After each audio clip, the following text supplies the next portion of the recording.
I know, I know. I scarfed my bagel down extra quick just for you guys. What's up? How long has it been? Too long, huh?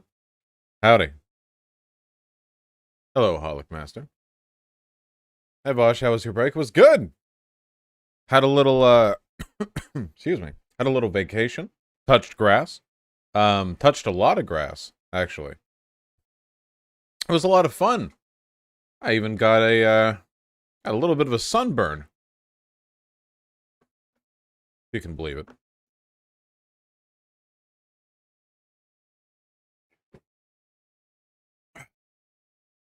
I am very tired, though. Didn't get much sleep. How y'all doing? Yeah, I got a toasty red face. Hair trim? Didn't I have a haircut the last time that I was on stream? I'm pretty sure I did. I don't think anything about my appearance has changed. Review Disco Elysium? I could have reviewed Disco Elysium. No, I did not, Posadas John. The Jan 6 hearing is on right now. Okay. Alright. I guess we'll do that then. Before we get to that then, can I have 5 minutes? Oh god, everyone. Hi, Tempest. We'll react. Okay, I'll have it on the link here. Hold on. Oh, it's on my channel. Yeah, I guess you can just upload videos to my channel, can't you? Just give me a minute. How y'all doing? Well, F1 Columbia. I cannot begin to tell you how little of a shit I give about politics right now. Okay? I am chilling. I need a couple of minutes. All right? Just give me just give me a second. Jesus Christ. Ugh. Yeah, I touched a little bit too much grass. I have to acclimate to non-grass subject. Shut up and watch the Jan 6 hearing. Just let me... I'll get to it in just a second. Can I have just a second, please? Jesus.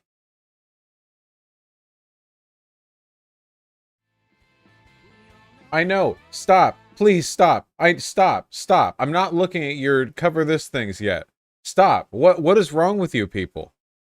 Jesus Christ.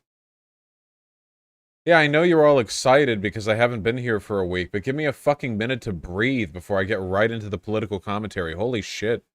I was kind of looking forward to, like, chilling and talking for a second, and then we can get to it, okay? What do you think about Disco Elysium, though? Obviously, Disco Elysium was good. You can tell it's a commie game because 80% of the game is about making fun of commies. Excuse me.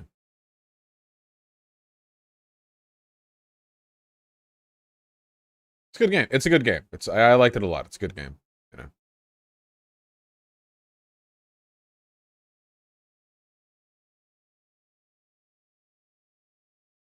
I'm glad you all missed me. Um, yeah, no, it's good. The, what was the line? What was your favorite part of the game? I'm not spoiling anything.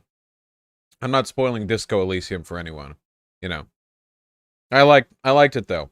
It seemed like the right kind of communist propaganda to me, you know? The good kind. Um, because it was so self-critical. I mean, the whole game was about failure, right?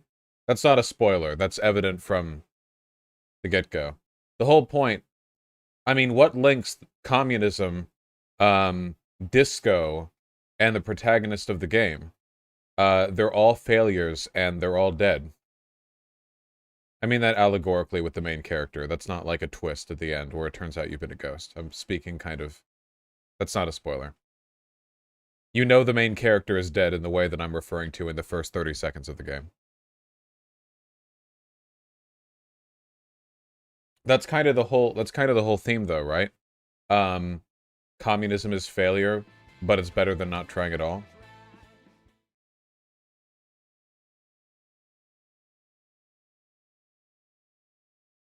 What kind of skill build did you go with? I was an art cop. Yeah. How much out of 10? I think Disco, for me, Disco's a solid 10 out of 10. There's no such thing as a perfect game, but they set out to achieve a given thing, and I think they nailed it, you know? I often feel like giving up. No, the whole point of the game is that you don't give up. The whole point is that everything has been a failure, but there's virtue in continuing to try. That's oh good. That's why the ending is the way that it is, you know? The whole history of communism in Revachol, or however the fuck those Frenchies pronounce it, um, is what was the one when your guy becomes that's not a spoiler. Guys, that's not a spoiler. Again, you find this out like in the first okay, yeah, all right, whatever. Um the whole world of Disco Elysium is basically a parody of ours. I don't know how it's a parody of ours. It makes about as much sense as ours. What are your thoughts on the game's title? Well, Disco Elysium basically just means like disco of the world, right? Or like world disco. And that kind of makes sense if you follow the allegory of disco being like a has-been relic that continues to inspire people but is largely dead in the public conscious.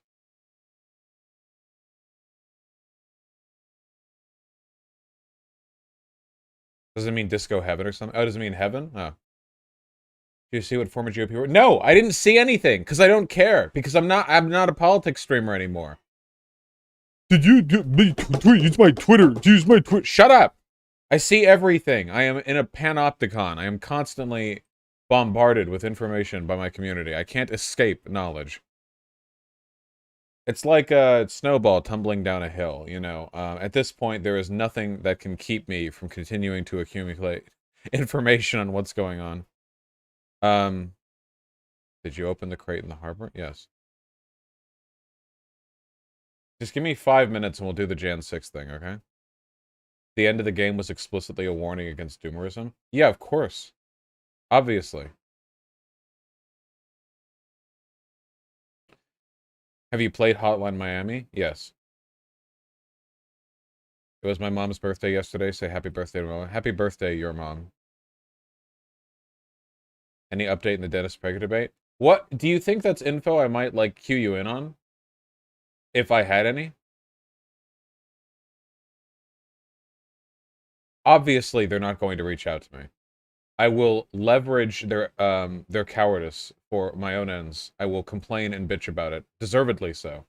They are not going to have me on. There is no shot. They are not that dumb. Tempest, I swear to fucking God. Alright, this is coming out of your paycheck. Chat, type random numbers. I'll add them all up, and this is how much Tempest isn't getting at the end of the month. Tempest, you are in serious debt.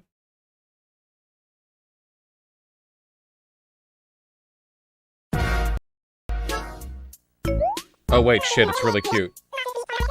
Oh god, wait, it's actually high effort and super cute. Fuck.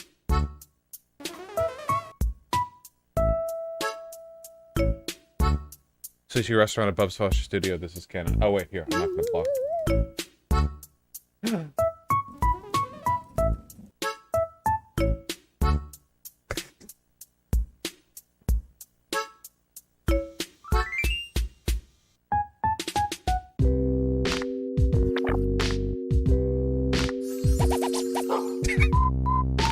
Sorry, Tanuki, the $10.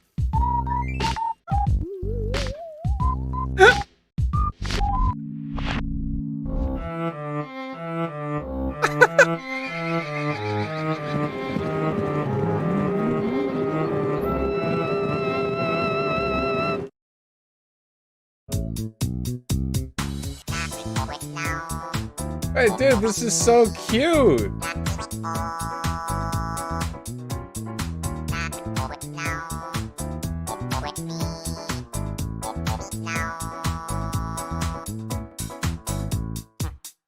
It's my goddamn girl shirt. I didn't even look.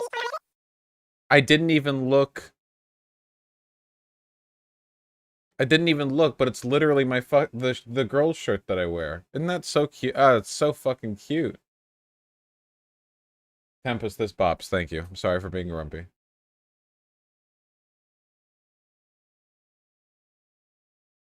Who made this? Tempest. So no debt. Fine. I won't subtract infinity bajillion dollars from the paycheck.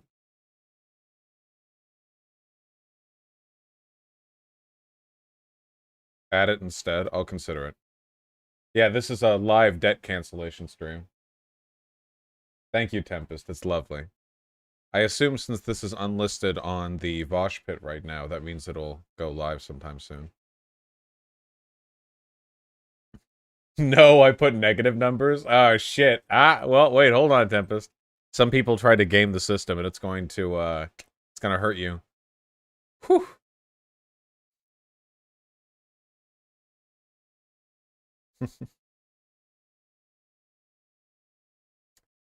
Alright, you guys want Jan 6? Ooh. Should we go over the one we missed? Because we missed one, didn't we?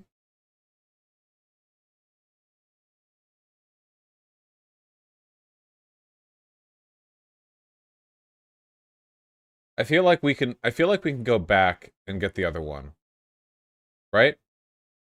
Can we go back? Like, it was very slow. Okay. I want to go back to it. I want to stay like live.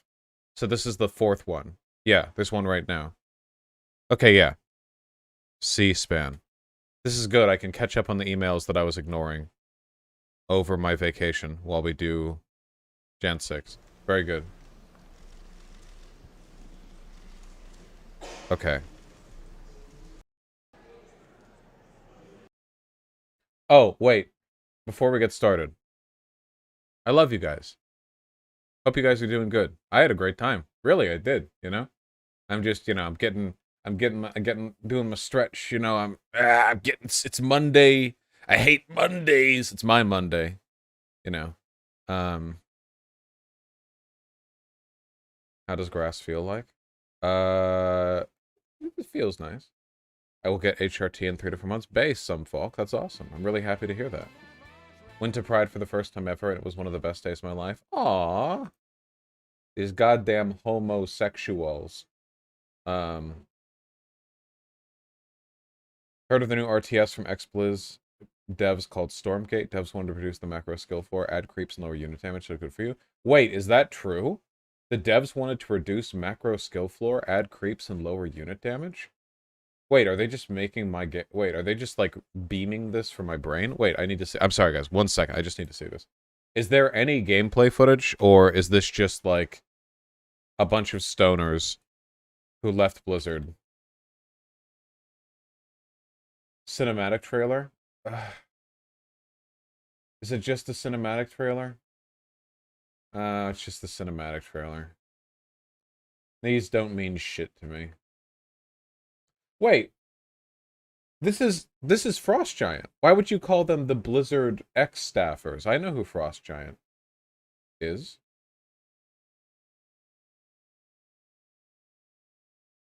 Stormgate is an upcoming free-to-play strategy game. Okay.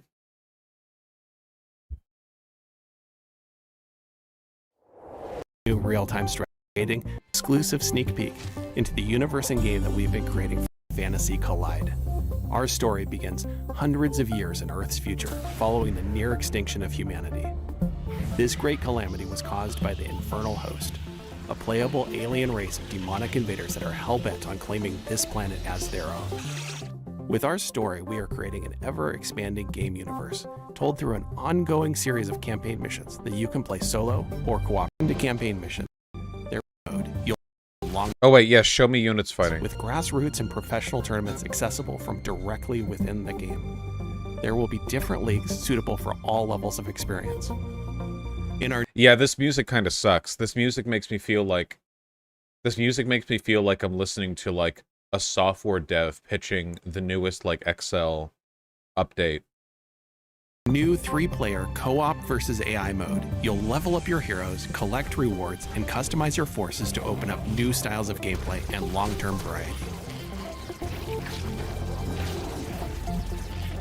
Stormgate will be free to play, but not pay to win, and there will be no NFTs.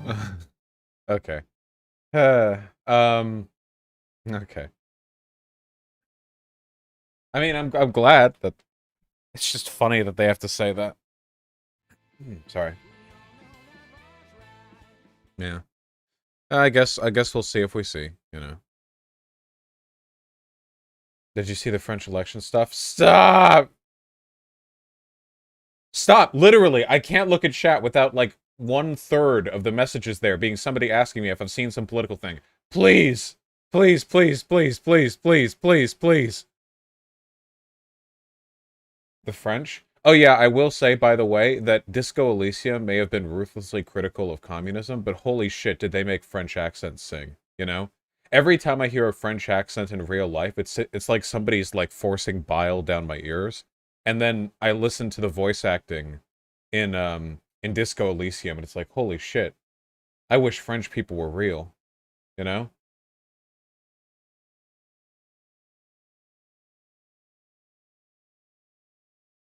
The power of voice acting, yeah.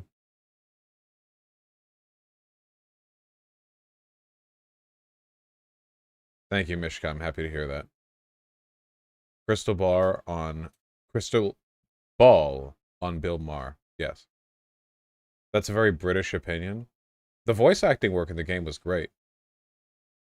The neoliberal woman on the tacky own me? Yeah. You know why? Because 98% of you motherfuckers will get your asses kicked in a debate with a liberal, okay?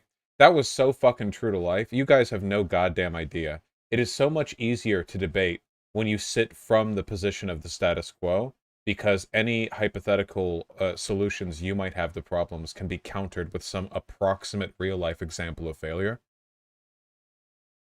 Really, though, I liked her a lot, the character you're referring to. I think she was probably one of the best characters. Maybe also one of the most morally upstanding characters, interestingly enough, in her own way. But she was cool. Yeah. She's pretty great. Yes, she is. But not as great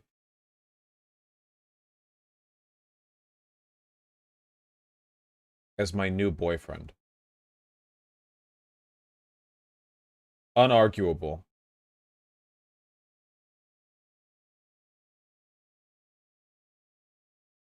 Okay, wait. This is really good.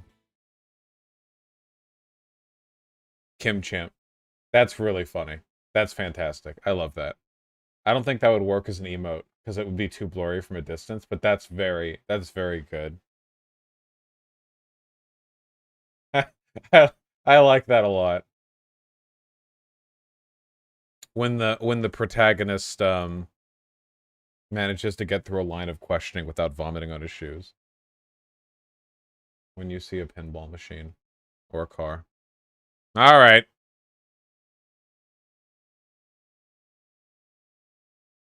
After Hassan played Disco Elysium, he wouldn't stop doing Kuno accent? Like what? He How could he even do that?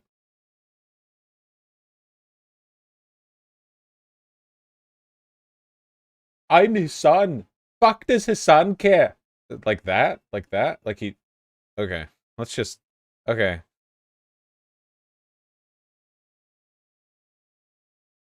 Socialism shit. Big car shit. Porsche shit. Hollywood mansion shit. Fuck do you... Alright, can we just...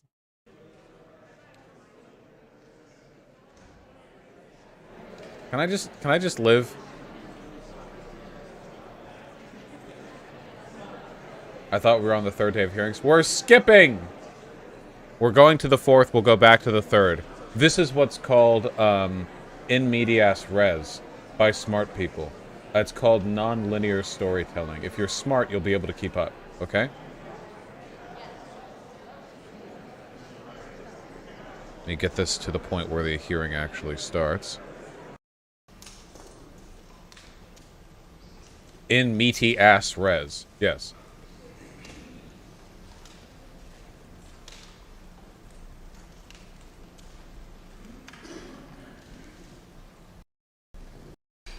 The House deposition authority without objection. Because we're behind, that means I have the distinct pleasure of being able to speed this the fuck up. Chair is authorized to declare the committee in recess at any point. Pursuant to House Deposition Authority Regulation 10, the chair announces the committee's approval to release the deposition material presented during today's hearing. Good afternoon. At our last hearing, we told the story of a scheme driven by Donald Trump to pressure former Vice President Mike Pence to illegally overturn the election results. We showed Oh, fuck my that coffee. when the pressure campaign failed and Mike Pence fulfilled his constitutional obligation, Donald Trump turned a violent mob loose on him. We showed that the mob came within Oh, fuck yeah, 40 dude. feet It's the perfect of the Vice temperature. President. Hey, Gale.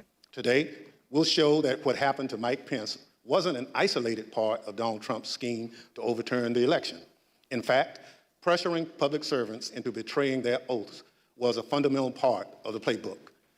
And a handful of election officials in several key states stood between Donald Trump and the upending of American democracy. As we begin today, it's important to remember, when we count the votes for president, we count the votes state by state. For the most part, the candidates who win the popular vote in a state wins all the state's electoral college votes. And whoever wins a majority of the electoral college votes wins the presidency. It is such an insane fucking system. I cannot believe we still have the Electoral College. It is actually, if the Democrats had any spine at all, like literally any spine, they would have like made abolishing this like one of the largest national issues decades ago. Republicans like it because it disproportionately favors smaller states, the same reason they like the Senate. It's absolutely fucking wild. It's such a terrible system. The funny thing is, people say that like if you didn't have the Electoral College, the entire country would be run by California and New York. Well, I mean, it would be run by California and New York to the proportion that the population of America is in California and New York, because that is how democracies work. And that's only like, yeah, insane. But the funny thing is that the Electoral College actually disenfranchises literally tens of millions of voters every single election, because if you are a Republican in California or New York, there is no point in you voting for the president. It has no outcome. There is no point. It is purely a virtue signal. There is no chance of you turning that vote. Because like all of the electors are going to go to the Democrats anyway. It does not matter. And likewise, if you're a Democrat in any one of the many, deep red states. So it's just democracy doesn't exist for them. Yeah. CGP Grey has a video on the National Popular Vote Interstate Compact, which is worth looking at. I doubt it'll get passed, but yeah. Especially since at this point the Supreme Court would be so hostile to it. So when Donald Trump tried to overturn the election results, he focused on just a few states. He wanted officials at the local and state level to say the vote was tainted by widespread fraud and throw out the results, even though, as we showed last week, there wasn't any voter fraud that could have overturned the election results. And like Mike Pence, these public servants wouldn't go along with Donald Trump's scheme. And when they wouldn't embrace the big lie and substitute the will of the voters with Donald Trump's will to remain in power, Donald Trump worked to ensure they face the consequences. Threats of people's livelihood and lives. Threats of violence that Donald Trump knew about and amplified. And in our other hearings, we can't just look backward at what happened in late 2020 and in early 2021, because the danger hadn't gone away. Our democracy endured a mighty test on January 6th and in the days before. We say our institutions held, but what does that really mean? Democratic institutions aren't abstractions or ideas. They are local officials who oversee elections, secretaries of state, people in whom we placed our trust that they'll carry out their duties. But what if they don't? Duty. 2 weeks ago, New Mexico held its primary elections. One county commission refused to certify the results, citing vague, unsupported claims dealing with Dominion voting machines.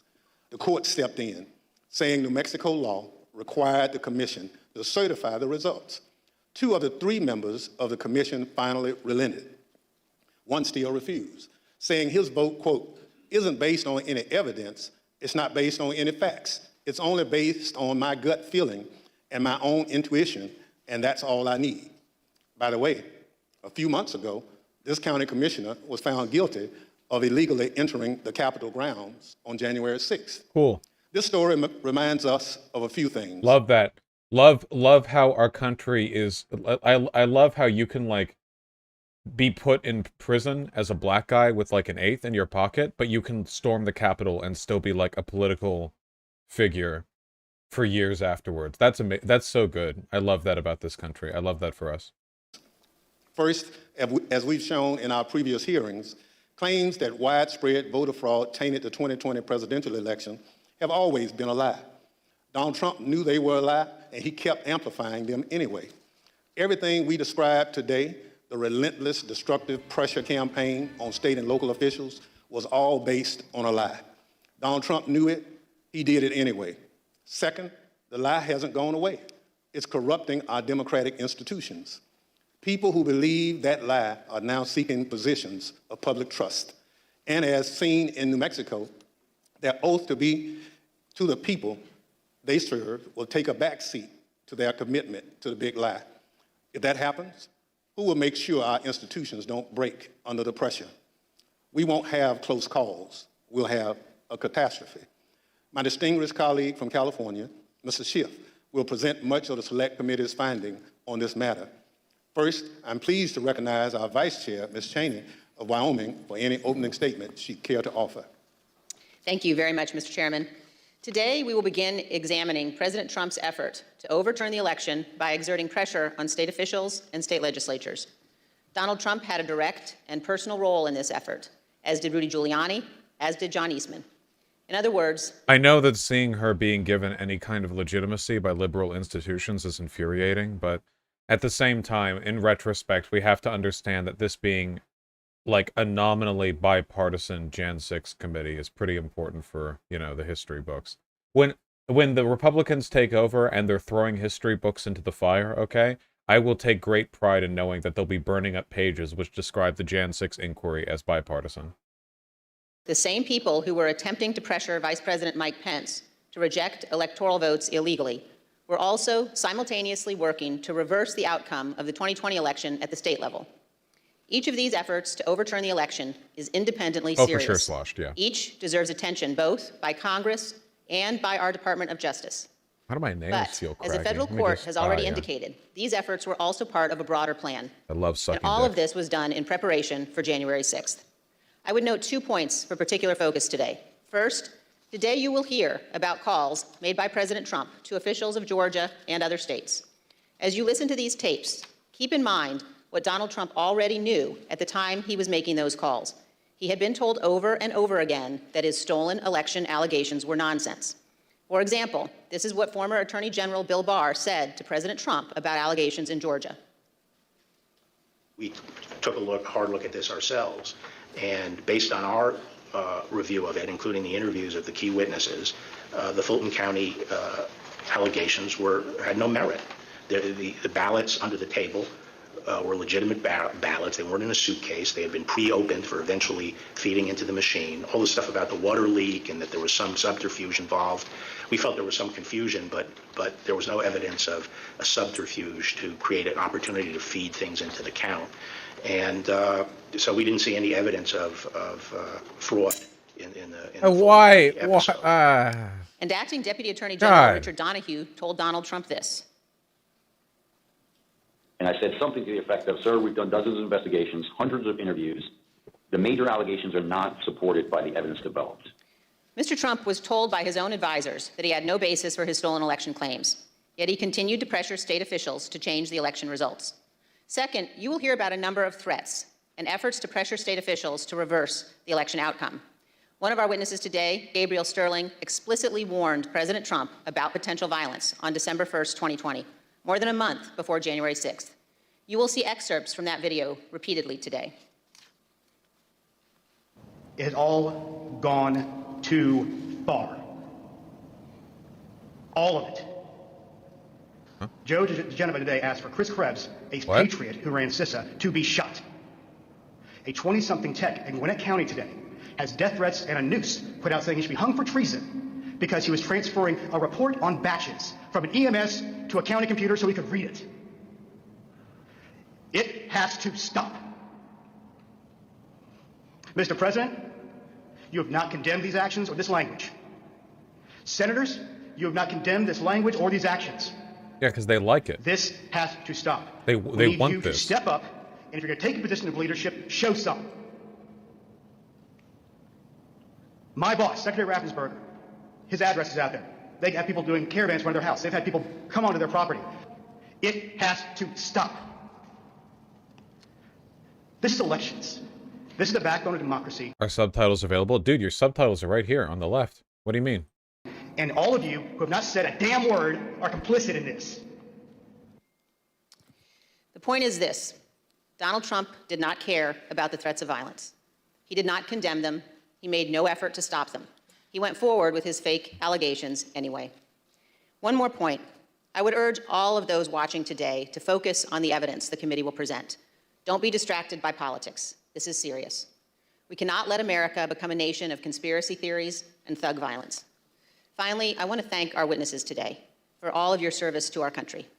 Today, all of America will hear about the selfless actions of these men and women who acted honorably to uphold the law, protect our freedom, and preserve our Constitution. Today, Mr. Chairman, we will all see an example. So what you're seeing right here is part of liberal obfuscation. The idea that this isn't politics, that you can just sort of neutrally dispense with political rule and with law without it being a political matter, is a liberal lie. It's not true. It's also a very dangerous one. The thing is, choosing to disobey the rules and break the gentlemen's agreements that allow for a democracy to exist is a political decision. Revolution, revolt, sedition, these are all political decisions.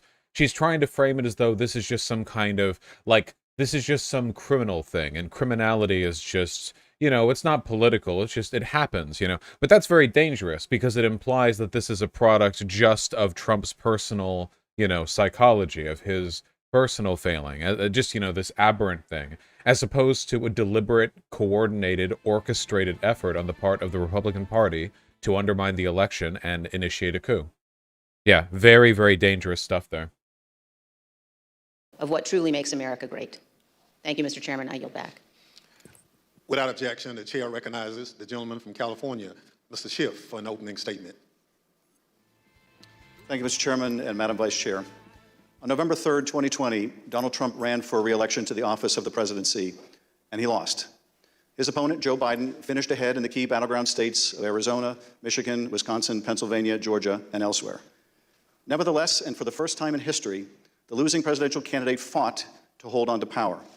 As we have seen in previous hearings, he did so through a variety of means. On Election Day, he sought to stop the counting of the vote, knowing that the millions of absentee ballots elections officials would be counting on Election Day and thereafter would run strongly against him and deliver a victory to Joe Biden. Next, and when he could not stop the counting, he tried to stop state legislatures and governors from certifying the results of the election. He went to court and filed dozens of frivolous lawsuits, making unsubstantiated claims of fraud.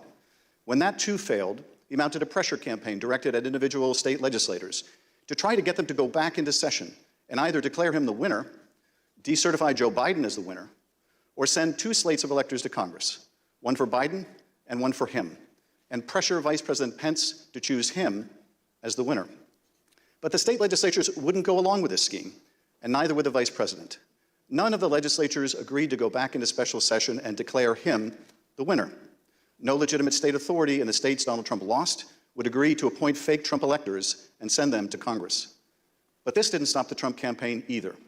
They assembled groups of individuals in key battleground states and got them to call themselves electors, created phony certificates associated with these fake electors, and then transmitted these certificates to Washington and to the Congress to be counted during the joint session of Congress on January 6th. None of this worked. But according to Federal District Judge David Carter, former President Trump and others likely violated multiple federal laws by engaging in this scheme, including conspiracy to defraud the United States. You will hear evidence of the former president and his top advisors' direct involvement in key elements of this plot, or what Judge Carter called a coup in search of a legal theory. Please remember what I said. In a functioning democracy, no president would be able to get this far, you know? Like, a fortress is not secure if an enemy army can, like, spend 6 weeks running around the outside, like, testing every wall with cannon fire, you know? That's not how that works. You know, they shouldn't even get that many chances. The fact that they were even given the opportunity to make that many attempts is unacceptable. For as the judge explained, President Trump's pressure campaign to stop the electoral count did not end with Vice President Pence. It targeted every tier of federal and state elected officials. Convincing state legislatures, he said, to certify competing electors was essential to stop the count and ensure President Trump's reelection.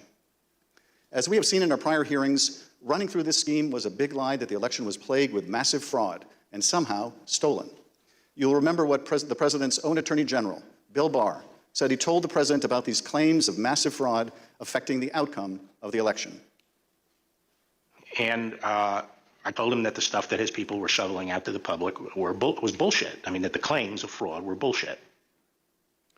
The president's lie was... Do you think the liberal "this isn't politics" mantra is necessary for Republicans there to get on board?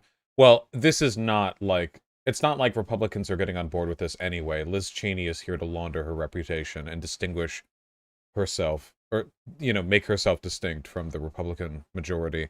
But no, I don't think it's necessary at all. I think it's an incredibly dangerous, very, very dangerous thing to say and to imply. Yeah, Donald Trump's behavior here is not some apolitical, narcissistic criminality. It is just the thing that happens before fascist coups, which is political. I hate to be the bearer of bad news, but fascist coups are indeed a political occurrence. And is a dangerous cancer on the body politic. If you can convince Americans that they cannot trust their own elections, that any time they lose it is somehow illegitimate, then what is left but violence to determine who should govern? This brings us to the focus of today's hearing. When state elections officials refused to stop the count, Donald Trump and his campaign tried to put pressure on them. When state executive officials refused to certify him the winner of states he lost, he applied more pressure. When state legislators refused to go back into session and appoint Trump electors, he amped up the pressure yet again. Anyone who got in the way of Donald Trump's continued hold on power after he lost the election was the subject of a dangerous and escalating campaign of pressure. This pressure campaign brought angry phone calls and texts, armed protests, intimidation, and all too often, threats of violence and death. State legislators were singled out. So too were statewide elections officials. Even local elections workers, diligently doing their jobs, were accused of being criminals and had their lives turned upside down. As we will show, the president's supporters heard the former president's claims of fraud and the false allegations he made against state and local officials as a call to action. Stop the steal! Stop the steal! Stop the steal! You're a threat to democracy! You're a threat to free and honest election!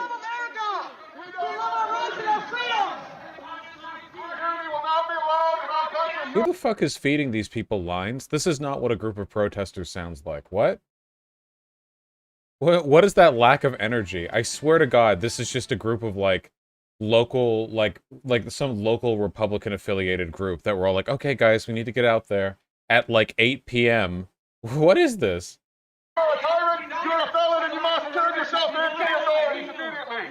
And then about 45 like, minutes... right? Usually when you get to, like, a bunch of angry protesters who think democracy is being stolen aren't going to stand 50 feet away and chant out, like, entire lines. We love our freedoms. You are violating our rights as citizens of America. Like, they're going to be screaming and frothing at the mouth. I don't know. Feels like they were brought there. Later, we started to hear the noises outside my home, and that's my stomach sunk, and I thought, it's me. And then it's just, we don't know what's going to, I mean, the uncertainty of that was what was the fear. Like, are they coming with guns? Are they going to attack my house? I'm in here with my kid, you know, I'm trying to put him to bed. And so it was, that was the scariest moment, just not knowing what was going to happen. This pressure campaign against state and local officials spanned numerous contested states, as you will see in this video produced by the Select Committee.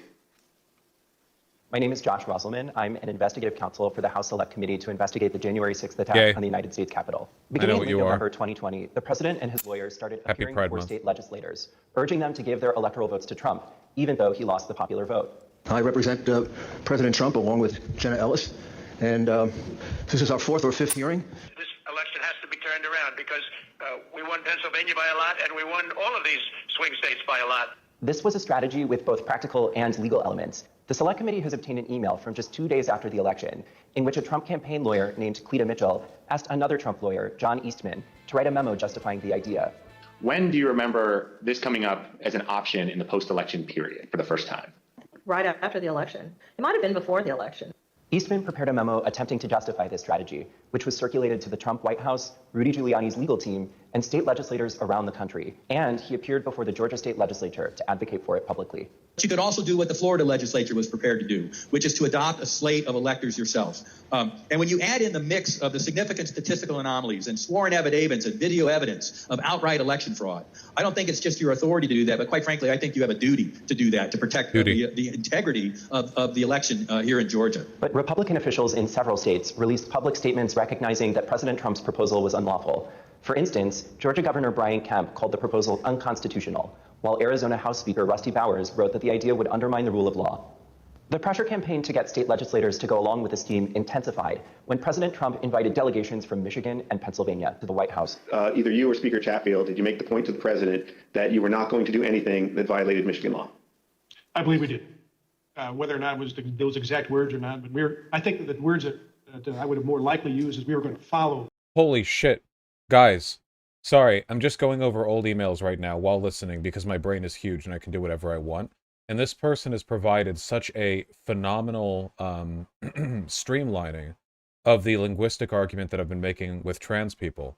Remember the conversation that I had with the professor about like water and heavy water and stuff like that? Okay, so the thing is, like, people don't actually use definitions in order to determine what a thing is oftentimes. So for example, like, what is a clock, right? A clock is a device that tells the time, right? Like, that's a pretty standard, like, that's a very broad definition, right? By that, you could use a sundial as a clock, but, like, that's a very broad one. Okay, what about a broken clock? Anyone who looked at a broken clock would still point at that and say, that's a clock, but it doesn't tell the time. It no longer fulfills that purpose. So, and now suddenly, like, the defining criteria, at this point now, if a clock doesn't have to tell time, and doesn't have to be made of any given material, and doesn't have to represent its findings in any way, because you would still call something a clock even if it doesn't display its findings, a clock could be, like, anything. So, like, the thing is, like, it doesn't matter what the definition is, or it doesn't matter what you're dealing with. The ambiguity of definitions is present everywhere. It's like the chair thing, but I feel like you could apply it basically anywhere, right? Like, somebody would say, like, water flows through a river, right? But it's not just water. Sediment and other impurities flow in the water, sometimes as much as 5 to 10% of the, proportion of the liquid running through the river, right? But if you looked at it, you would go like, oh, that's water. But if you handed somebody a bottle of water and you were like, oh, it's a bottle of water, but it had river water in it with like 10% sediment and they drank that and like threw up or something, you were like, dude, it's water. Like, what do you mean? I said it's water. It's literally water. Like, look, it's water. And you point to a river that has water in it. Like, nobody would buy that. The viability of water as a referential point, as a definition, changes depending on the context, right? It's not the definition that changes, it's the shared understanding. What was it Wittgenstein said about communication being like shared understanding? That we have like commonly agreed upon understandings and definitions that we point to? And like that's the meaning of language. It doesn't have to do with the definition itself. It's like the shared understanding we have of the thing. A river only means what people think of as a river when you point at a river, and that's all it can mean. You guys get what I mean, right? You guys understand how this is a very strong counter-argument to the definitional, what would you call it? The definitional, traditionalism isn't even the right word. The definitional, I don't know,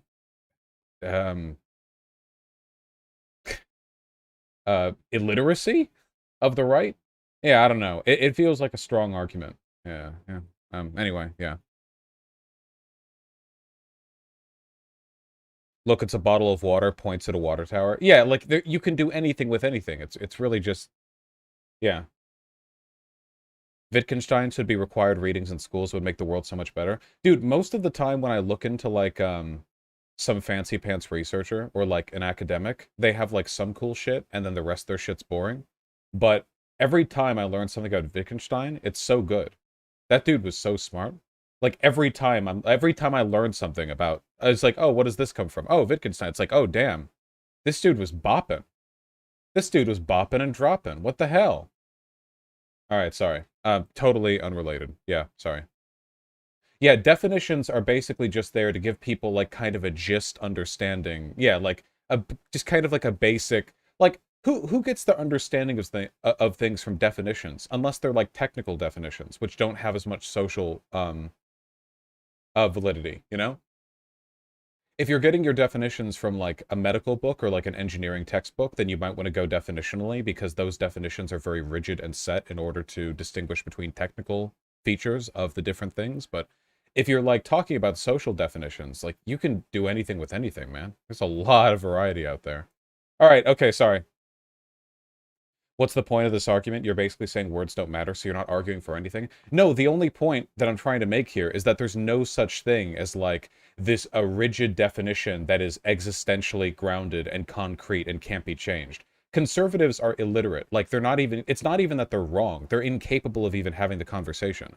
When you talk with a conservative and they're like, well, a woman is a biological female and that's what it means. Like what they're demonstrating a fundamental inability to contend with the question. It's not even they have a different opinion. It's that they're not even smart enough to be on the right playing field. It's like I'm over here on a soccer field and they're in a boxing ring somewhere getting their ass kicked by the ropes. Like they're not even, they're nowhere near me, you know? So the point is to try to drag them onto the right playing field by being like, okay, you realize that all definitions are subject to like common cultural understanding. That context is the glue that holds together social interactions. Definitions are not rigid in any respect. So the idea that you're like ignoring the whole trans thing by going like, oh, well, it means female and that's what it means, is like completely dumb, you know? You're gonna upset your international viewers by saying soccer? Good. All right, sorry for the thing. Okay, yeah, sorry. The law. Nevertheless, the pressure continued. The next day, President Trump tweeted, quote, hopefully the courts and/or legislatures will have the courage to do what has to be done to maintain the integrity of our elections and the United States of America itself. The world is watching. He posted multiple messages on Facebook listing the contact information for state officials and urging his supporters to contact them to, quote, demand a vote on decertification. In one of those posts, President Trump disclosed Mike Shirkey's personal phone number to his millions of followers. All I remember is receiving over just shy of 4,000 text messages over a short period of time, calling to take action. It was a loud noise, loud, consistent cadence of, you know, we heard that the Trump folks are calling and asking for changes in the electors, and you guys can do this. Well, you know, they were believing things that were untrue. These efforts also involved targeted outreach to state legislators. Hi, Representative. My name is Angela McCallum. I'm calling from Trump campaign headquarters in Washington, D.C. You do have the power to reclaim your authority and send a slate of electors that will support President Trump and Vice President Pence. From President Trump's lawyers and from Trump himself. And I've become friendly with legislators that I didn't know 4 weeks ago. Another legislator, Pennsylvania House Speaker Brian Cutler, received daily voicemails from Trump's lawyers in the last week of November. Mr. Speaker, this is Rudy Giuliani and Jenna Ellis. We're calling you together because we'd like to discuss, obviously, the election. Matt, where were you when you got the call from Rudy Giuliani telling you to be complicit in a coup? Can you imagine? Can you imagine just sitting there at their office and you like let it go to voicemail and you hear Rudy Giuliani's voice like over the line going like, could you like do a coup for us? Could you like ignore the results and like do a coup? Thank you. Hello, Mr. Speaker. This is Jenna Ellis, and I'm here with Mayor Giuliani. Hey, Brian, it's Rudy. I really have something important to call First name basis. I think really changes things. Cutler felt that the outreach was inappropriate and asked his lawyers to tell Rudy Giuliani to stop calling, but Giuliani continued to reach out. I understand that you don't want to talk to me now. I just want to bring some facts to your attention and talk to you as a fellow Republican. On December 30th, Trump ally Steve Bannon announced a protest at Cutler's home. We're getting on the road and we're going down to Cutler. We're going to start going to offices, and if we have to, we're going to go to homes and we're going to let them know what we think about them. There were multiple protests. I actually don't remember the exact number. There was at least 3, I think, outside either my district office or my home. And you're correct, my son, my then 15-year-old son, was home by himself for the first one. All of my personal information was doxed online. It was my personal email, my personal cell phone, my home phone number. In fact, we had to disconnect our home phone for about 3 days because it would ring all hours of the night and would fill up with messages. Brian Cutler, we are outside. What the fuck? Hi, just to let you know, we're right outside. Can you please open the door and explain to us personally why you don't want to certify Trump's legitimate election to the United States presidency? Jesus Christ. It's like, it's insane. Like, right now, being a, you know, being like an elector puts you in the same position as like a YouTube blood sports debate guy. Like, you're getting, your doxes are getting dropped 24/7. Jesus. It's dangerous stuff, you know? It's dangerous stuff. Poll watchers denied access. These ads were another element in the effort. The Trump campaign spent millions of dollars running ads online and on television. The evidence is overwhelming. Call your governor and legislators. Demand they inspect the machines and hear the evidence. Public pressure on state officials often grew dangerous in the lead up to January 6th. Let us in! Let us in! Let us in! Let us in! Special session! Special session! Special session! We'll light the whole shit on fire. What are we going to do? What can you and I do to a state legislature besides tell them? Although we should not do that. Hey, I know this guy. This is the homosexual Nazi. Sorry, I was so loud there I missed what he said. I think I've seen the clip though. What are we going to do? What can you and I do to a state legislature besides tell them? Although we should not do that. I'm not advising that, but I mean, what else can you do, right? The punishment for treason is death. Do you think one of these days one of my long rambling eco-trolling lines is going to make its way into a committee hearing or something? Like I'm telling you, man, okay, Republicans are going to have like a committee hearing on eco-terrorism one day after an oil pipeline gets blown up, and they're going to be like, and look at these dangerous online radicals. And it's going to be me wearing like an anime shirt that's one size too small, talking about how like in the future people will be epically trolling climate infrastructure, and like that it's just a fact of the world, and there's nothing anyone can do about it, you know.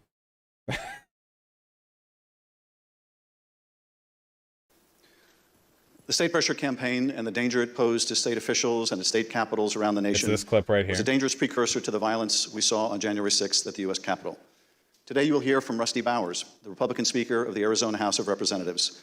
He will tell us about his conversation. They're going to get Destiny with it. That's what it's going to be. That would be the ultimate irony turn. They're going to get that. They're going to show a clip of his and be like, and Destiny associates with radical extremists. And then they would play my clip, you know? That'd be so fucking stupid. God damn it. With the president, with Rudy Giuliani and John Eastman, and what the president's team asked of him, and how his oath of office would not permit it. You will then hear from Brad Raffensperger, the Republican Secretary of State of Georgia, who Trump directed to, quote, find 11,780 votes. That did not exist, but just the exact number of votes needed to overtake Joe Biden.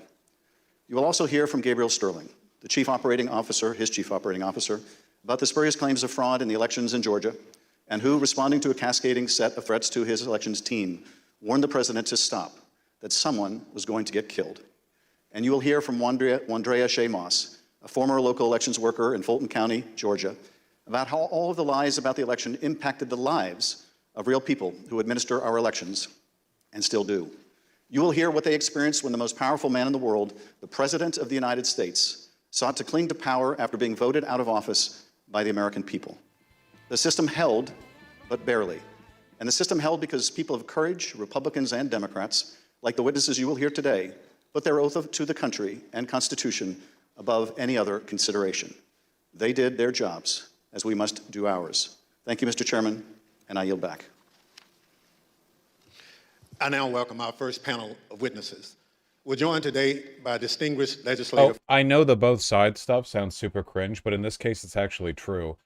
Some of the biggest, one of the biggest obstacles that Trump faced in his attempt at a coup was, like, more neocon-y Republicans. The elected officials, the elected Republicans at the federal level, like, mostly went along with it, but there were a ton of people, lawyers, campaign workers, advisors, assistants, state electors, who were like kind of blown away by the behavior of the Trump campaign, which is kind of what we're hearing here, you know, that they were the ones targeted.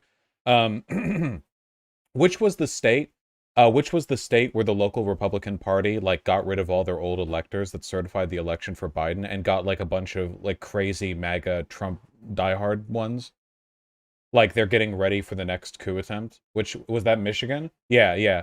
They got rid of all their old electors and they're like, yeah, we're getting these new ones that will absolutely just cast their vote for Republicans no matter where the state votes go.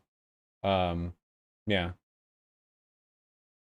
I thought Georgia was doing it too. Georgia would probably do it too. Yeah.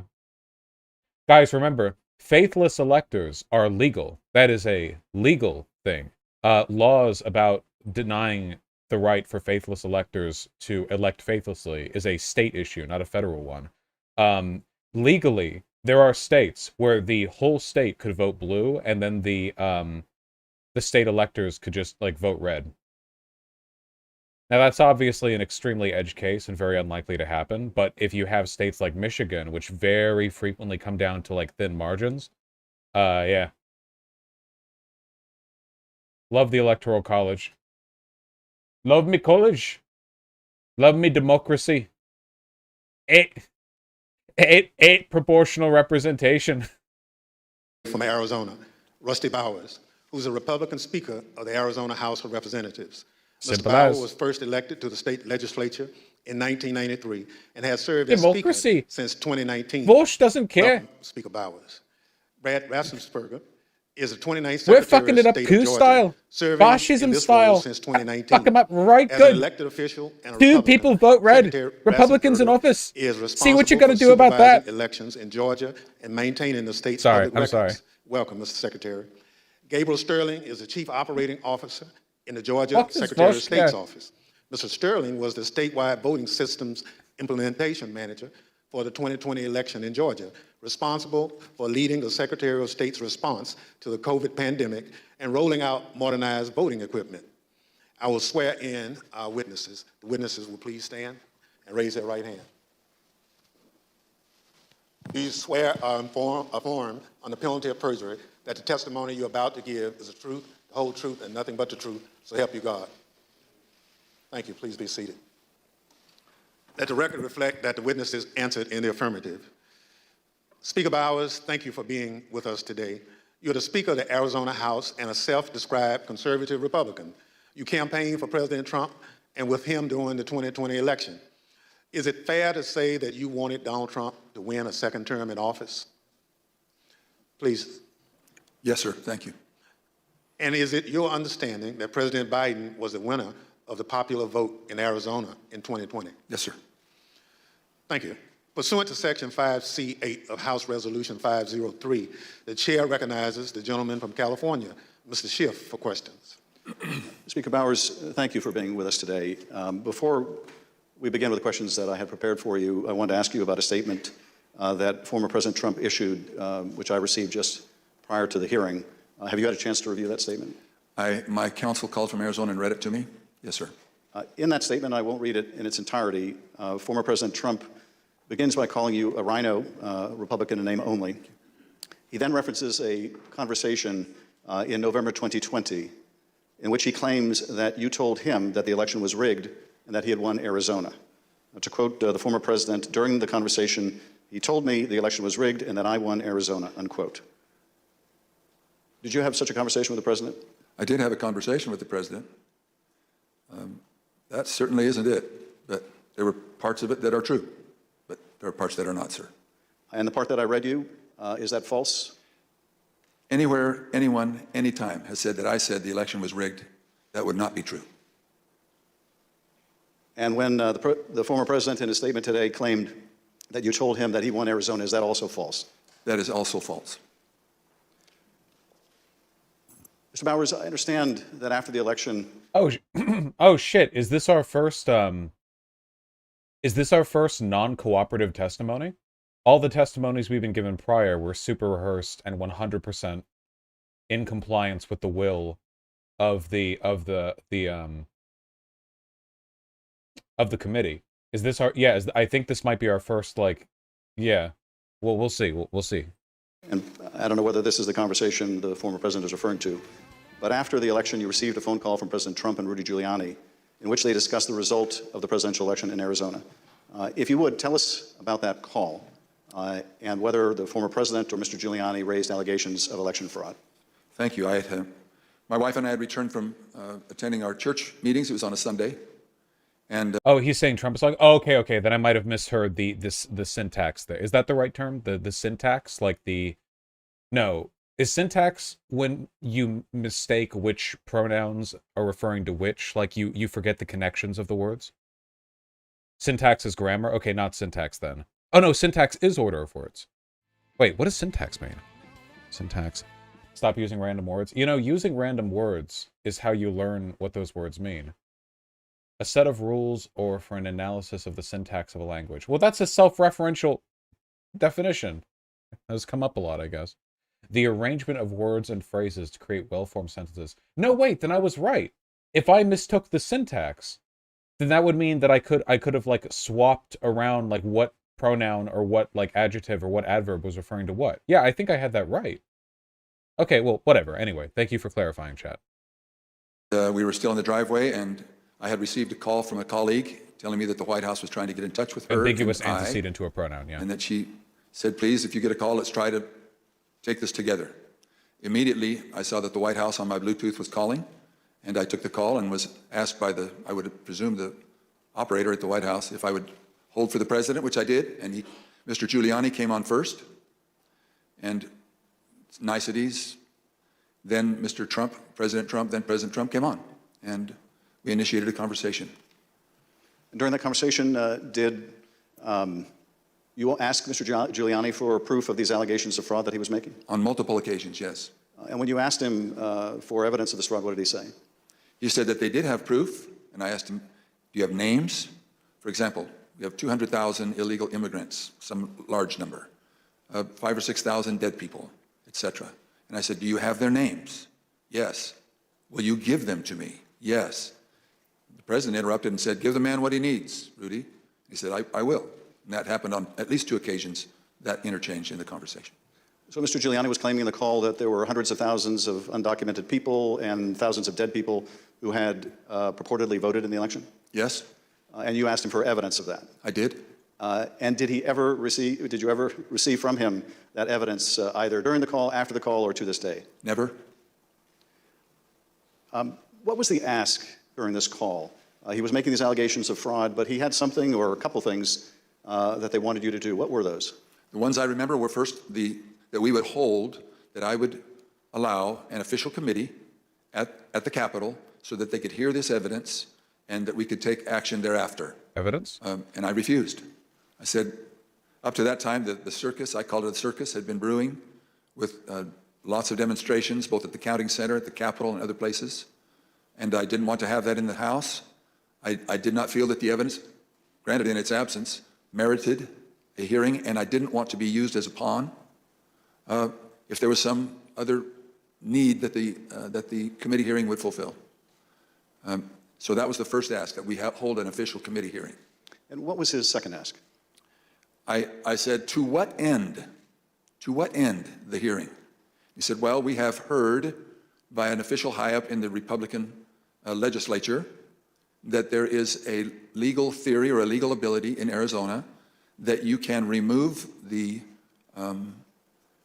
electors of President Biden and replace them. And we would like to have the legitimate opportunity through the committee to come to that end and remove that. And I said, that's something that's totally new to me. I've never heard of any such thing. And he pressed that point. And I said, look, you are asking me to do something that is counter to my oath when I swore to the Constitution to uphold it. And I also swore to the Constitution and the laws of the state of Arizona. And this is totally foreign as an idea or a theory to me. And I would never do anything of such magnitude without deep consultation with qualified attorneys. And I said, I've got some good attorneys, and I'm going to give you their names. But you're asking me to do something against my oath, and I will not break my oath. And I think that was up to that point. During the conversation, and you heard, I think, when we played a snippet of Mr. Giuliani calling other state legislators and saying that he was calling us essentially a fellow Republican, did he make a similar appeal to you or bring up the fact that you shared a similar party? Whether it was in that call or in a later meeting, he did bring that up more than once. And how would he bring that up? He would say, aren't we all Republicans here? I would think we would get a better reception. I mean, I would think you would listen a little more open to my suggestions that we're all Republicans. That is such a fucking thinly veiled threat. Jesus Christ. You have a legal representative of the President of the United States going, hey, we're all Republicans here. Jesus Christ. And this evidence that you asked him for that would justify this extraordinary step, I think you said they never produced. Why did you feel, either in the absence of that evidence or with it, what they were asking you to do would violate your oath to the Constitution? First of all, when the people, and in Arizona, I believe it some 40 plus years earlier, the legislature had established the manner of electing our officials, or the electors for the presidential race. Once it was given to the people, as in Bush v. Gore, illustrated by the Supreme Court, it becomes a fundamental right of the people. So as far as I was concerned, for someone to ask me in the, I would call it a paucity, there was no evidence being presented of any strength. Evidence can be hearsay evidence, it's still evidence, but it's still hearsay. But strong judicial quality evidence, anything that would say to me, you have a doubt, deny your oath. I will not do that. And on more than one occasion throughout all this, that has been brought up, and it is a tenet of my faith that the Constitution is divinely inspired. Okay, this guy is laying it on so fucking thick, dude. There's more butter than bread at this point. Jesus Christ. Yeah, alright, dude. Okay, alright, come on. Yeah, we get it. Alright. Yeah, we all want to be a national hero, I know. Of my most basic foundational beliefs. And so for me to do that because somebody just asked me to is foreign to my very being. I will not do it. During that conversation, Speaker Bowers, did you ask him if what he was proposing had ever been done before? I did. And what did he say? He said, well, I'm not familiar with Arizona law or any other laws, but I don't think so. And that also was brought up in other conversations, both with him and with John Eastman and others. Speaker Bowers, I understand that a week after that call, Mr. Giuliani appeared with others associated with President Trump's effort to overturn the result of the election at a purported legislative hearing in a hotel ballroom in Phoenix. Was this an official hearing of the state legislature? It was not. And why was it not a real or official hearing of the legislature? A legislator can hold a group meeting. You can call it a hearing. But when they asked me to have an official hearing, we establish it by protocols, public notice, etc. It's typically held at the Capitol, but it doesn't need to be. We can authorize a hearing off campus. And in this case, I had been asked on several occasions to allow a hearing. I had denied it, but said, you're free to hold a meeting, any meeting you want, to the person who asked, and which he ultimately did. I think he was a little frustrated, but he ultimately did. This meeting was the same day, I believe, that the governor of Arizona, Doug Ducey, certified Biden as the winner of the presidential election in Arizona. Did you meet with Mr. Giuliani and his associates while they were in Phoenix sometime after that purported legislative hearing at the hotel? Yes, I did, sir. And at that meeting, did Mr. Giuliani raise any specific allegations of election fraud again? His initial comments were, again, the litany of groups of illegal individuals or people deceased, etc. And he had brought that up. And I wasn't alone in that meeting. There were others, and other members of the Senate aggressively questioned him. And then I proceeded to question him on the proof that he was going to bring me, etc. But he did bring those up, yes. And these other legislators were also Republican members of the Senate? They were, yes, sir. And did they also press him for proof of these allegations? They pressed him very strongly, two of them especially, very strongly. And at some point, did Mr. Giuliani ask one of the other attorneys on his team to help him out with the evidence? He did. He asked Jenna Ellis, who was sitting to his right. One thing was that it was more to the point of, was there sufficient evidence or action that we could justify the recalling of the electors? But at that part of the conversation, I know he referred to someone else. But he did ask, do we have the proof, to Jenna, Miss Ellis? And she said yes. And I said, I want the names. Do you have the names? Yes. Do you have how they voted? We have all the information. I said, can you get to me that information? Did you bring it with you? which was repeated in different iterations. What? Did you bring it with you? Which was repeated in different iterations. Bring it with you. Which was repeated in different iterations. Did you bring it with you? Which was repeated in different iterations. This is from a live stream feed. Did they live edit that? Fuck, wait, did they?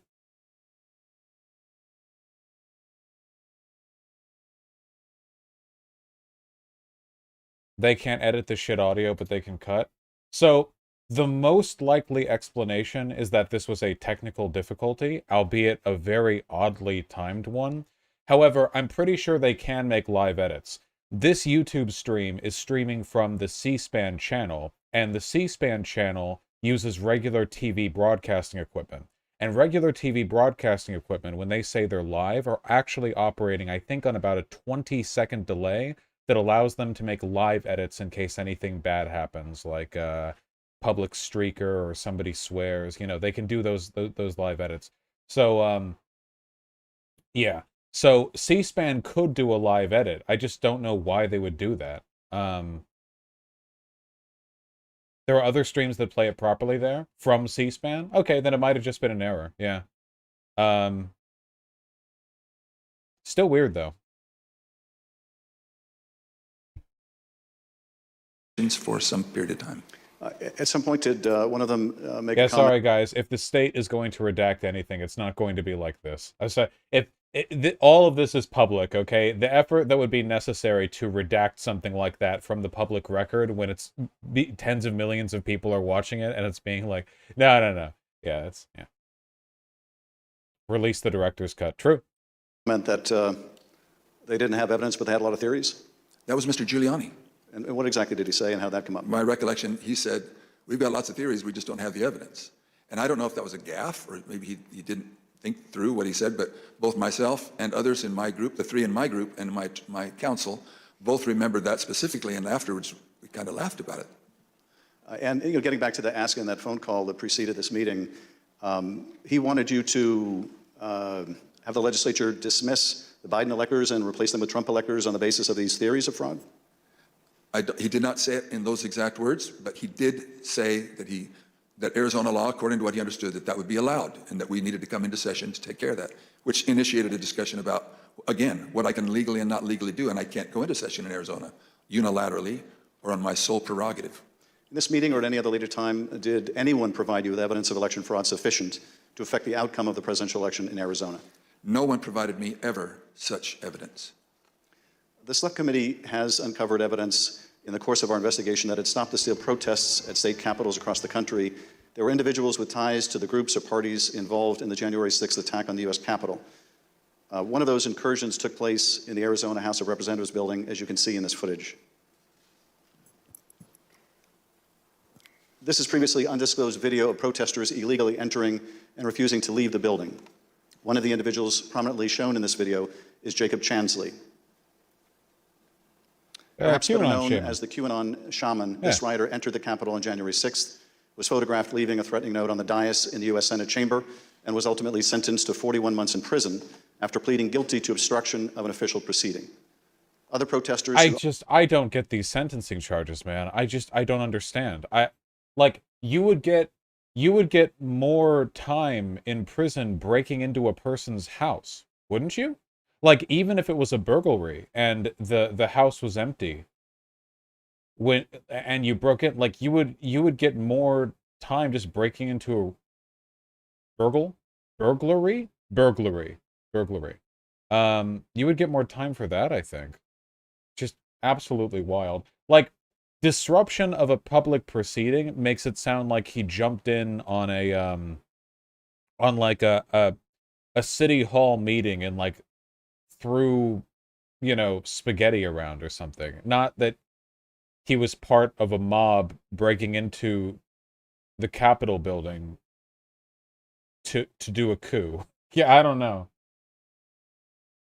Doesn't that mean other sentences are too long? Listen, call me an authoritarian if you will, but I am actually okay with people who attempt to instigate a fascist coup, going to jail for a little bit of time. I'm okay with that. You know, I'm okay with them having a little sit down. You know, they're going in the dunce corner. All right, it's nappy time. Maybe he was really cooperative. Yeah. Nah, I think he could go for a little timeout. Little timeout. You know, just a bit. Occupied the Arizona House of Representatives building, included Proud Boys, while men armed with rifles stood just outside the entrance. I understand these protesters were calling for you by name, Speaker Bowers. Is that correct? That is correct. Speaker Bowers, did the president call you again in later in December? He did, sir. Did you tell the president in that second call that you supported him, that you voted for him, but that you were not going to do anything illegal for him? I did, sir. Nevertheless, his lawyer, John Eastman, called you some days later, on June 4th, 2021, and he did have a very specific ask that would have required you to do just what you had already told the president you wouldn't do, something that would violate your oath. Is that correct? That's correct. It wasn't just me. I had my counsel and others on the call. And what did Dr. Eastman want you to do? That we would, in fact, take a vote to overthrow, or I shouldn't say overthrow, that we would decertify the electors, and that because we had plenary authority to do so. And he cited Article 2, Section 1, I think it's Clause 2, and said that, in his opinion, that gave us the authority if there was, I don't recall him saying sufficient evidence, but there was some call or some strong reason to do so that we, or justification to do so that we could do that. And that he was asking that his suggestion was that we would do it. And I said, again, I took an oath. For me to take that, to do what you do, would be counter to my oath. I don't recall if it was in that conversation, clearly, that we talked more about the oath, but I said, what would you have me do? And he said, just do it and let the court sort it out. And I said, you're asking me to do something that's never been done in history, the history of the United States, and I'm going to put my state through that without... Why does this guy's testimony feel like it's 90% just him aggrandizing how loyal and honorable he is? I'm far more interested in what, you know, the representatives of the Trump campaign had to say than his, like, noble and steadfast defense of the Constitution. Without sufficient proof, and that's going to be good enough. It's the highlight of his life. Let him have this. I I guess. I would put us through that. My state. I'm being mean. That I swore to uphold both in Constitution and in law. No, sir. He said, well, that's my suggestion would be just do it and let the courts figure it all out. And he didn't use that exact phrase, but that was what his meaning was. And I declined, and I believe that was close to the end of our phone call. And again, this took place after you had recently spoken with President Trump and told him that you wouldn't do anything illegal for him. Is that right? It wasn't days after. Obviously, it was days after, but a few days had gone by. But you had told President Trump you would not do anything illegal for him. I did, both times. And you told Dr. Eastman that you did not believe there was legal support to justify what he was asking, but he still wanted you to do it and effectively let the courts work it out? I've been warned, don't say things you think, maybe he said, but I do remember him saying that the authority of the legislature was plenary and that you can do it. I said, then you should know that I can't even call the legislature into session without a 2/3 majority vote. We're only 30 plus 1. There's no way that could happen. But in your view, what he was asking you to do would have violated your oath to the Constitution of Arizona on the morning of January 6th. Wait, did it just cut again? To the Constitution of Arizona on the morning of January 6th. No, peripheral vision fucked up. What did Mr. Biggs ask you to do? I believe that was the day that the vote was occurring to each state to have certification or to declare the certification of the electors. And he asked if I would sign on both to a letter that had been sent from my state and or that I would support the decertification of the electors. And I said I would not. Mr. Speaker, on December 4th, 2020, shortly after your meeting with Rudy Giuliani and other allies of President Trump, you released a statement publicly addressing, quote, calls for the legislature to overturn the 2020 certified election results. The statement is very straightforward in explaining the, quote, breathtaking request, unquote, made by representatives of President Trump. Quote, that the Arizona legislature overturn the certified results of last month's election and deliver the state's electoral college votes to President Trump, unquote. Why did you believe, as you wrote in this statement, that the rule of law forbid you from doing what President Trump and his allies wanted you to do? Representative, I'm sorry, I should be saying, Mr. Chairman, Representative Schiff, there's two sides to the answer. One is, what am I allowed to do, and what am I forbidden to do? We have no legal pathway, both in state law nor to my knowledge in federal law, for us to execute such a request. And I am not allowed to walk or act beyond my authority. If I'm not specifically authorized as a legislator, as a legislature, then I cannot act, to the point of calling us into session. Some say that just a few legislators have plenary authority, and that has come as part of all of this discussion, I'll call it.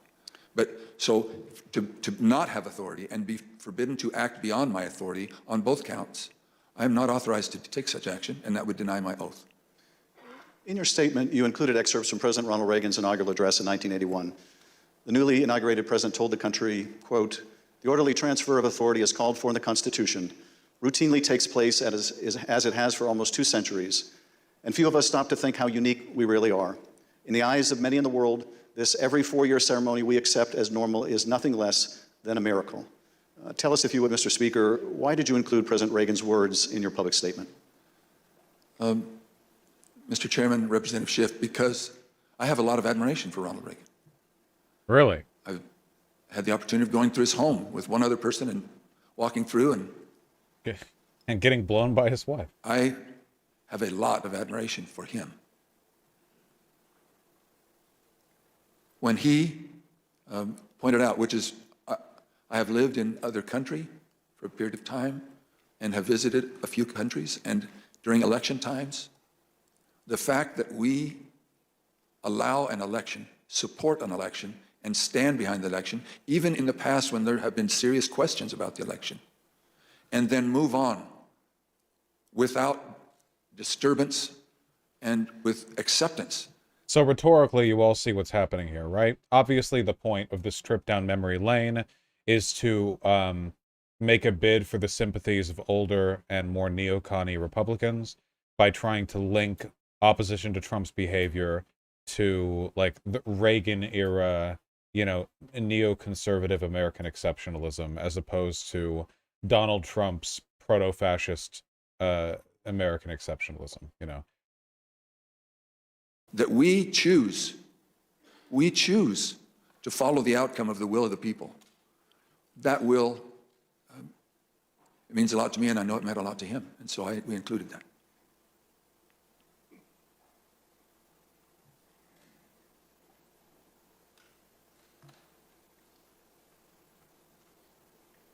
Thanks. Thank you, Speaker Bowers. I now want to look even more deeply at the fake elector scheme. Every 4 years, citizens from all over the United States go to the polls to elect their president. Under our Constitution, when we cast our votes for president, we are actually voting to send electors pledged to our preferred candidate to the Electoral College. In December, the electors in each state meet, cast their votes, and send those votes to Washington. There is only one legitimate slate of electors from each state. On the 6th day of January, Congress meets in a joint session to count those votes, and the winner of the Electoral College vote becomes the president.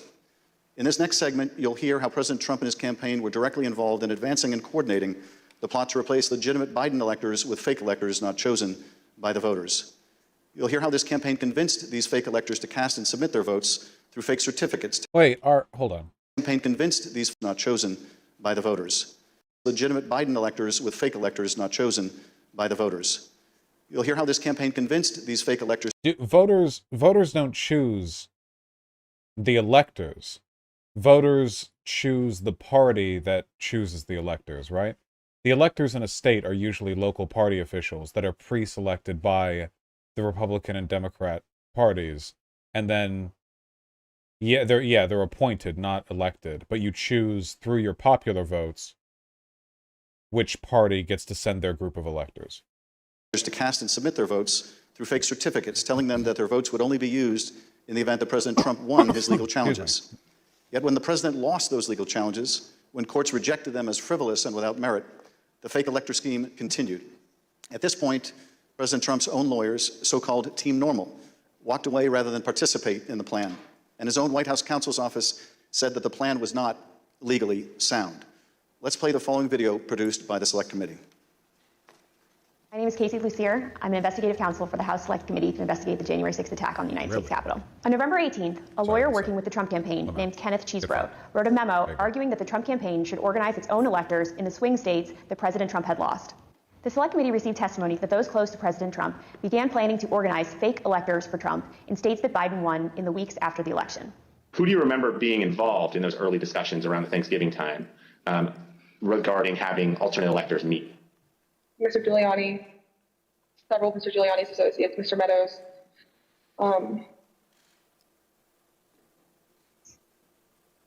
members of Congress, although it's difficult to distinguish if the members I'm thinking of were involved during Thanksgiving or if they were involved as we progress through December. At the president's direct request, the RNC assisted the campaign in coordinating this effort. What did the president say when he called you? Essentially, he turned the call over to Mr. Eastman, who then proceeded to talk about the importance of the RNC helping the campaign gather these contingent electors in case any of the legal challenges that were ongoing changed the result of any of the states. I think more just helping them reach out and assemble them. But my understanding is the campaign did take the lead, and we just were helping them in that role. As President Trump and his supporters continued to lose lawsuits, some campaign lawyers became convinced that convening electors in states that Trump lost was no longer appropriate.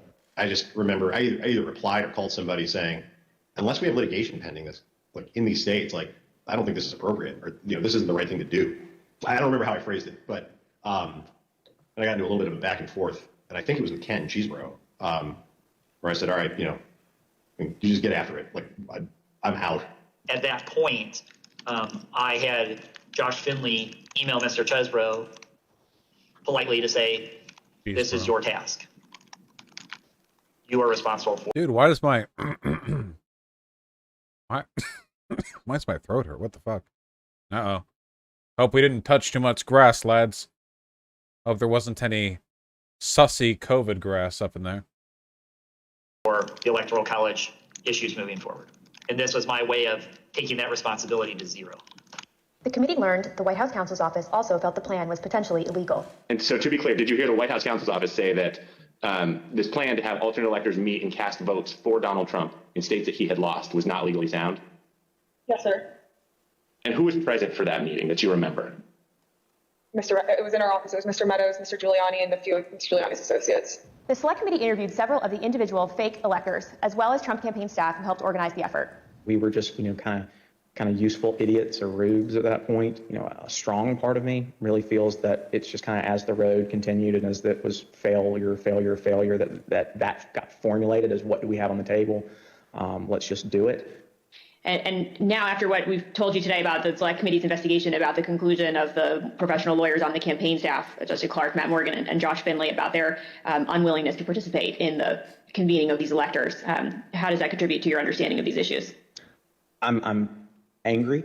I'm angry because I think in a sense, no one really cared if people were potentially putting themselves in jeopardy. Would you have not wanted to participate in this any further as well? I absolutely would not have. Had I known that the three main lawyers for the campaign that I've spoken to in the past and were leading up were not on board. Yeah. I was told that these would only count if a court ruled in our favor. So that would have been... Does anyone else feel like we're getting just an incredible variety of guys in all of these little, Skype interviews that they're doing? I just feel like we're getting a remarkable variety of just guy diversity. Yes, many guys, many men archetype. Yes, it's very good, Using our electors, it would have been using our electors in ways that we weren't told about, and we wouldn't have supported. Documents obtained by the Select Committee indicate that instructions were given to the electors in several states that they needed to cast their ballots in complete secrecy. Because this scheme involved fake electors, those participating in certain states had no way to comply with state election laws, like where the electors were supposed to meet. One group of fake electors even considered hiding overnight to ensure that they could access the state capitol, as required in Michigan. Did Mr. Norton say who he was working with at all on this effort to have electors meet? He said he was working with the president's campaign. he told me that the Michigan Republican electors were planning to meet in the Capitol and hide overnight so that they could fulfill the role of casting their vote in per law in the Michigan chambers. And I told him in no uncertain terms that that was insane and inappropriate. In one state, the fake electors even asked for a promise that the campaign would pay their legal fees.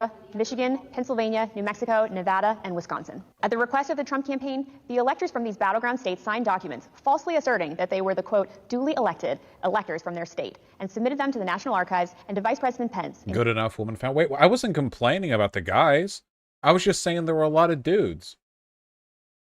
People are so judgy about dudes. I wasn't saying anything negative. Did you guys think that I was saying something negative because there were many guys? Just guys being dudes.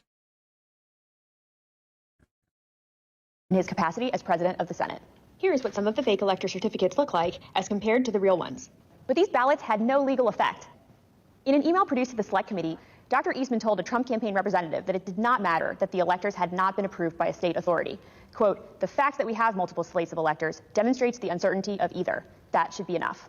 He urged that Pence act boldly and be challenged. Documents produced to the Select Committee show that the Trump campaign took steps to ensure that the physical copies of the fake electors' electoral votes from 2 states were delivered to Washington for January 6th. Text messages exchanged between Republican Party officials in Wisconsin show that on January 4th, the Trump campaign asked for someone to fly their fake electors' documents to Washington. A staffer for Wisconsin Senator Ron Johnson texted a staffer for Vice President Pence just minutes before the beginning of the joint session. The staffer stated that Senator Johnson wished to hand deliver to the vice president the fake electors' votes from Michigan and Wisconsin. The vice president's aide unambiguously instructed them not to deliver the fake votes to the vice president. Even though the fake elector slates were transmitted to Congress and the executive branch, the vice president held firm in his position that his role was to count lawfully submitted electoral votes. Joseph R. Biden, Jr. of the state of Delaware has received 306 votes. Donald J. Trump of the state of Florida has received 232 votes. Which is what he did when the joint session resumed on January 6th after the attack on the Capitol. 538. What we just heard in that video was an aide to the White House Chief of Staff telling this committee that the White House counsel's office felt that this fake electors plan was not legally sound. Nevertheless, the Trump campaign went forward with the scheme anyway. Speaker Bowers, were you aware that fake electors had met in Phoenix on December 14th and purported to cast electoral votes for President Trump? I was not. When you learned that these electors had met and sent their electoral votes to Washington, what did you think? Well, I thought of the book, The Gang That Couldn't Shoot Straight, and I just thought, this is a tragic parody. Mr. Bowers, I understand that as you flew from Phoenix to Washington yesterday, you reflected upon some passages from a personal journal that you were keeping in December 2020 while all of this was taking place. With your permission, I'm wondering if you would be willing to share one passage in particular with us. Thank you very much. It is painful to have friends who have been such a help to me turn on me with such rancor. I may, in the eyes of men, not hold correct opinions or act according to their vision or convictions, but I do not take this current situation in a light manner, a fearful manner, or a vengeful manner. I do not want to be a winner by cheating. I will not play with laws I swore allegiance to, with any contrived desire towards deflection of my deep foundational desire to follow God's will as I believe He led my conscience to embrace. How else will I ever approach Him in the wilderness of life, knowing that I ask this guidance only to show myself a coward in defending the course He let me take. He led me to take. Even Schiff looks uncomfortable. He's like, Mr. Speaker, those are powerful words.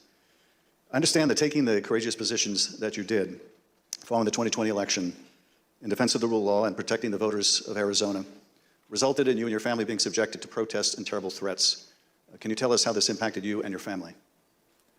Well, as others in the videos have mentioned, we received, my secretaries would say, in excess of 20,000 emails and tens of thousands of voicemails and texts, which saturated our offices and we were unable to work. or at least communicate.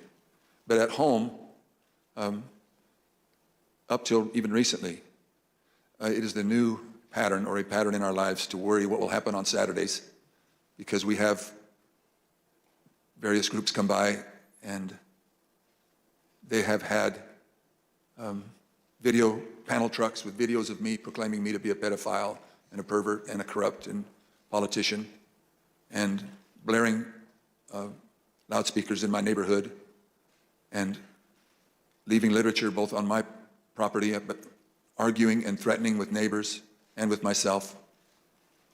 And I don't know if I should name groups, but there was one gentleman that had the 3 bars on his chest, and he had a pistol and was threatening my neighbor, not with the pistol, but just vocally. Okay. When I saw the gun, I knew I had to get close. And at the same time, on some of these, we had a daughter who was gravely ill, who was upset by what was happening outside. And my wife, that was a valiant person, very, very strong, quiet, very strong woman. So it was disturbing. It was disturbing. Mr. Speaker, I want to thank you for your service to the state of Arizona and to the country. Mr. Chairman, at this point, I think it would be appropriate to take a short recess. Accordingly, I reserve the balance of my time. The chair requests that those in the hearing room remain seated until the Capitol Police have escorted members and witnesses from the room. We'll have 5 minutes, 5-minute recess. Nope. The miracle of the VOD. Okay, can we move on from this guy now and get to the other witnesses, please?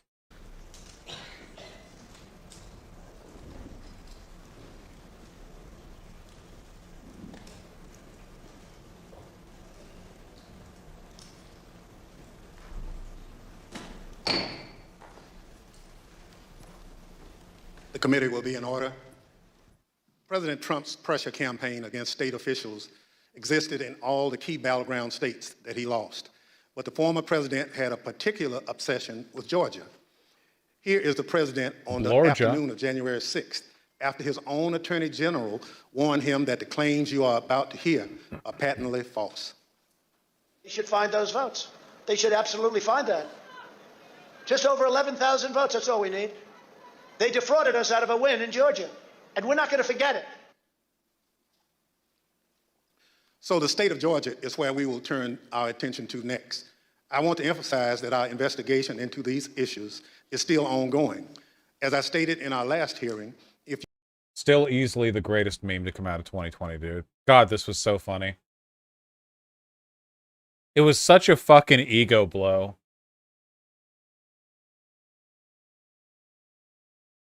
So goddamn good. That's my state, I help with that.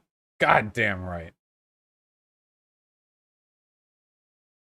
If you have relevant information or documentary evidence to share with the Select Committee, we welcome your cooperation, but we will share some of our findings with you today.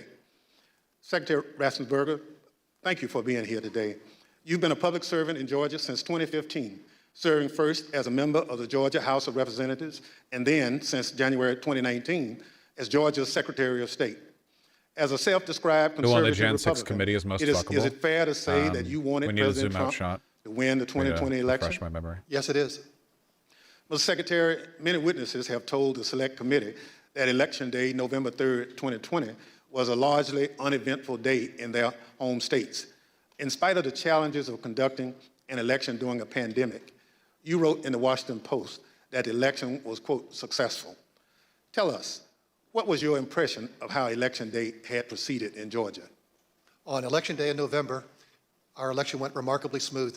In fact, we meet at the GEMA headquarters. That's the Georgia Energy Emergency Management Association meeting location, but we were following wait times in line. In the afternoon, our average wait time was 3 minutes statewide that we were recording for various precincts, and it actually got down to 2 minutes. And at the end of the day, we felt that we had a successful election from the standpoint of the administration and the operation of the election. Thank you. The chair recognizes the gentleman from California, Mr. Schiff. Thank you, Mr. Chairman. Secretary Raffensperger, did Joe Biden win the 2020 presidential election in Georgia, and by what margin? President Biden carried the state of Georgia by approximately 12,000 votes. And Mr. Secretary, as I understand it, your office took several steps to ensure the accuracy of the vote count in Georgia, reviewing the vote count in at least 3 different ways. These steps included a machine recount, a forensic audit, and a full hand recount of every one of the 5 million ballots cast. Did these efforts, including a recount of literally every ballot cast in the state of Georgia, confirm the result? Yes, they did. We counted the ballots where the first tabulation would be scanned. Then when we did our 100% hand audit of the all 5 million ballots in the state of Georgia, all cast in place, all absentee ballots, they were all hand recounted and they came remarkably close to the first count. And then upon the election being certified, President Trump, because he was within 0.5%, could ask for a recount. And then we recounted them again through the scanners and we got remarkably the same count. 3 counts, all remarkably close, which showed that President Trump did come up short.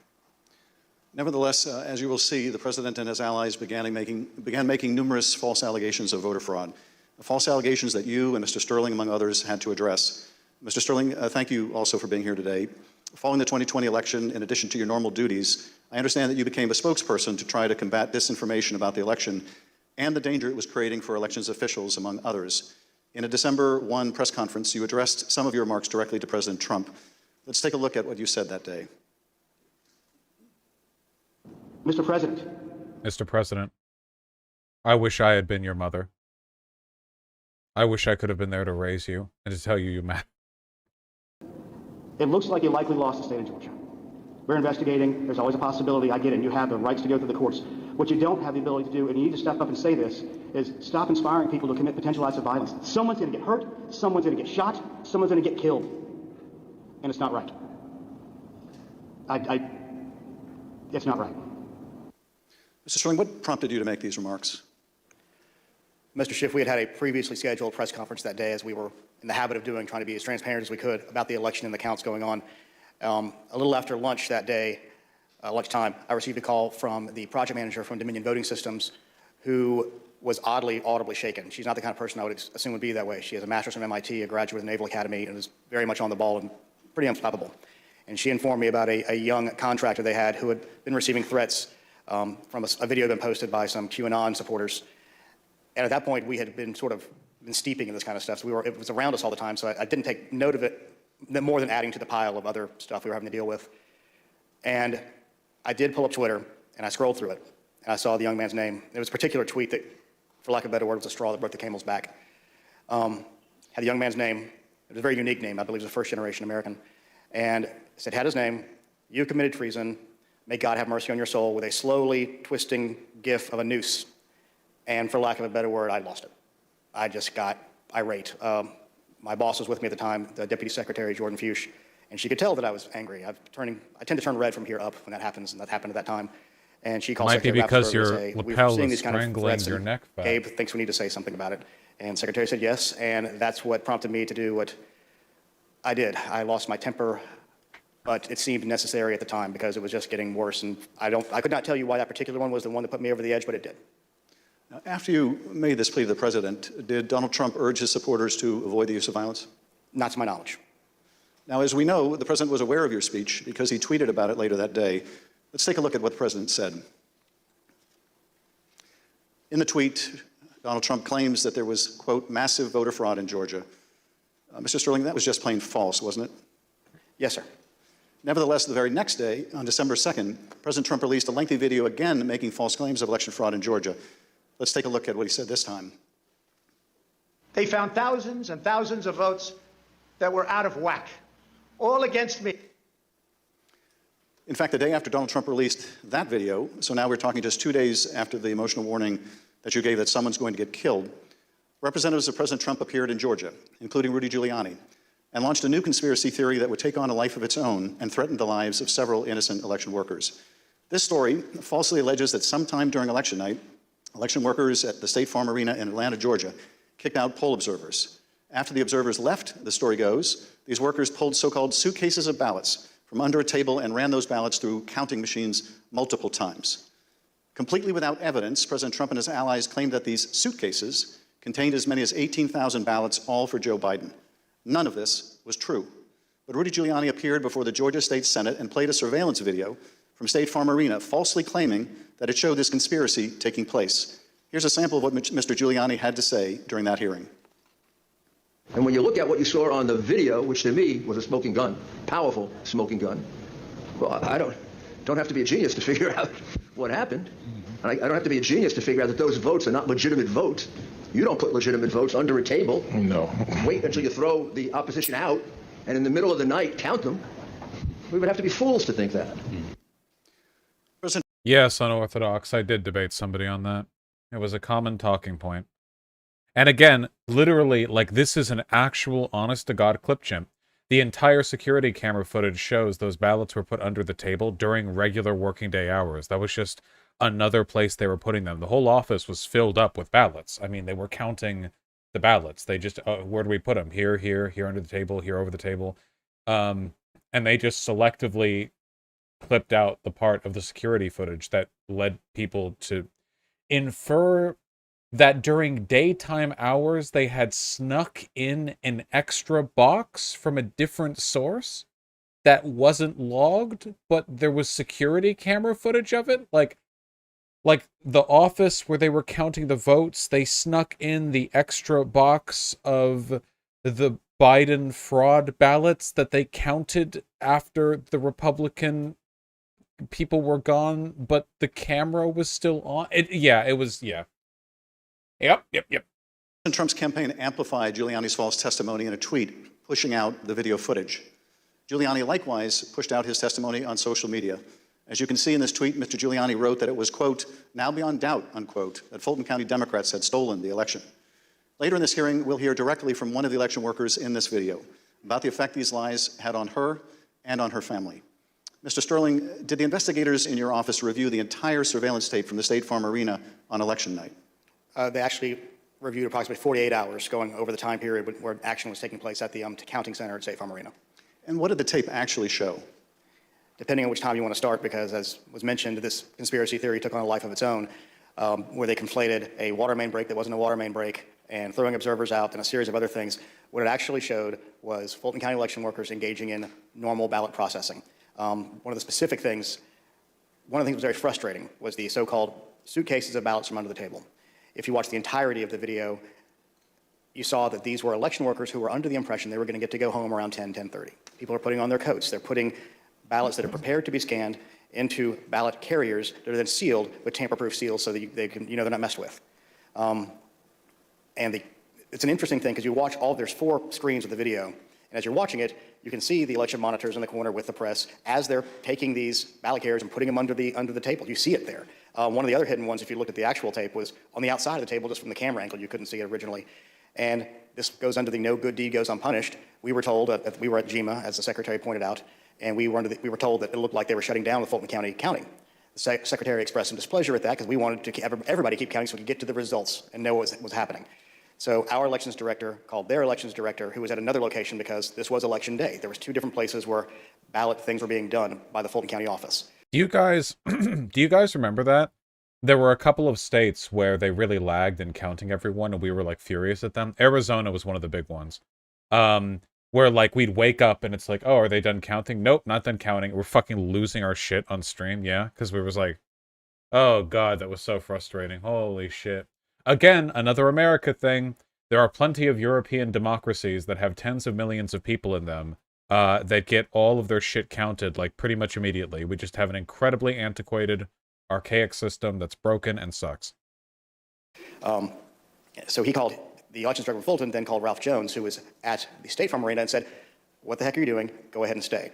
And as you watch the video itself, you see him take the phone call as people are putting things away, getting ready to leave. And you can tell for about 15, 20 seconds, he does not want to tell these people they have to stay. He walks over, he thinks about it for a second, you see him come back to the corner of a desk and kind of slumps his shoulders and says, okay, y'all, we got to keep on counting. And then you see him take their coats off, get the ballots out. And then a secondary thing that you'll see on there is you'll have people who are counting ballots who a batch will go through, they will take them off and run that through again. What happens there is a standard operating procedure. If there's a misscan, if there's a misalignment, if it doesn't read right, these are high-speed, high-capacity scanners. So 3 or 4 will go through after a misscan. You have to delete that batch and put it back through again. And by going through the hand tally, as the secretary pointed out, we showed that if there had been multiple ballots scanned without a corresponding physical ballot, your counts would have been a lot higher than the ballots themselves. And by doing the hand tally, we saw 2 specific numbers that were met. The hand tally got us to a 0.1053% off of the total votes cast and 0.0099% on the margin, which is essentially dead on accurate. Most academic studies say a hand tally you'll have between 1% and 2%, but because we use ballot marking devices where it's very clear what the voter intended, it made it a lot easier for us to conduct the hand count and show that none of that was true. Now, I understand that when you reviewed these tapes and did the analysis, it disproved this. Just so you guys know, like, that is incredibly accurate. We just do not have a voter fraud problem in this country. Funnily enough, one of the things that makes the vote counting process seem incredibly archaic and inefficient is actually the thing that makes it very secure. Tom Scott has a really, really, really good video on why we can't do electronic voting, why it's incredibly dangerous. But the basic gist of it is, making every single vote have to contain a slip of actual physical paper that a physical human being has to write on and check means that getting away with fraud is unbelievably difficult. With the computer system, a changing of a couple of numbers behind the scenes is all it takes. If everything is logged on the computer, everything can be changed on the computer. A good example of a difference would be like, if you... I'm trying to think. A good example would be like, imagine you're in a class, you have two classrooms, okay? And both of the classrooms have a ball in them, but they're made of different materials. One of the classrooms is a sculpture classroom, and there is a clay ball about 1 foot in diameter. And in the other classroom, everyone is sharing like the same Unity account, working on like a CG ball, you know? So you have the same foot diameter ball in both classrooms. One of them is managed digitally, can be managed through any one of like dozens of computers in the classroom, and the other one is just in the center of a large room with everyone looking at it.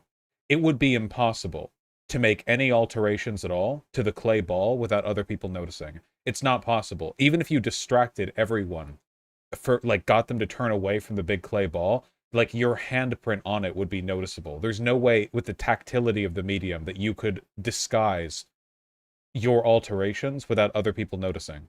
But if everyone's just logged in on Unity or whatever, like if you could distract people for just an incredibly short length of time, you could make any number of alterations that would be completely untraceable, outside of obviously like checking the, the alteration log, but that wouldn't really be applicable if you're talking about hacking. Do you understand what I'm talking about?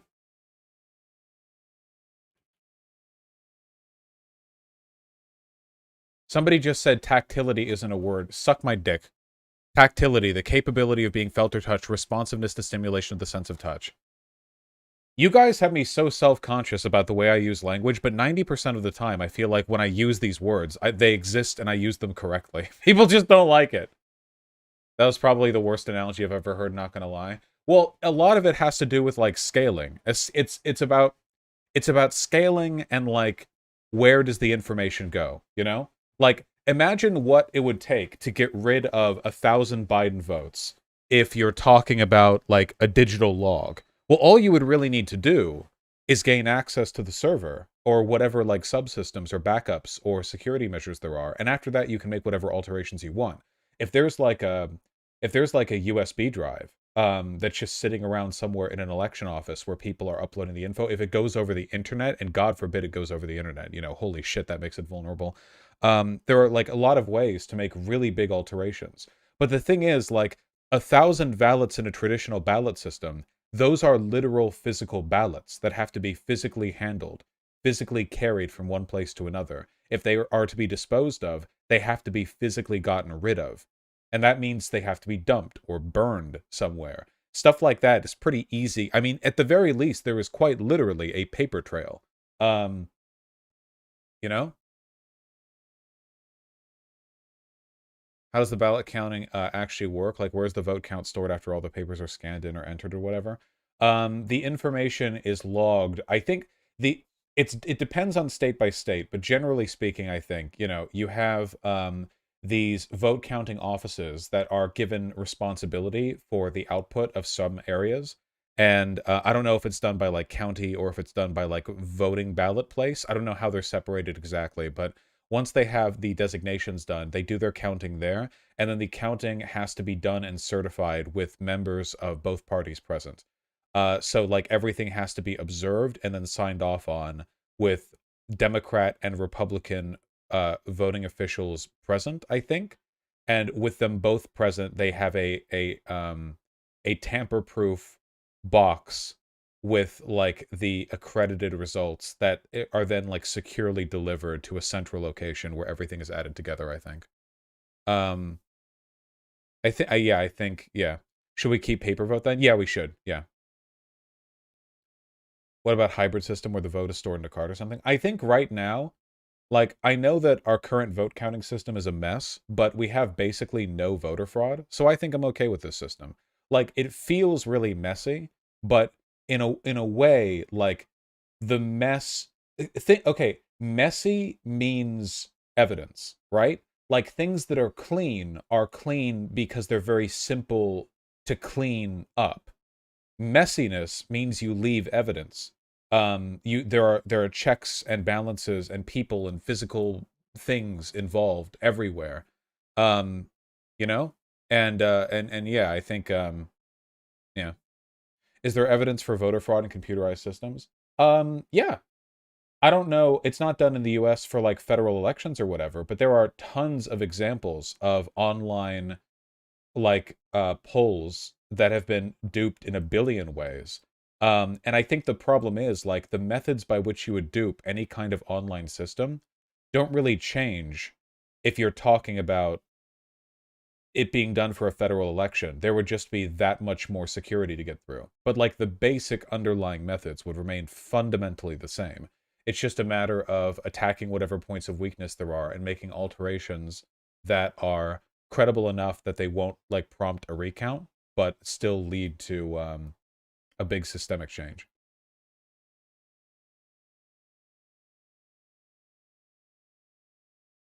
The video literally presupposes machines owned by the private market with non-transparent code and plugged to the internet. Excuse me. No, I don't think so. First of all, any voting machines in the United States, if we did do electronic voting, would be privately owned. I'm afraid that is just a fact of the matter. As for whether or not they make their code transparent, I don't know why a private company would be obligated to do so, but even if you made it transparent, what is that going to mean to the average person? And the criticisms that Tom Scott made aren't just if they're plugged into the internet. Messy is often just a pejorative for granularity. Yeah, well, yeah, exactly. Granularity in this case is desirable. Yeah.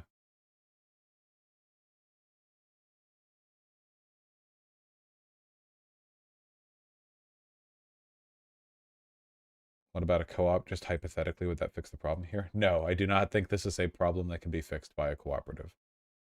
Again, I genuinely think that our current system works. Like people in chat are trying to correct it, but our current system produces essentially no voter fraud, at least not any statistically significant amount. So in this case, yeah, the process of vote counting is fine. Granularity isn't a word either, lol. Are you kidding? You guys are getting owned today.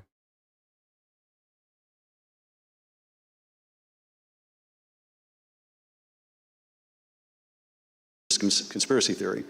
But you still had to take a lot of steps to try to make sure the public knew the truth about these allegations. And you did frequent briefings for the press. Let's take a look at one of those press briefings, Mr. Sterling, that you held on December 7th to make the point that you just did today. Move on to what I'm going to call Disinformation Monday. Out of the gate, many of you all saw the videotape from State Farm Arena. I spent hours with our post-certified investigators, Justin Gray from WSB, spent hours with us going over this video to explain to people that what you saw, the secret suitcases with magic ballots, were actually ballots that had been packed into those absentee ballot carriers by the workers in plain view of the monitors and the press. And what's really frustrating is the president's attorneys had this same videotape. They saw the exact same things the rest of us could see, and they chose to mislead state senators and the public about what was on that video. I'm quite sure that they will not characterize the video if they try to enter into evidence, because that is the kind of thing that could lead to sanctions, because it's obviously untrue. They knew it was untrue, and they continue to do things like this. Mr. Sterling, despite the efforts by your office to combat this misinformation by speaking out publicly and through local media, misspoke. You were unable to match the reach of President Trump's platform and social media megaphone spreading these false conspiracy theories. What was it like to compete with a president who had the biggest bully pulpit in the world to push out these false claims? For lack of a better word, it was frustrating. But oftentimes I felt our information was getting out, but that there was a reticence of people who needed to believe it because the President of the United States, whom many looked up to and respected, was telling them it wasn't true, despite the facts. And I characterized it at one point, it was kind of like a shovel trying to empty the ocean. And yes, it was frustrating. I even have family members who I had to argue with about some of these things, and I would show them things, and the problem you have is you're getting to people's hearts. I remember there's one specific, an attorney that we know that we showed and walked him through, this wasn't true, okay, I get that, this wasn't true, okay, I get that, this wasn't, 5 or 6 things. But at the end he goes, I just know in my heart they cheated. That's just, and so once you get past the heart, the facts don't matter as much. And our job, from our point of view, is to get the facts out, do our job, tell the truth, follow the Constitution, follow the law, and defend the institutions, and the institutions held.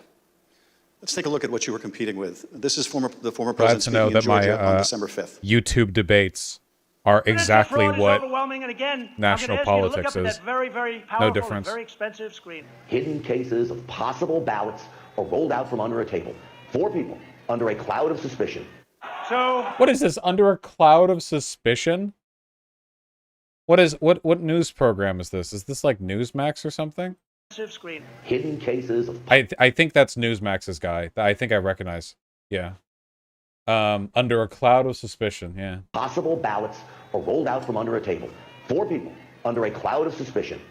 So if you just take the crime of what those Democrat workers were doing, and by the way, there was no water main break. They said there was no water main break. That's 10 times more than I need to win this state. 10 times more. It's 10 times, maybe more There was no water main break. Okay.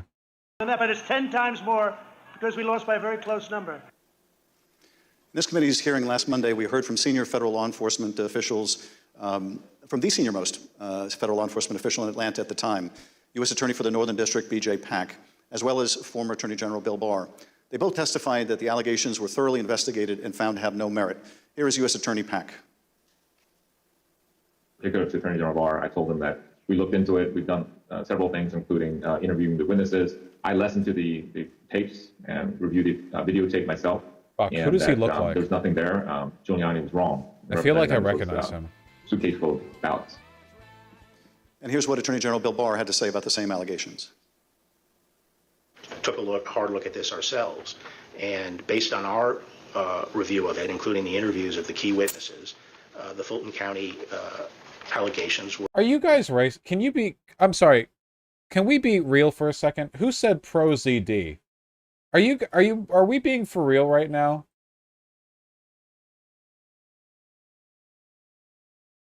Really? Is that what we're going with? I see it. Do you? Okay, hold on. That does look like him. Man, is it just the glasses? Is it really just the... If you... I guess maybe aged up 20 years? I just don't see it the way you guys do. I'm sorry. And here's what Attorney General Bill Barr had to say about the same allegations. Took a hard look at this ourselves, and based on our review of it, including the interviews of the key witnesses, the Fulton County allegations had no merit. We also have testimony from senior Department of Justice officials establishing that they specifically told President Trump that these allegations had been thoroughly investigated and were completely without merit. Here's Acting Deputy Attorney General Richard Donoghue describing a phone conversation in which he specifically told President Trump that these allegations were false. The president kept fixating on the suitcase that supposedly had fraudulent ballots and that the suitcase was rolled out from under the table. And I said, no, sir, there is no suitcase. You can watch that video over and over. There is no suitcase. There is a wheeled bin where they carry the ballots. No matter how many times senior Department of Justice officials, including his own Attorney General, told the president that these allegations were not true, President Trump kept promoting these lies and putting pressure on state officials to accept them. On January 2nd, the president had a lengthy telephone conversation with Secretary Raffensperger. Prior to the president's call, though, I want to share a bit of important context. First, the White House, including the former president's chief of staff, Mark Meadows, repeatedly called or texted the secretary's office some 18 times in order to set up this call. They were quite persistent. Second Chief of Staff Mark Meadows took the extraordinary step of showing up at a signature audit site in Georgia, where he met with Secretary Raffensperger's chief investigator, Francis Watson, who was supervising that audit process. Behind me is a photograph from that visit. Third, the day after Meadows' Georgia visit, he set up a call between President Trump and Francis Watson. On the call between President Trump and Georgia investigator Francis Watson, the former president continued to push the false claim that he'd won the state of Georgia. Let's listen to that part of the conversation. You know, you have the most important job in the country right now, because if we win Georgia, first of all, if we win, you're going to have 2 wins. So they're not going to win right now. You know, they're down because the people of Georgia are so angry at what happened. I mean, they know I won by hundreds of thousands of votes. It wasn't close. And in this next clip, he told his state law enforcement official that she'd be praised if she found the right answer. Fully, you know, I will. When the right answer comes out, you'll be praised. I mean, I don't know why. You know, they made it so hard. They will be praised. I think we're really getting a look into Trump's psychology here. First of all, that he's a daddy's boy who thinks that saying you'll be praised for betraying your country is like a good sell. And second of all, I think it betrays how like non-facts oriented this entire thing is, right? Like it's literally just like your life will be better if you do this thing. There's not even an attempt at trying to position this as some kind of morally right thing. It's pure self-interest. People will say great, because that's what it's about, that ability to check and to make it right, because everyone knows it's wrong. There's just no way. Mr. Raffensperger, I know you weren't on this call, but that you have listened to it. President Trump didn't win by hundreds of thousands of votes in Georgia, did he? No, he did not. I've been traveling through the state of Georgia for a year now, and simply put, in a nutshell, what happened in fall of 2020 is that 28,000 Georgians skipped the presidential race, and yet they voted down ballot in other races. Oh shit, is this true? Pacifism is the wrong response to this war in Ukraine from Slavoj Žižek. The least we owe Ukraine is full support, and to do this we need a stronger NATO. Oh shit, wait, this is from today. Fuck yeah, Zizek. We should read this after we're done with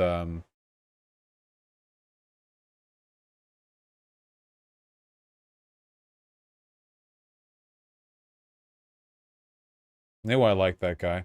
Yeah, we'll read the article, or at least skim it. I don't know how long it is, but we'll give it a look after this.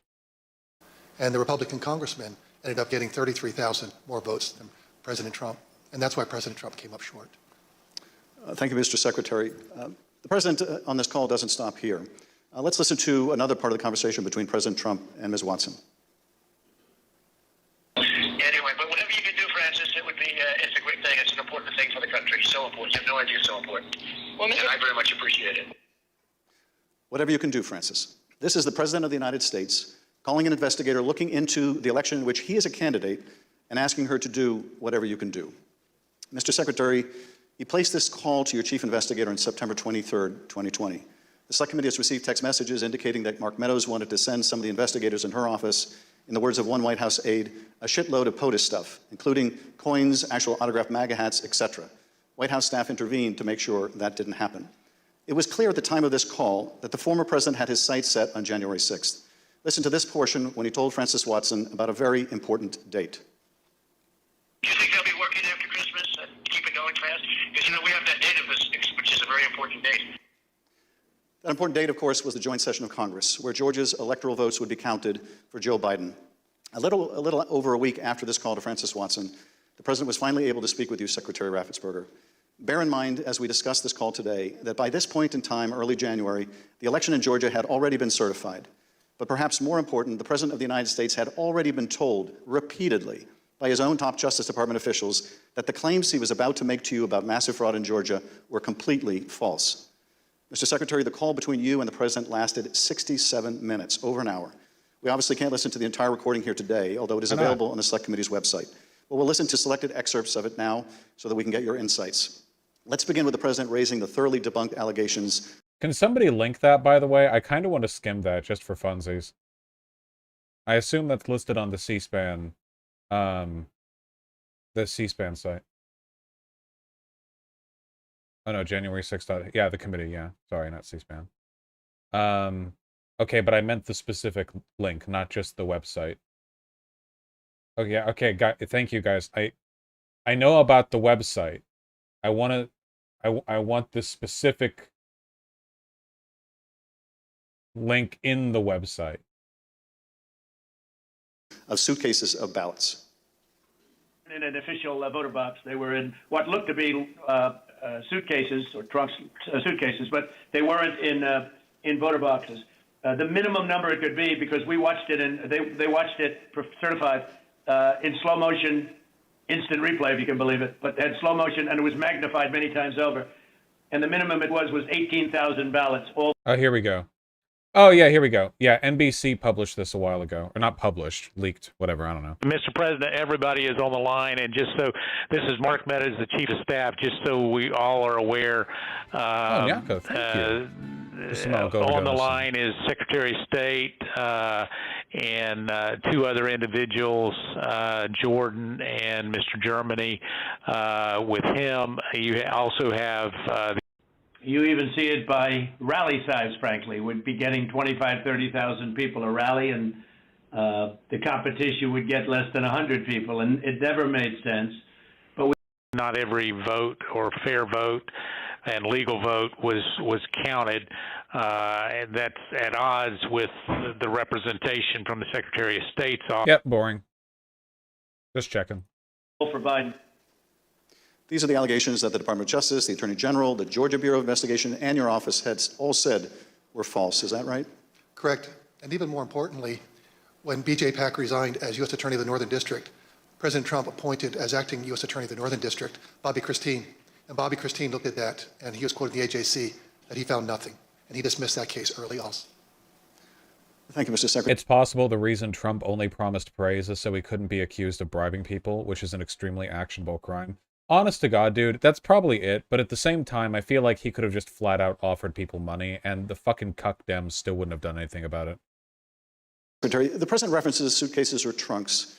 Mr. Sterling, were the objects seen in these videos suitcases or trunks, or were they just the ordinary containers that are used by election workers? They're standard ballot carriers that allow for seals to be put on them so they're tamper-proof. And finally, the President claims that there was a minimum of 18,000 ballots somehow smuggled in, all for Biden. I take it, gentlemen, that was also categorically false? There's no physical way he can know who those ballots are for, but secondarily, Fulton County for years has been an issue in our state when it comes to elections. So they had a very difficult time during the primary, in large part because of COVID. So we had put them under a consent decree the Secretary got negotiated, where we had a monitor on site. And his name is Carter Jones. And he took a notation. He had gone from State Farm to the English Street warehouse to look at election day activities. But before he left the State Farm arena, he noted how many ballots had been counted on each one of the machines. And when he came back after we found out they were working again, he took note again when they closed. And I believe the final number was something around 8,900 total ballots were scanned from the time he left to the time about 12:30 or 1 o'clock in the morning. So way below 18,000. Let's play the next clip. I heard it was close. I said, there's no way. But they dropped a lot of votes in there late at night. You know that, Brett. Mr. Secretary, did somebody drop a lot of votes there late at night? No. I believe that the president was referring to some of the counties when they would upload, but the ballots had all been accepted and had to be accepted by state law by 7 p.m. So there were no additional ballots accepted after 7 p.m. Let's play the next clip in which the president makes claims about so-called dead voters. The other thing, dead people. So dead people voted, and I think the number is in close to 5,000 people. And they went to obituaries. They went to all sorts of methods to come up with an accurate number, and a minimum is close. Oh, just so you guys don't fall for this trickery in the future, this was another one of those talking points that came up. There were, of course, dead voters that were found in some of these key elections, and one of the reasons for that is there were people who died after submitting their mail-in ballots. That's not illegal. That's a normal thing that happens with time. So just keep that in mind whenever people are like, well, it's been found that there are hundreds of dead people who voted. The question is, did they vote before or after they were pronounced dead? And in all those cases, again, all those people who were dead when the votes were counted were alive when the votes were submitted, which is, of course, the actual, it's the important part.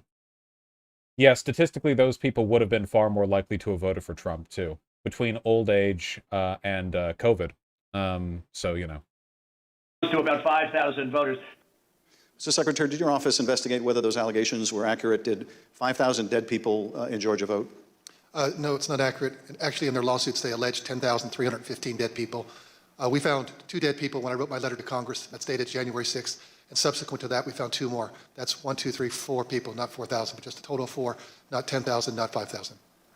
Let's play the next clip.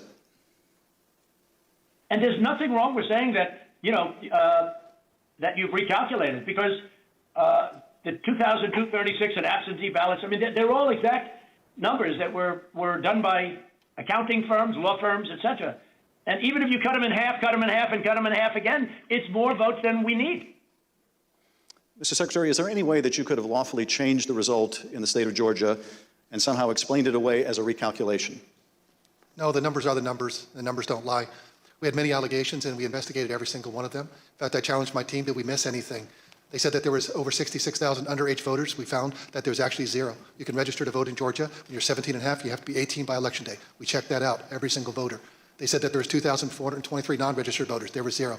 They said that there was 2,056 felons. We identified less than 74 or less that were actually still in felony sentence. Every single allegation we checked. We ran down the rabbit trail to make sure that our numbers were accurate. So there's no way you could have recalculated it except by fudging the numbers? The numbers were the numbers, and we could not recalculate because we had made sure that we had checked every single allegation. And we had many investigations. We had nearly 300 from the 2020 election. Mr. Secretary, you tried to push back when the president made these unsupported claims, whether they were about suitcases of ballots or that Biden votes were counted 3 times. Let's play the next clip. President, they did not put that. We did an audit of that, and was proved conclusively that they were not scanned 3 times. Yeah, Mr. President, we'll send you the link from WSB that does. I don't care about a link. I don't need it. I have a much better link. You told the president you would send him a link from WSB, which I understand is a local television station that had a unedited video from the State Farm Arena. But the president wasn't interested in that. He said he had a much better link. Mr. Secretary, at the time that you were on the call with the president, as we have shown, both the FBI and the Georgia Bureau of Investigation have proven these claims to be nonsense. And you told him about these investigations on the phone. Let's listen to what President Trump had to say about the state and federal law enforcement officers who investigated these false claims. There's no way they could. Then they're incompetent. They're either dishonest or incompetent. Okay, there's only 2 answers: dishonesty or incompetence. There's just no way. Look, there's no way. But the president didn't stop at insinuating that law enforcement officers were either dishonest or incompetent. He went on to suggest that you could be subject to criminal liability for your role in the matter. Before I play that portion of the conversation, I'd like to show you something that the president retweeted a couple weeks before your call with him. Here's the president retweeting a post from one of his allies, a lawyer who was later sanctioned by a judge in Michigan for making false claims of election fraud. Lin Wood, damn. Is Lin Wood still relevant? I genuinely haven't heard anything about him in a couple of months, and I assume he kind of dropped off a bit. Is he still relevant? No? Okay, he definitely had his day in the limelight. Lin Wood was the first lawyer who, he was the first lawyer for Rittenhouse, who was more of a, I guess you would call him an activist than a lawyer. Absolute psycho, just a complete psychopath. But he got really, really prominent really quick. QAnon tier shit. Let's take a look at that tweet. The tweet read, quote, President Trump, @real Donald Trump, is a genuinely good man. He does not really like to fire people. I bet he dislikes putting people in jail, especially, quote unquote, Republicans. He gave @Brian Kemp, Georgia, and @Georgia Secretary of State every chance to get it right. They refused. They will soon be going to jail. Oh yeah, he called Marjorie Taylor Greene a communist. That's right. That's good. So on your call, this was not the first time the president was suggesting you might be criminally liable. With that, let's listen to this portion of the call. I think you're going to find that they are shredding ballots because they have to get rid of the ballots because the ballots are unsigned. The ballots are corrupt. And they're brand new and they don't have seals. And there's a whole thing with the ballots, but the ballots are corrupt. And you're going to find that they are, which is totally illegal. It's more illegal for you than it is for them because you know what they did and you're not reporting it. That's a criminal offense. I want to say, by the way, I know I've said this before. I still kind of think that Donald Trump thinks he's telling the truth here. I don't know. He's really, really impressionable. Even if all the people in his, even if all his, like, White House subordinates are telling him that he's wrong. Like, doesn't he seem like exactly the kind of guy who would see one tweet, like, listing all of the ways in which election fraud is happening, and then he would latch onto that and not listen to anything any of the people around him are saying? Don't get me wrong. I'm not saying this exonerates him. He is deeply mentally ill. He is incredibly megalomaniacal and narcissistic. This is not an exoneration of his behavior. I'm only saying that I feel like he is so psychotic that he might actually believe what he's saying here, and that is genuinely not possible to know. Yeah. And you can't let that happen. That's a big risk to you and to Ryan, your lawyer. That's a big risk. Secretary Raffensperger, after making a false claim about shredding of ballots, the president suggested that you may be committing a crime by not going along with his claims of election fraud. And after suggesting that you might have criminal exposure, President Trump makes his most explicit ask of the call. Let's play a part of that conversation. So, look, all I want to do is this. I just want to find 11,780 votes, which is one more than we have, because we won the state. Mr. Secretary, was the president here asking you for exactly what he wanted? One more vote than his opponent. What I knew is that we didn't have any votes to find. We had continued to look. So again, the reason why that language is significant is because Trump isn't saying, we need to find out how many ballots were fraudulent. I know that I won. Like, we need to redo the votes, whatever. He's asking for a specific number. The votes that he wants has nothing to do with the legitimacy of the results. It's just he wants the amount that would make him win. Investigated, like I just shared the numbers with you, there were no votes to find. That was an accurate count that had been certified. And as our general counsel said, there was no shredding of ballots. Mr. Secretary, after making this request, the president then goes back to the danger of having you deny these allegations of fraud. Let's listen to that part of the clip. And I watched you this morning, and you said, well, there was no criminality. But I mean, all of this stuff is very dangerous stuff. When you talk about no criminality, I think it's very dangerous for you to say that. Secretary Raffensperger, you wrote about this in your book, and you said, quote, I felt then and still believe today that this was a threat. Others obviously thought so too, because some of Trump's more radical followers have responded as if it was their duty to carry out this threat. Please tell us what you, your wife, even your daughter-in-law experienced regarding threats from Trump's more radical followers. Well, after the election, my cell phone was doxxed, and so I was getting texts all over the country, and then eventually my wife started getting the text, and hers typically came in as sexualized texts, which were disgusting. You have to understand that Trish and I, we met in high school, we've been married over 40 years now, and so they started going after her, I think, just to probably put pressure on me. Why don't you just quit, walk away? And so that happened. And then some people broke into my daughter-in-law's home, and my son has passed, and she's a widow, and has 2 kids, and so we're very concerned about her safety also. And Mr. Secretary, why didn't you just quit and walk away? Because I knew that we had followed the law and we had followed the Constitution. And I think sometimes moments require you to stand up and just take the shots when you're doing your job. And that's all we did. We just followed the law and we followed the Constitution. And at the end of the day, President Trump came up short. But I had to be faithful to the Constitution. And that's what I swore an oath to do. During the remainder of the call, the former president continued to press you to find the remaining votes that would ensure his victory in Georgia. Let's listen to a little more. Why wouldn't you want to find the right answer, Brad, instead of keep saying that the numbers are right? So look, can you get together tomorrow? And Brad, we just want the truth. It's simple. And everyone's going to look very good if the truth comes out. It's okay. It takes a little while, but let the truth come out. And the real truth is I won by 400,000 votes, at least. So what are we going to do here, folks? I only need 11,000 votes. Fellas, I need 11,000 votes. Give me a break. 4 days after the president's call to Secretary Raffensperger was January 6th. The president whipped up the crowd in front of the ellipse, once again promoting the allegation that Secretary Raffensperger, the president's own attorney general, had told him was false. Here he is on the ellipse. In Fulton County, Republican poll watchers were ejected, in some cases physically, from the room under the false pretense of a pipe burst, water main burst, everybody leave, which we now know was a total lie. Then election officials pulled boxes, Democrats, and suitcases of ballots out from under a table, you all saw it on television, totally fraudulent, and illegally scanned them for nearly 2 hours, totally unsupervised. tens of thousands of votes. This act coincided with a mysterious vote dump of up to 100,000 votes for Joe Biden, almost none for Trump. Oh, that sounds fair. That was at 1:34 a.m. Mr. Secretary, Mr. Sterling, I want to thank you for your service to the state of Georgia and to the country. Speaker Bowers, likewise, I want to thank you for your service to the state of Arizona and to the country.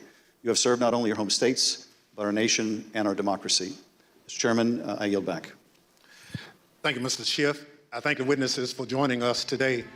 You're now dismissed.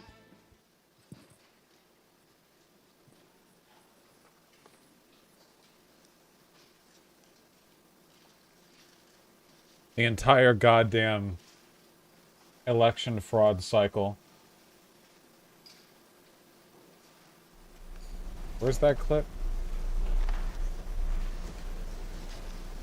Nice argument, Senator. Why don't you back it up with a source? My source is that I made it the fuck up. All right, you goobers. Two of the unsung heroes in this country doing the hard work of keeping our democracy functioning for every American. Ms. Moss, welcome.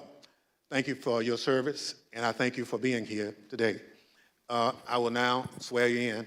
Please stand. The election officials?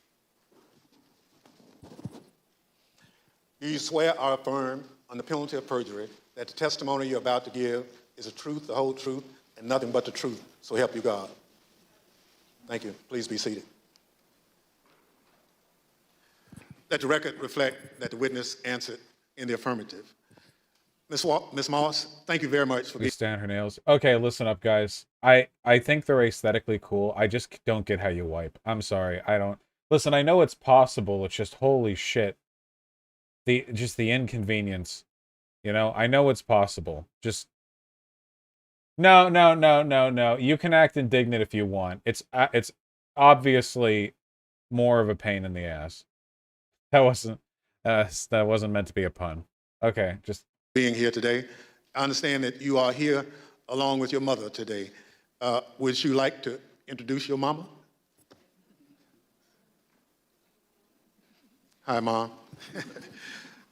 Ms. Moss, hi. Today we'll be asking you about some of the threats that you received following the 2020 election. Since you've been an election worker for over 10 years, I want to ask you, in your decade of service, had you ever experienced threats like these before?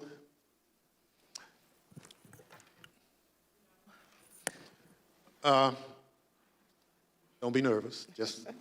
I understand. So, and I want to make sure that the record reflects that you've done it. The record reflects that she did not answer the question. Bailiff, execute her immediately. For quite a while, and you never received the threats, and your answer was no. Thank you. Pursuant to Section 5C8 of the House Resolution 503, the chair recognizes the gentleman from California, Mr. Schiff, for questions. Good afternoon, Ms. Moss. Thank you for being here. I understand that you were employed by the Fulton County Registration. I think she's not pressing the mic on button correctly, but Thomas can read her lips, so he's accepting her input, and I think he feels too bad to correct her on the mic usage. Elections Department for more than 10 years, and I understand that you love that job. Please tell us Thompson, what made you so fond of the work that you did. There you go. Well, I've always been told by my grandmother how important it is to vote, and how people before me, a lot of people, older people in my family, did not have that right. So what I loved most about my job were the older voters. Younger people could usually do everything from their phone or go online, but the older voters like to call, they like to talk to you, they like to get my card, they like to know that every election I'm here.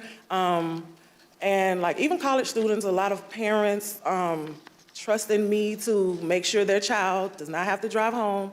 They'll get an absentee ballot, they can vote, and I really found pleasure in that. I liked being the one that, if someone can't navigate my voter page, or, they want a new precinct card and they don't have a copy machine or a computer or all of that. Isn't it wild having a human being take the stand after having like 3 consecutive hearings of just like a bunch of stiff-necked like political officials like trying to like cover their ass or take the right side in this position, and then it's like, all right, and now we have an actual person, you know.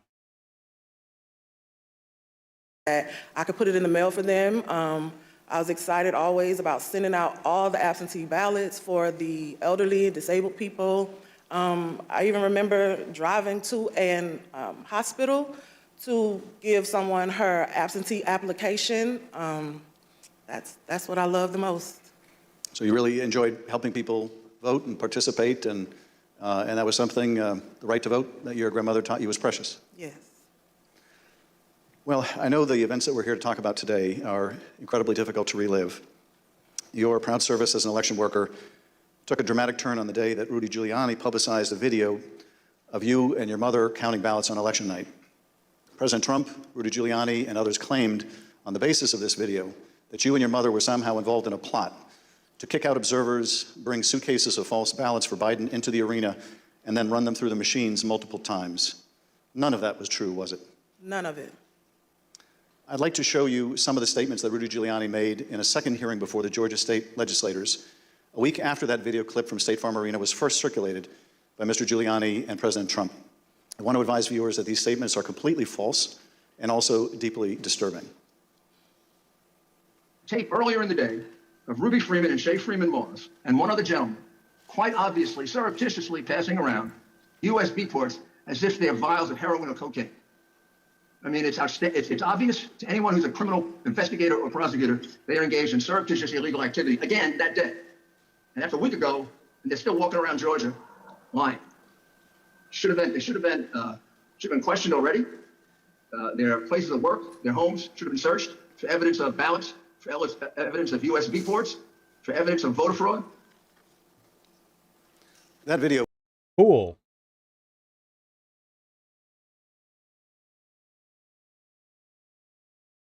Was from Rudy Giuliani's appearance at a Georgia State Senate hearing on December 10. How did you first become aware that Rudy Giuliani, the president's lawyer, was accusing you and your mother? Just imagine fucking waking up one morning and someone is like, hey, you're on TV. And it's the president's lawyer saying like, yeah, just, I don't know, like stop her in the street. She's basically like destroying the country. I don't know why she's not in jail right now. What the fuck? Jesus Christ. Crime. I was at work, like always. At work. Man. And the former chief, Mr. Jones, asked me to come to his office. And Wait, do you think Rudy would have made that accusation if she was white? Yeah, I do. I do think that her being black kind of magnifies it, though. Like, I think he would have said it no matter what. I just think that her being black, like, gives additional weight. Because obviously the Trumpers who are crazy enough to like go harassing election workers are also racist. Like that's a those are two very adjacent Venn diagram circles. So, you know, it is something to, you know, to keep in mind. when I went to his office, the former director, Mr. Barron, was in there, and they showed me a video on their computer. It was just like a very short clip of us working at State Farm, and it had someone on the video like talking over the video, just saying that we were doing things that we weren't supposed to do, just lying throughout the video. And that's when I first found out about it. And were there social media posts that they showed you responding to those false claims? Well, I do doubt he'd say the drug thing if she weren't black, though. Yeah, he did say that, right? I was kind of blanking out on how insane that shit was. Yeah, no, that was probably a race thing. So I take back. I think that specifically was a race thing. I think the general sentiment would have been delivered either way, but yeah. When I saw the video, of course, the first thing that I said was like, why? Why are they doing this? What's going on? And they, just told me that Trump and his allies were not satisfied with the outcome of the election, and they were getting a lot of threats and being harassed online, and asked me, have I been receiving anything, and I need to check on my mom. And I told them, I was like, where have they, where have you been getting these threats? I don't believe I have any. And Mr. Jones told me like they're attacking his Facebook, and I don't really use Facebook. I have one, so I went to the Facebook app, and I'm just kind of panicky at this point because this has never happened to me, and my mom is involved. I'm like her only child. So I'm just asking him, like, well, where are the messages? All I see is the feeds. Like, how do you get to the messages? And he said, it's another icon on your phone that says Messenger. And I went to that icon, and it was just a lot of horrible things there. Yeah, this is why don't teach old people how to access their DMs. But you can't be cyberbullied if you don't know what's happening. Why would you tell them? Why would you inform, hey, go here to see the abuse? Well, okay, thank you. And those horrible things, did they include threats? Yes, a lot of threats, wishing death upon me, telling me that, I'll be in jail with my mother, and saying things like, be glad it's 2020 and not 1920. Were a lot of these threats and vile comments racist in nature? A lot of them were racist. A lot of them were just hateful. But yes, sir. In one of the videos we just watched, Mr. Giuliani accused you and your mother of passing some sort of USB drive to each other. What was your mom actually handing you on that video? A ginger mint. It wasn't just Rudy Giuliani. We heard President Trump make these false allegations repeatedly during his call with Secretary Raffensperger. That's like the most innocent fucking thing that you can pass from one person to another, This is like the testimony equivalent of the United States drone striking like a Taliban insurgent, only to find out that the house they drone striked was actually occupied by like an 11-year-old disabled orphan who would go like panhandling to raise money for cancer for their sick grandma. It's such a fucking moral and tonal whiplash. Listen to a portion of what he had to say about you and your mother. Oh no, that absolutely happens. Yeah, that We every had, single person we've ever drone striked was that kid. At least 18,000, that's on tape. We had them counted very painstakingly. 18,000 voters having to do with Ruby Freeman. She's a vote scammer, a professional vote scammer and hustler. Hustler. Dude. The coded language. All right. Donald Trump attacked you and your mother using her name 18 times on that call. 18 times. Ms. Moss, can you describe what you experienced listening to former President Trump attack you and your mother in a call with the Georgia Secretary of State? I felt horrible. I felt like it was all my fault. Like, if I would have never decided to be an elections worker, like, I could have done anything else, but that's what I decided to do. And now people are lying and spreading rumors and lies and attacking my mom. I'm her only child. Going to my grandmother's house. I'm her only grandchild. And my kid. It's just, I felt so bad. I just felt bad for my mom, and I felt horrible for picking this job and being the one that always wants to help and always there, and never missing not one election. I just felt like it was my fault for putting my family in this situation. Well, it wasn't your fault. Your mother was kind enough to come speak with us earlier. Let's listen to her story in her words. My name is Ruby Freeman. I've always believed that when God says that he'll make your name great, but this is not the way it was supposed to be. I could have never imagined the events that followed the presidential election 2020. For my entire professional life, I was Lady Ruby. My community in Georgia, where I was born and lived my whole life, knew me as Lady Ruby. I built my own business around that name, La Ruby's Unique Treasures, a pop-up shop catering to ladies with unique fashions. I wore a shirt that proudly proclaimed that I was, and I am, Lady Ruby. Actually, I had that shirt on. I had that shirt in every color. I wore that shirt on Election Day 2020. I haven't worn it since, and I'll never wear it again. Now, I won't even introduce myself by my name anymore. I get nervous when I bump into someone I know in the grocery store who says my name. I'm worried about who's listening. I get nervous when I have to give my name for food orders. I'm always concerned of who's around me. I've lost my name, and I've lost my reputation. I've lost my sense of security, all because a group of people, starting with number 45 and his ally, Rudy Giuliani, decided to scapegoat me and my daughter, Shay, to push their own lies about how the presidential election was stolen. Ms. Moss, how has this experience of being targeted by the former president and his allies affected your life? I need to go like full pathos, and anytime libs in my chat argue against like concealed carry, I should just play videos like this. What lib in chat would dare say this woman should not have 18 AR-15s strapped to her at all times while walking around? She should be in like a, you know, the Amogus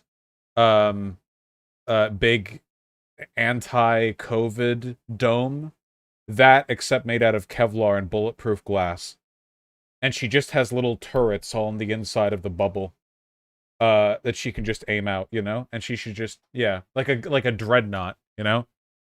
She should be carrying enough armor and weapons while doing her grocery shopping that she legally can't go down residential streets that aren't designated for trucker use. It's the only way.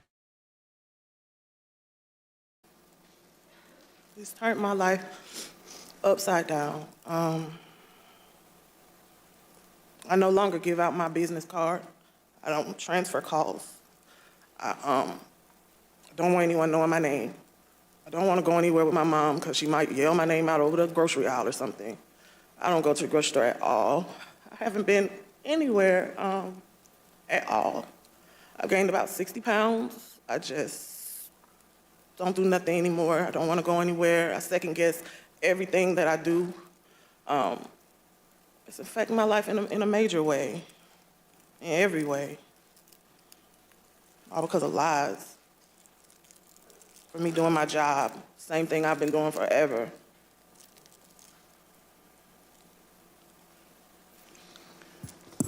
Your mother also told us at committee about how she had to leave her own home for her safety and go into hiding after the FBI told her that it would not be safe for her there before January 6th and until the inauguration. Let's listen to a clip of her story in her own words. Around the week of January 6th, the FBI informed me that I needed to leave my home for safety. And I left my home for safety around that time. Understood. How long did you stay out? Did you remain outside of your home for your own safety? I stayed away from my home for approximately 2 months. It was horrible. I felt homeless. I felt, I can't believe this person has caused this much damage to me and my family. To have to leave my home, that I've lived there for 21 years, and I'm having to have my neighbors watch out for me, and I have to go and stay with somebody. It was hard. It was horrible. And that your conversation with the FBI about needing to leave your home for your own safety, or perhaps recommending it, do you remember, was there a specific threat that prompted that, or was it the accumulation of threats that you had received? What prompted it was getting ready to, January 6th was about to come. And they did not want me to be at home because of all the threats and everything that I had gotten. They didn't want me to be there in fear of, the people would come into my home, and I had a lot of that. So they didn't want me to be there, just in case something happened. I asked, how long am I going to have to be at home? They said, at least until the inauguration. Ms. Moss, I understand that people once showed up at your grandmother's house. Tell us about that experience. I received a call from my grandmother. This woman is my everything. I've never even heard her or seen her cry ever in my life. And she called me screaming at the top of her lungs, like, Shay, oh my God, Shay, just freaking me out, saying that there were people at her home, and they, they knocked on the door, and of course she opened it and seeing who was there, who it was, and they just started pushing their way through, claiming that they were coming in to make a citizen's arrest, They needed to find me and my mom. They knew we were there. And she was just screaming and didn't know what to do. And I wasn't there, so, you know, I just felt so helpless and so horrible for her.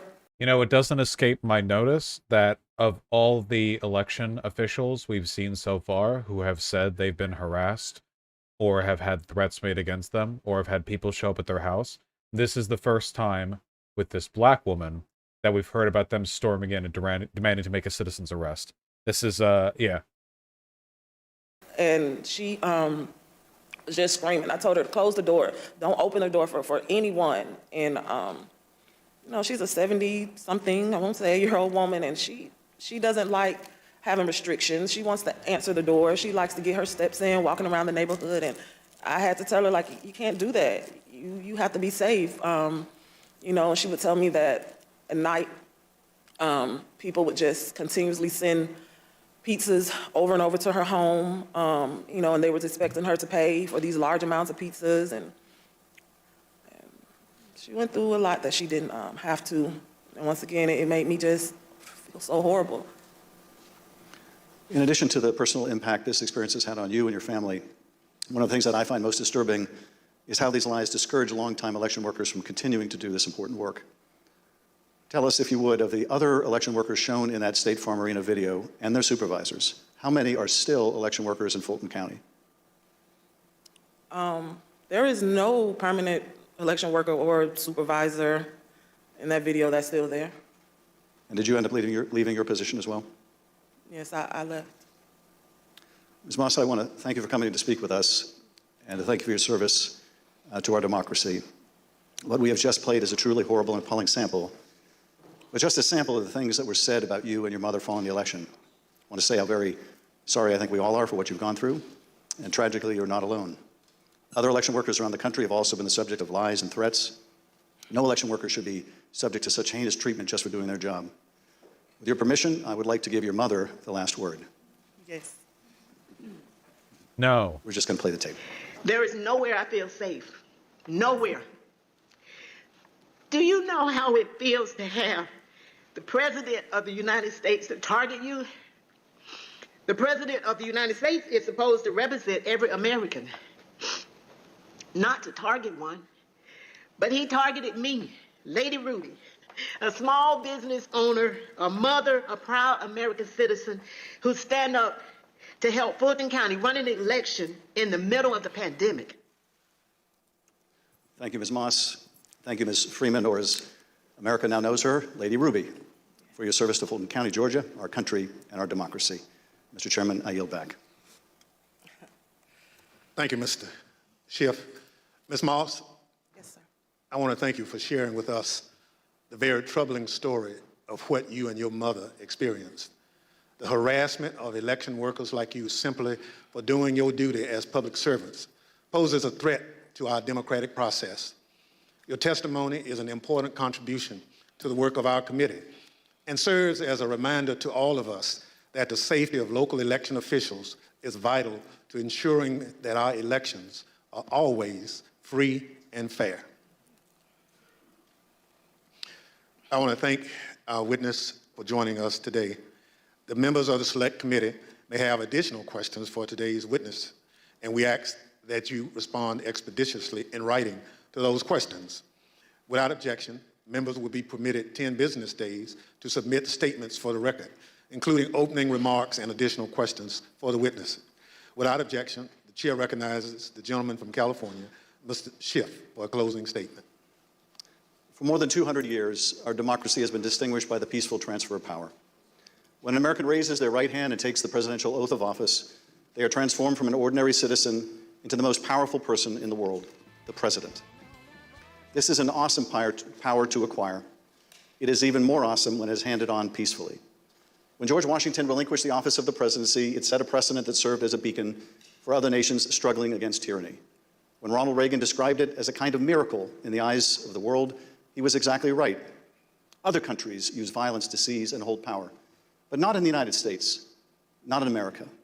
When Donald Trump used the power of the presidency to try to stay in office after losing the election to Joe Biden, he broke that sacred and centuries-old covenant. Whether his actions were criminal will ultimately be for others to decide. But what he did was, without a doubt, unconstitutional. It was unpatriotic, and it was fundamentally un-American. And when he used the power of his presidency to put the enormous pressure on state, local, and local elections officials and his own vice president, it became downright dangerous. On January 6th, that pressure became deadly. Ruby Freeman said the president is supposed to protect every American, not target them. And she is right. If the most powerful person in the world can bring the full weight of the presidency down on an ordinary citizen who is merely doing her job with a lie as big and heavy as a mountain, who among us is safe? None of us is. None of us. In city councils and town councils, on school boards and election boards, from the Congress to the courts, dedicated public servants are leaving their posts because of death threats to them and to their families. This is not who we are. It must not become who we are. Yeah, keep in mind that a long-term consequence of this behavior as well is not only that Democrats are going to have a harder time finding their own election officials, but Republican officials are going to be more likely to be psycho QAnon types over time, because the rhinos, or the ones that actually care about, legal proceduralism and counting the votes accurately, those ones will get harassed, but the crazy ones won't. So it's sort of induces a chilling effect, which increases the severity of these threats down the line. I think that's it for the testimony for today. It looks like the rest of this is just going to be Cheney and Schiff. Yeah. It looks like that's pretty much the end of the content for this day.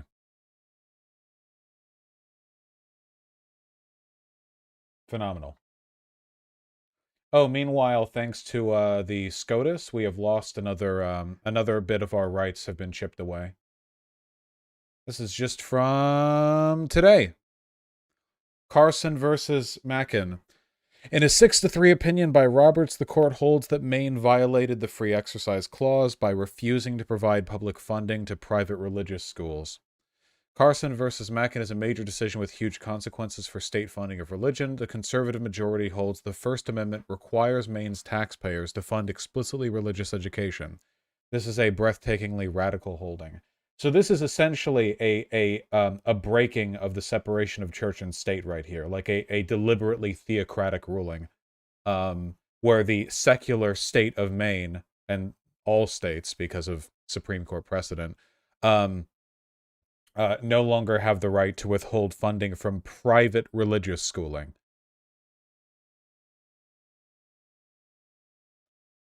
Crazy how the Constitution can be interpreted any way you want. Yeah, it is. It's pretty crazy. Pretty wacky. Couldn't this make certain anti-bigotry laws apply to private schools now? No. Why would you think that? Even if a case like that went up to the Supreme Court, they would just say no. You can't rule bend the Supreme Court. They are the rule benders, They're like the fucking DMs of the game. They can just say whatever. They're high priests.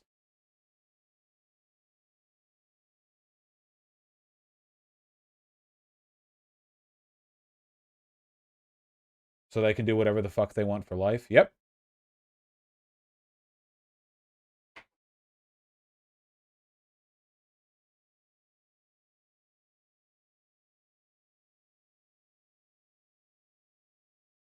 Yeah, so anyway, that's cool.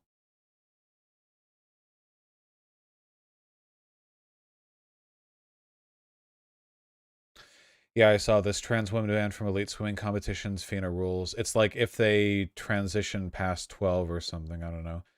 Thankfully, it further reduces the standing of SCOTUS. I hope that's a joke. This isn't going to reduce shit. All right, well, let's cover politics. We have some time to, though not as much as I would like.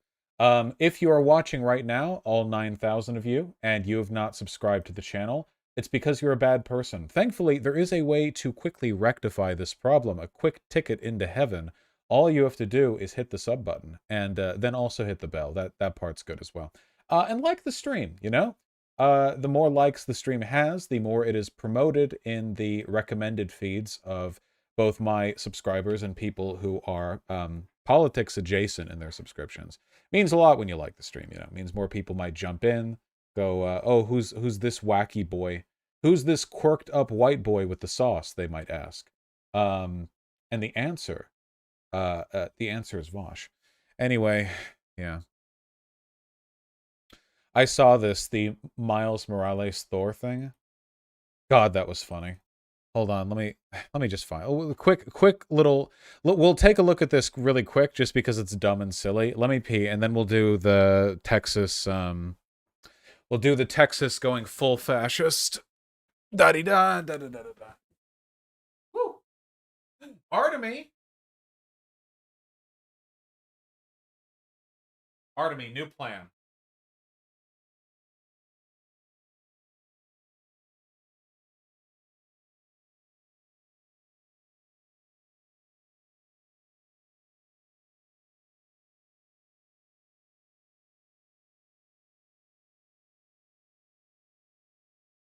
Okay, just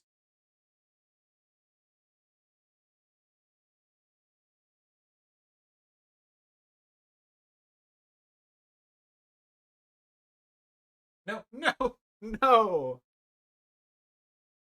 Yeah. No. I'll put a toy here. Hold on.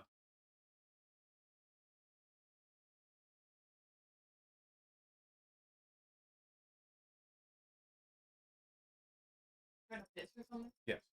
Now hold on. Here. Here, no, let me do No, it. no. Let me do it. Here. Ooh. Get me. Artemy.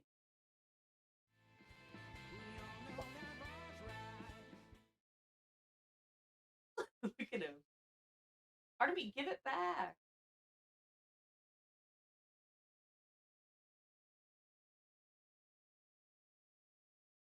Give it.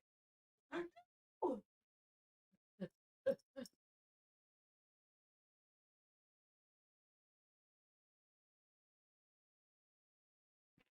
Ooh.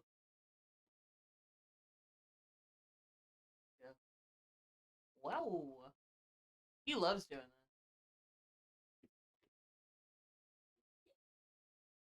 that. Having fun? Hey, Cam. Hell yeah, look down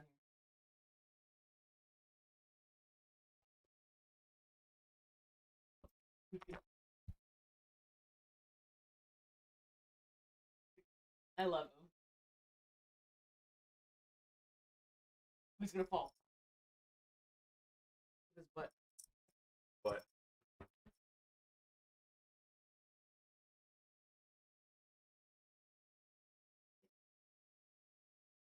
Ooh.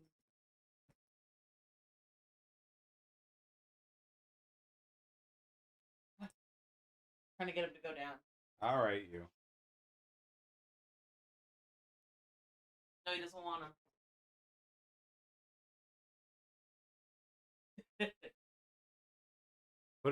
Put in your.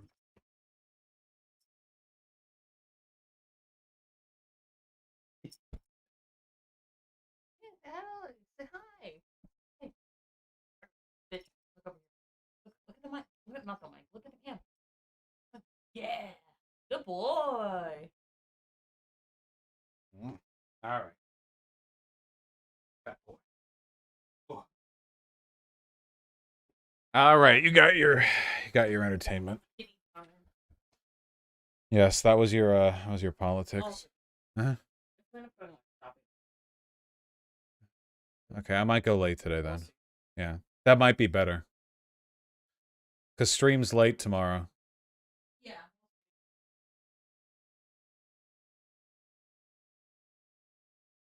Not super late. Anyway, here, just have a funzie, okay? Because I saw this. I was losing my mind when I saw this. I was on vacation. I just saw it trending on Twitter. So, Marvel does these... Artemy! Oh. Marvel does these what-if comics, where they're like, what if this other dumb thing happened? Buy our comics, please. Please, God, buy our comics. And they keep doing this one where they make Miles Morales some other person. And usually what this means in practice is that it's just a black version of another person. Anyway, they did, okay. So, I have to attempt to read this, okay?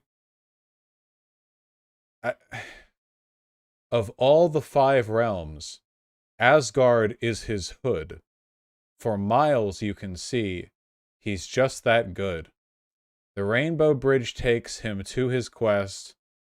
The Bifrost line goes north, south, east, and west. Jesus Christ. From Jormungandr to the Wrecking Crew, he stuck Gullinbursti in the Asgard Zoo. He...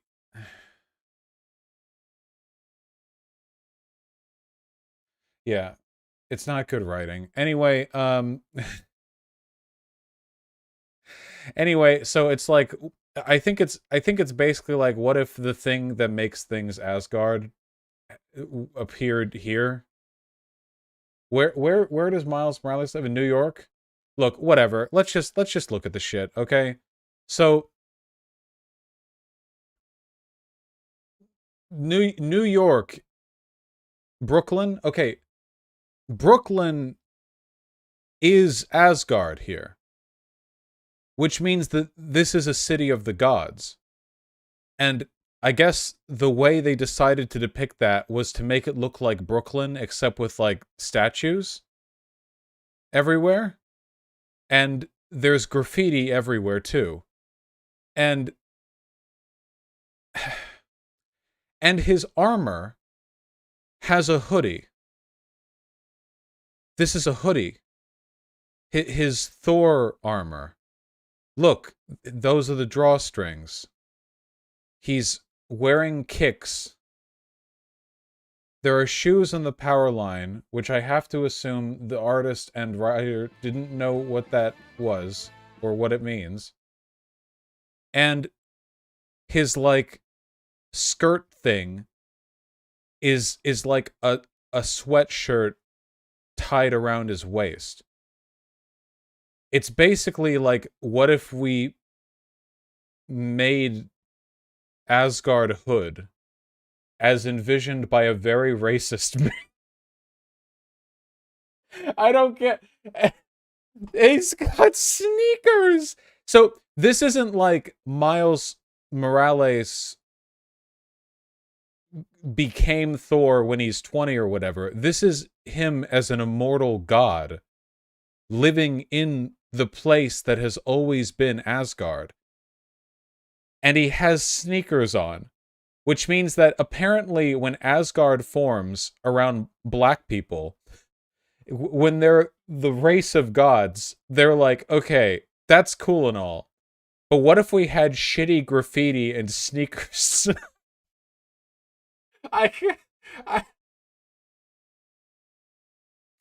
Bro, they put rims on the goat cart. Look, there's a car down here with giant rims, and it's being pulled by a Asgardian goat. It's like a car goat. The chromed out goat car.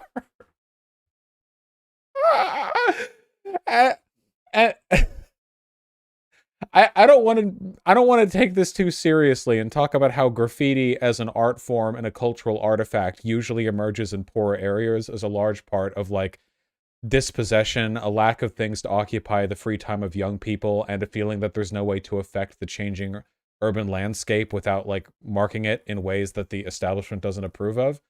I have no idea how that would be the case in fucking Asgard, but okay, whatever. There are other pictures. How they get the graffiti so high up. Well, some of them can probably fly.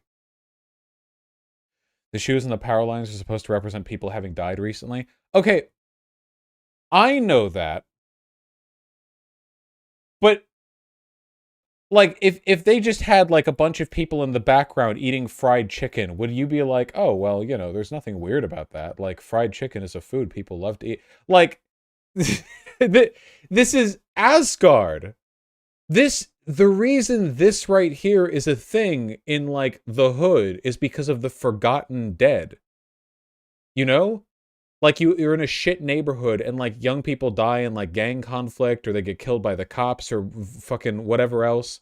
and there's not like sufficient social capital to like honor the dead in like a more establishment manner, so they do this. It's like it's deliberately tied to poverty. Same with graffiti. But this is Asgard. Okay, yeah, whatever. Anyway, Hammer Time, fucking Mjolnir has graffiti on it. I can't stop staring at this panel. Absolutely incredible. Dude, it's just like an ancient weapon forged by the dwarves or whatever. It's just like a legendary... Dude, just put some shitty... This like fucking felt pen graffiti. Hammer Time. This is pretty race, not gonna lie. Oh, is it race? What if he just did the Hammer Time dance? Would that be okay? What if he how can I make this more stereotypical than it already is? How do you raise the bar on this? What would happen if a black guy was Thor? Well, he'd have like graffiti on Mjolnir, of course, obviously. Yeah, dude. Do you think that his armor would have like a hoodie on it? Yeah, black people love hoodies. We'll put his ancient legendary Odin's son Thor lightning channeling art. Yeah, and we'll just have like a hoodie on. What should the graffiti on his hammer look like? I don't know, dude. Put Loki on there? I don't know. Anything cool or meaningful? No.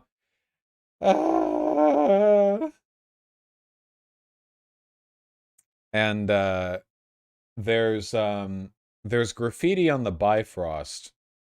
I don't even know how they did that. How'd they do that? Can somebody explain to me how they managed that? Isn't this thing literally a rainbow? It's magic graffiti, I guess. Yeah. His fucking sneakers, dude. I can't. Again, like, you don't have to be a nerd about comics or whatever but like, look at this, dude. The Bifrost, but it like comes out of this I assume this is the Brooklyn Bridge. I don't know much about New York, I'm sorry. With graffiti on it. But but it wasn't enough to have graffiti on the bridge, which I assume there actually is in real life. They had to put graffiti on the rainbow. Absolutely phenomenal. Just absolutely incredible. There was a page here. Oh yeah, there we go. So you can see it's a hood. Mjolnir. By Odin's Fade. I command you. Hey, what would a black guy say instead of by Odin's beard? The thing that he says sometimes. What would a black people can't grow beards, I think. What do they like? What are they? Fades. Must be some kind of hairstyle.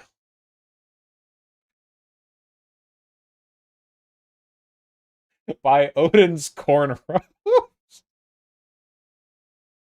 By Odin's dreads. Why did they should have just done by Odin's dreads, dude? Just fuck them up. Just deliver us from this world.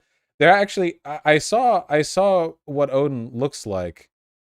Actually, I think Loki looks super cool here, by the way. I just think this is a good Loki personally. I respect this. But they have a shot of Odin somewhere in here, and he's bald. The Odin in the comic is bald. He doesn't have a fade. They not.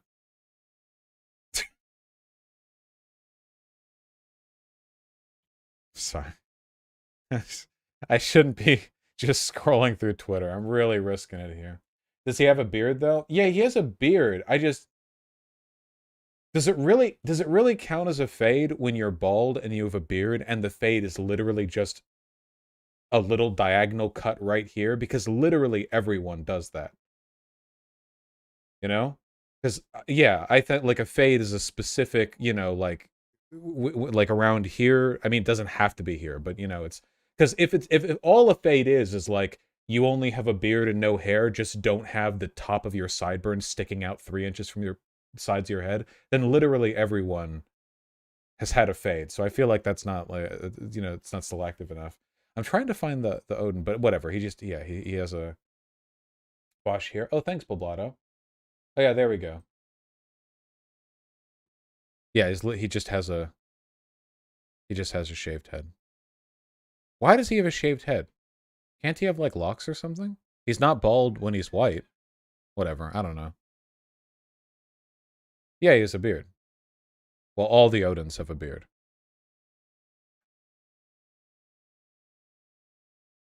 This is something someone from Poll would draw as a crypto. It is very funny.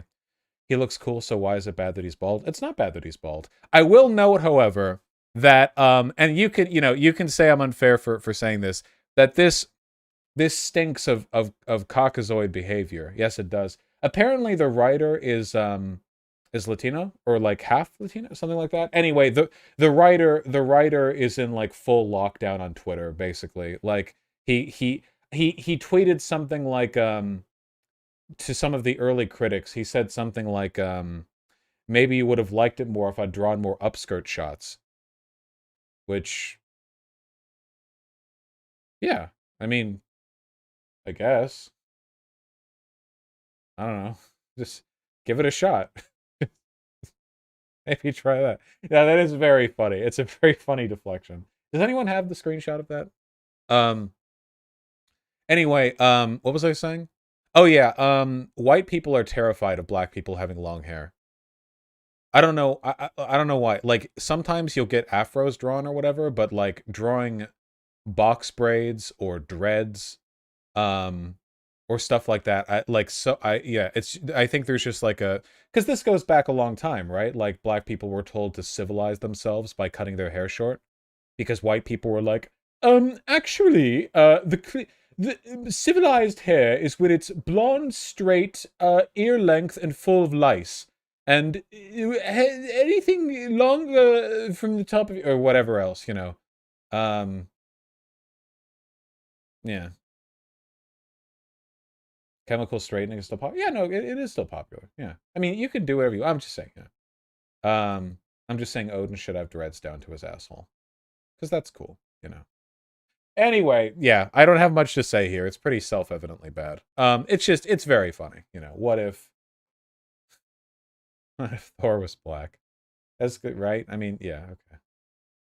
What is this? When you go to a Marvel Comics writing room, what the fuck am I about to listen to? It appears they don't allow people of color in this community. Okay, thank you. Nice.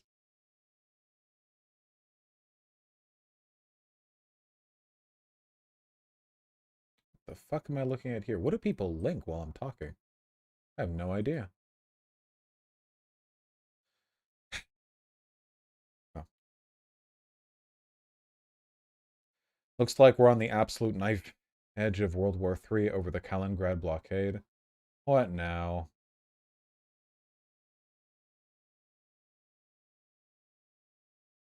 Russia threatens Lithuania with serious consequences. Moscow will retaliate at the transport blockade of Kaliningrad region. They say this over everything. Russia, consequences. Russia, consequences. Lithuania is a part of NATO. So, yeah. Tankies are trying to blow this up right now. Yeah, they say this anytime anything happens.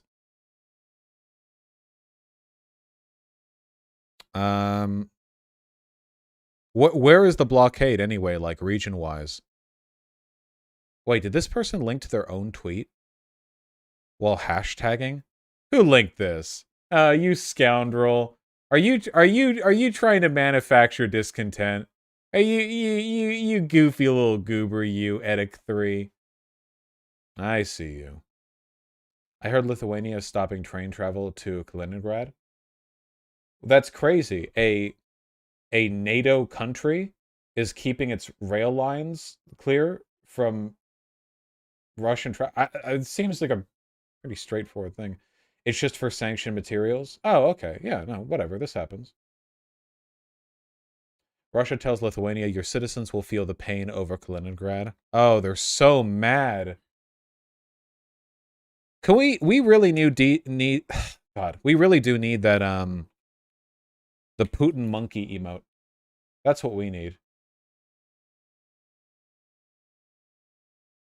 And we can just spam it whenever he's angry.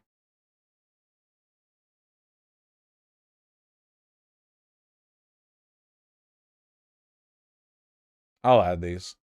Or, well, I'll add one of them. I'll probably add the angry one, because it's funnier, you know. I like all the monkey Putins. They're very funny. Shut up.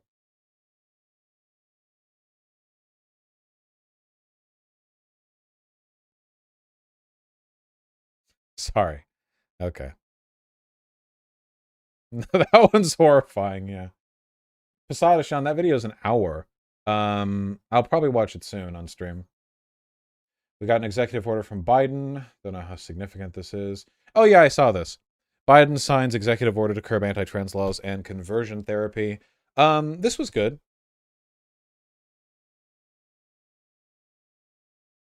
No, this was pretty good, yeah. You know, obviously I want more, of course, but I would always say that. So it's still good. Ask federal agencies to ensure federal governments do not offer conversion therapy.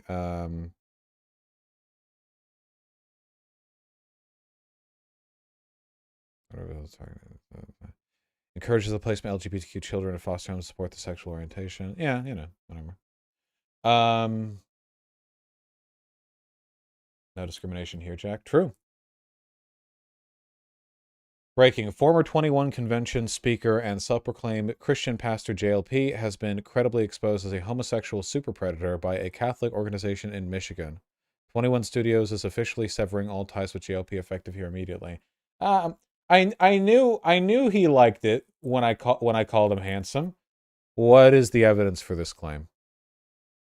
Predation of hurt wounded men, something of zero tolerance. Okay, so these people are fascists too, whatever. No, first president of the manosphere? Yeah, okay. JLP has been using the name and religion of Christ to brainwash men and fuck them in the butt. Where is the Jesus?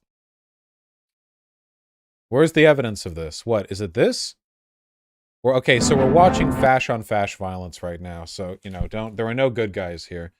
I do, however, support JLP living his truth.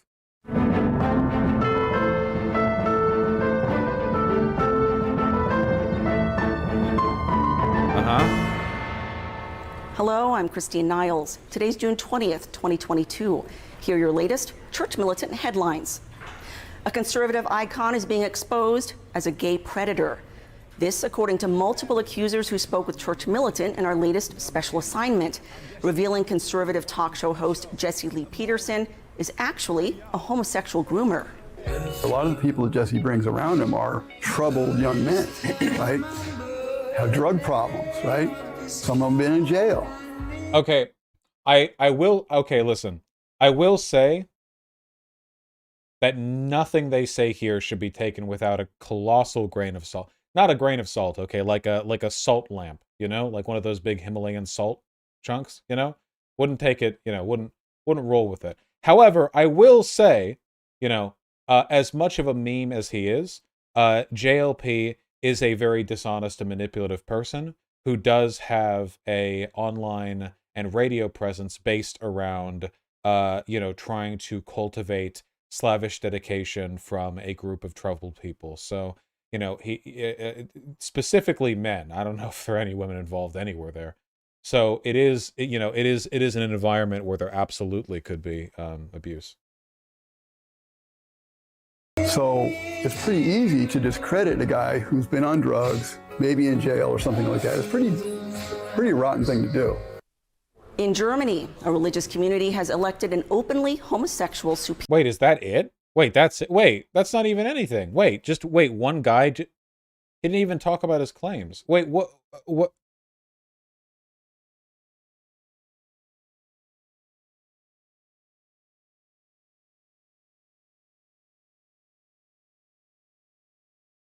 Is there no police investigation? No, there's no police investigation. Oh, I was hoping for something a little bit more interesting than that. Leslie Peterson.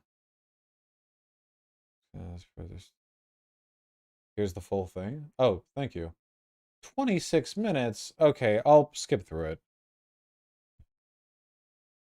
This is the organization Milo Y is now involved with. The Church Militant. Gotcha. Oh, dude, he's getting good dick there. These crazy, fashy, Catholic, whatever LARP types are hella fucking gay. They are mad pounding each other. Milo must be in heaven. Personality and hip. Holy shit, this is like a full documentary from a couple days ago. Hi, JLP, young JLP, YLP. JLP. In the early 1990s, Reverend Jesse Lee Peterson began his ministry as a student of Roy Masters, a British-born talk radio personality and hypnotist. Okay. Peterson and Masters promoted a similar system of meditation and theology, a system that includes rejecting the Holy Trinity and our Blessed Lord's divinity.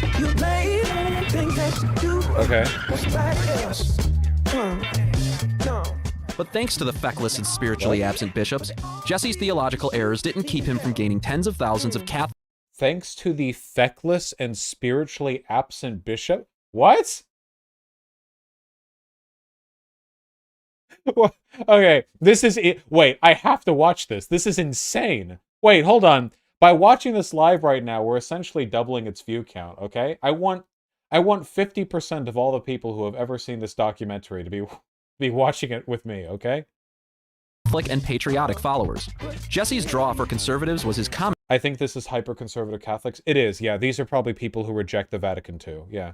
Well, they work with Milo. These people probably do reject the Vatican II. They're probably basically just Nazis.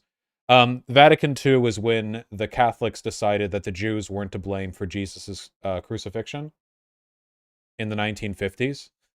So, yeah, these guys are probably, yeah. These guys, or sorry, yeah, Vatican II, yeah. These guys are probably more aligned with, like, the crazy, like, LARPy tradcath, like, the kind of people who aren't born Catholic, but who convert when they're, like, 18, because it's either that or an opioid overdose, and they need something to push down the gay urges. Commentary against the Marxist group Black Lives Matter. Black Lives Matter, radical, so-called social justice warriors. They were chanting, what do we want? Dead cops. When do we want it now? Pigs in the blankets, fry them like bacon. And people went out and started killing cops and everything. Exploiting many angry American men's desires for a stable family life, Jesse would directly call out feminists for their role in destroying the family as well. Sexism is a made-up lie. I like the massive filter they put over all of this to make it feel like this is some 60s era expose, you know? Like this is happening around the time of the civil rights movement or something. And it's been made up by women who hate men, who hate the family, who hate the unborn child. The 73-year-old even visited the Church Militant studio in March, when senior executive producer Michael Voris answered his questions about Catholicism. What is going on with... Is Jesse Lee Peterson so racist that he put on blackface? Is that... To what depths will he not sink?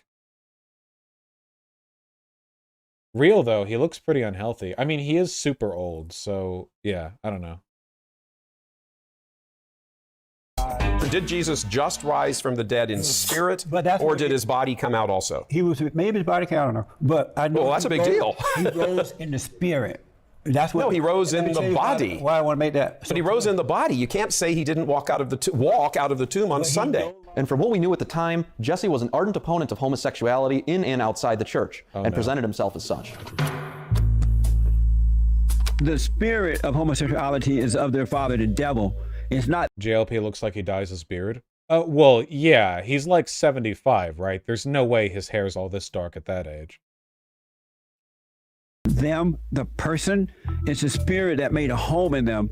And it came from them overreacting to some sort of a situation in life, whether it's from someone messing with them when they were kids, or overreacting to an angry mother, because you become like what you hate. But shortly after the March interview, friends of his came to us with a different story. These stories first came to light when Jesse's former co-host and alleged decade-long gay lover exposed him. That's quite a big alleged right there. Jesus Christ. 21-year-old Patrick Rooney has known Jesse for nearly 30 years, dating back to roughly 1992. Everybody know Patrick Rooney, one of the smartest white men on this side of heaven. The two were so close that Jesse was the minister at his wedding and the pastor at his baptism, long before Rooney claimed any homosexual activities began. Right around that time, I also had started a TV show. I was doing a public access TV show in LA. Michael Voris is a recovered ex-gay who is the founder of Church Militant. Wait, are all of the Church Militant guys ex-gays? What is it with Catholics, dude? Holy shit. It's not Catholics, okay? It's converted Catholics, all right? There's... Huh? Yeah. They're crazy. I've heard they seem to be. DM has a whole series. DM's gone into it? Demon Mama? They're like crazy, yeah. They have an insane like web series. Gotcha. So gay. I'm being told they're very gay. Hi, Artemy. Just sitting on my foot. Watch even a minute of this. These dudes have some serious sexual tension. Milo does Vortex. What? Why are they like... Dude, why can't you guys just have sex with each other? Why do you have to make it this weird thing? Supporting drag queen. I mean, not many people have that on their conscience. Is this what Milo looks like now? Oh, from a year ago. Why does he look like the Tiger King guy? Okay. And you know, I don't think that had it not been for me in 2015-16 that there would be a Caitlyn Jenner for California, for instance. I don't think that would have been possible there, you know, spiritually speaking. So, like I said, so the best therapy that works for any of this stuff, addictions, sexual, whatever, is always Catholic, because it's replacing those, you know, drug takers, and they always have these ritualized behaviors. You know, coke addicts have got their special straw, and you know they do. So you're replacing unhealthy, that love. So you've moved down to Florida. You're getting established down there. You told us over dinner you've already got a huge number of guys who've contacted. You don't even have anything set up yet, you know, formally to say, okay, let's come in, guys, let's start this, da-da-da. And you've got a backlog of how many? We're in the exploratory phase. They're in love. Confirmed. And with a friend of mine who had gotten off heroin and he asked me to be involved in the show to help other people get off drugs and things like that. So we started a show, and one of our first guests was Jesse and another gentleman from Bond. So we did a couple shows with them. And from that time forward, right after the show happened, Jesse and I talked in the green room, you know, backstage. And right off the bat, he started asking me stuff. Jesse's very forward with his questioning and things like that. So he actually asked me right after that show. Which one do you think is the bottom? There's no universe in which Milo Yiannopoulos is not the bottom in every sexual interaction he's ever had. I'm sorry, you're not. I don't believe it. Are you gay? Rooney's characterization shows that Jesse allegedly used similar grooming tactics as other homo predators, like Saginaw priest Father Robert DeLand, who asked similar questions when preying on a young man in 2017. To discover that you have some gay tendencies is a fine thing, because then you don't have to be so confused. Right. Do you feel less confused? Yeah.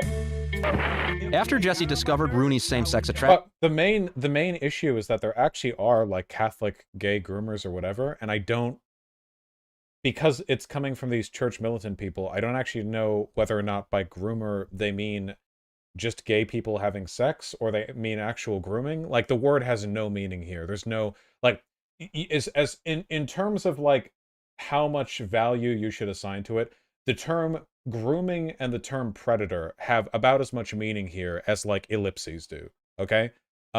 There's no way of determining anything from them. His relationship with Jesse was taken to the next level. Damn, Jesse. Bit by bit, Jesse began edging him closer and closer to sin. Once he moved up there to do the show, we stayed in the same house. Jesse would kind of do some things, kind of horseplay and stuff like that with me.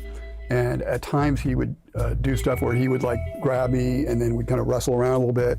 And I'd feel his, you know, private parts against me.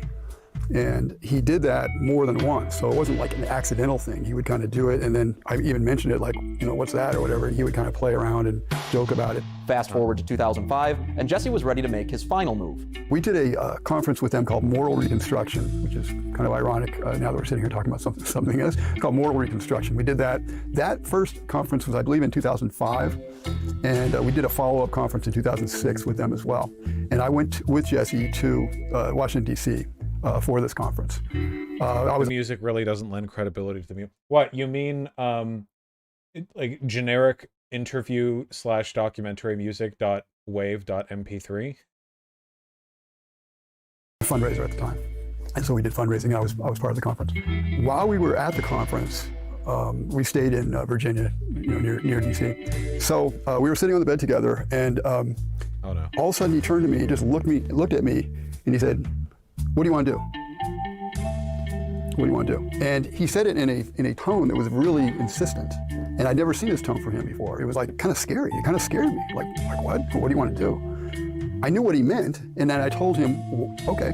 And at first I'm scared, and I'm like, okay, well, I'm playing along here. It kind of threw me off my game, I guess, in a way. I think later I realized that's kind of something that people do sometimes. It's like the devil works in a certain way by intimidating you, and it throws you off your normal game. And so he said, what do you want to do? And he's like, okay, I'm scared.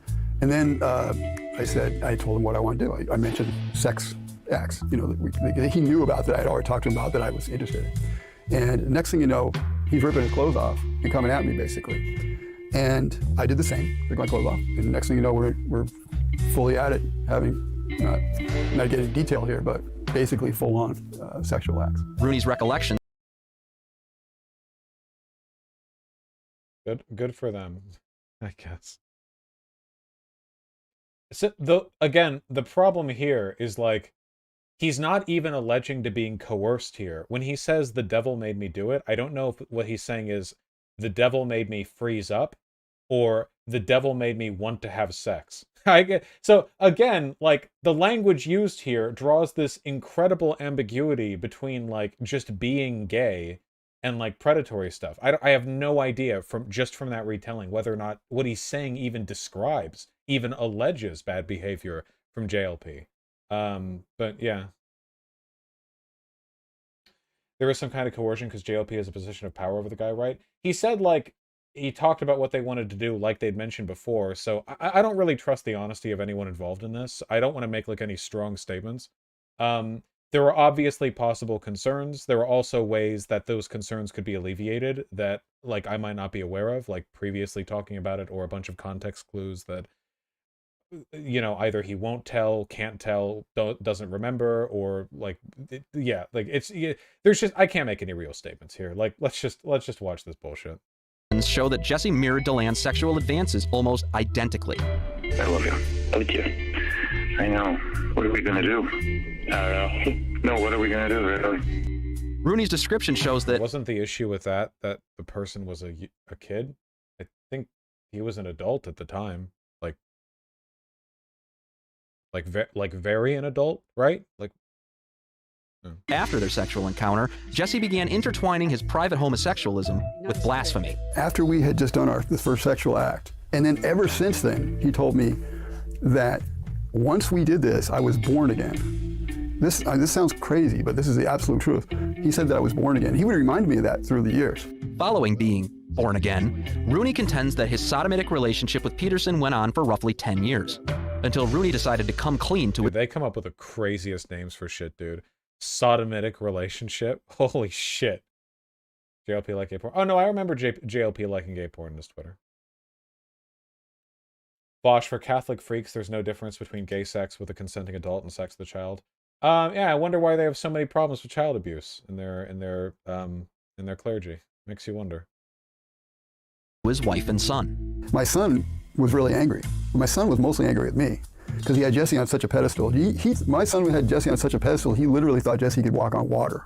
We got on a phone call, we talked to Jesse, and as soon as we brought it up with my son on the phone call, Jesse denied it. And I said, Jesse, you're a liar. You're lying. You know you're lying.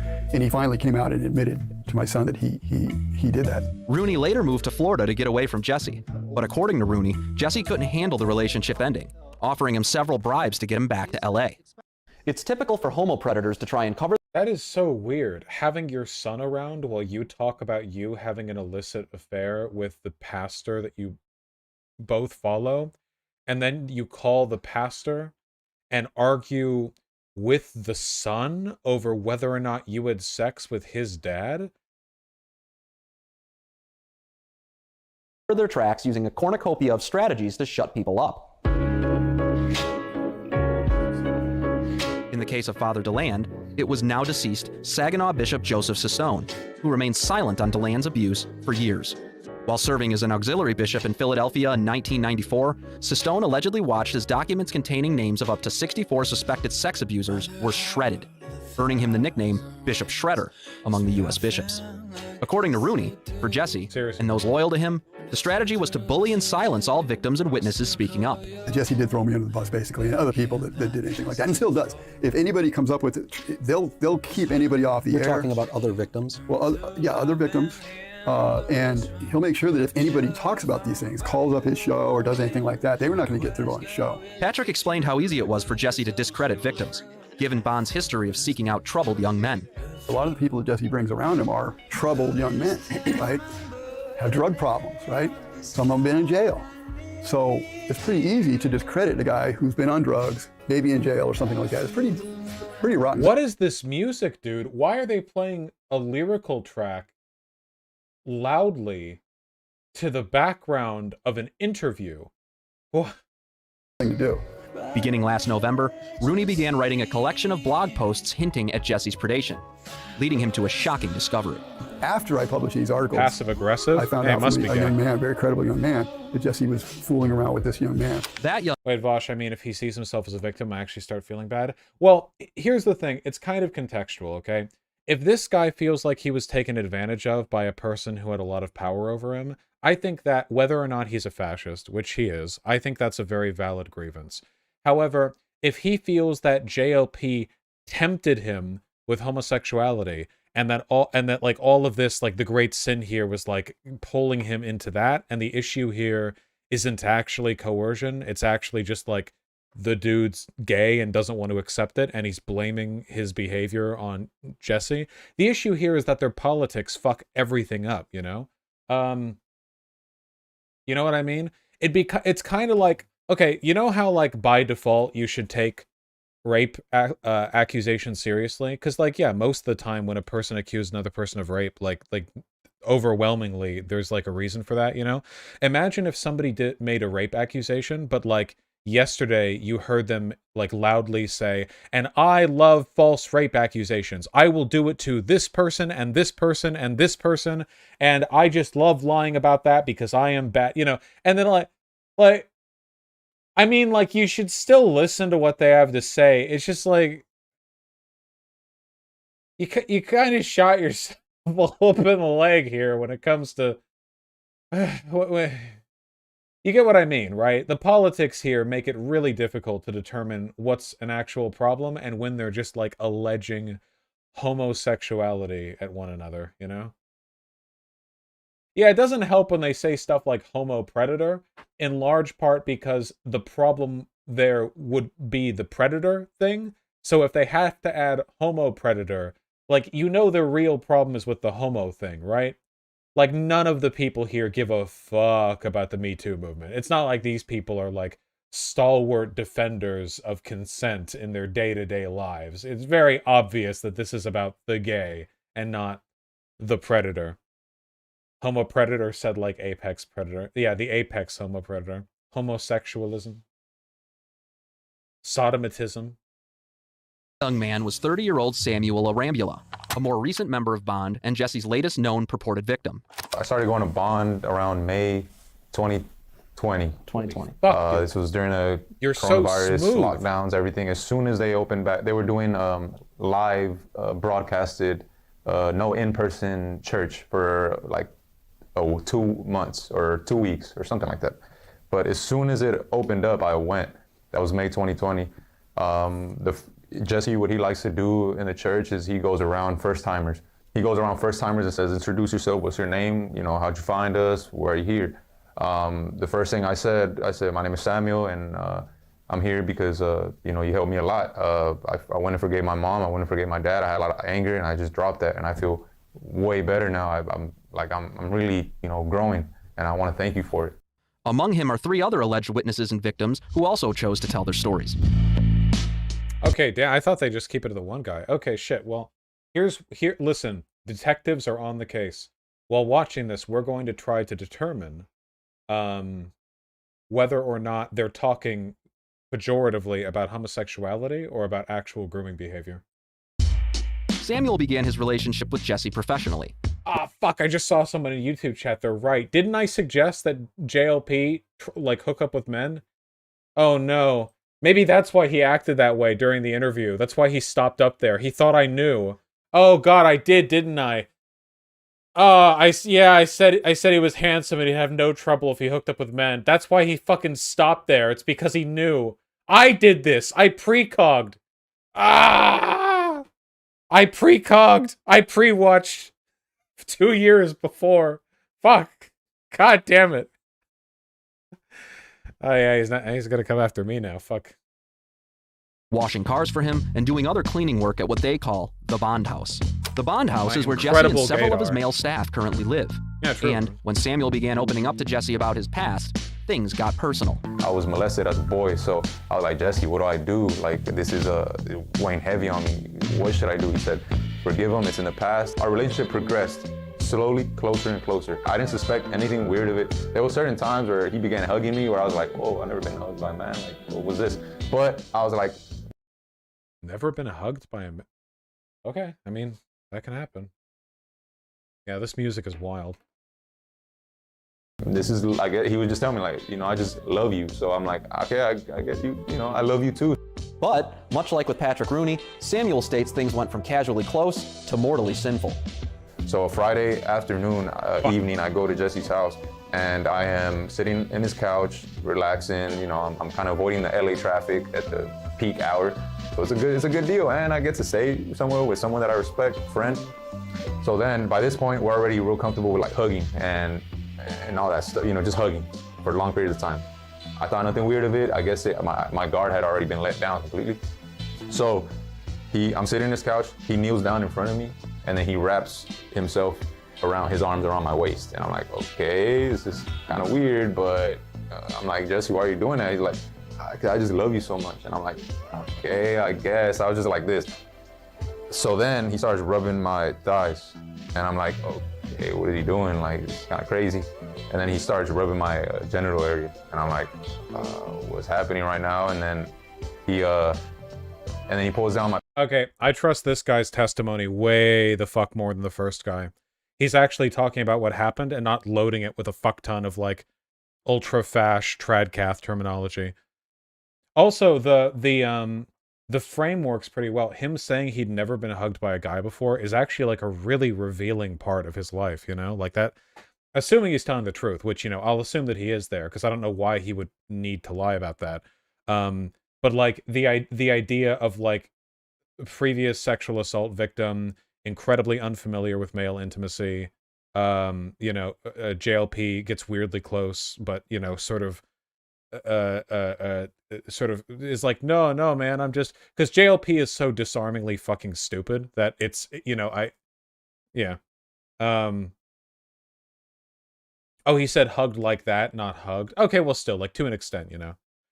What is the music they're playing over this kind of testimony? Well, the people who made this video hate gay people, so maybe, you know, maybe they're making fun of them. Yeah, I don't know. Anyway, yeah, so I trust this, this testimony. My pants, and then I'm like, I'm shocked. I'm not saying anything. I'm like, my face is like, whoa, what the hell is happening right now? From there, Jesse instructed Samuel to go into his so-called meditation, called the silent prayer. And he's like, doubt all thoughts are lies. Everything Satan is telling you is a lie. And I'm like, okay, but inside it's telling me, hey, this is not good. What are you doing? What are you allowing him to do? Samuel describes Jesse abusing the supposed meditative state, trying to convince Samuel to ignore the traumatic sexual experience occurring. It went on for a few minutes. He would get up, walk away. I could hear him, I couldn't see him. Get up, he would get up, walk away. I could hear him get up, walk away, touch it, get up, walk away, touch it. And I was like, what the hell's going on? So then I opened my eyes, and then I'm like, what just happened? Another alleged victim was Trayvon Chapman, who in 2015... Yeah, well, I mean, that seems like an open and shut case to me, boys. Yeah, yeah, that seemed like a pretty well-delivered testimony. Oh, God. Yeah, there are lots of hot folks all over the place. I think, by the way, you look wonderful today. So I Are think you liking me right now? Oh, no, not like that. I just think that you're fantastic. You're aged wonderfully. You have a flawless beard going on. If you were into men, you'd have your pick of the cut, let me tell you. Fuck! I gave him more confidence on his goddamn criminal rape spree. God damn it. Now I'm complicit. If we loved everyone like you do, I think that we could get like way, way, way better outcome. You're a reverend, right? This was only like 6 months into me having a channel, dude. I was so young back here. Holy shit. I'm like 80 pounds heavier. I've got the man bun. I've got the drippy.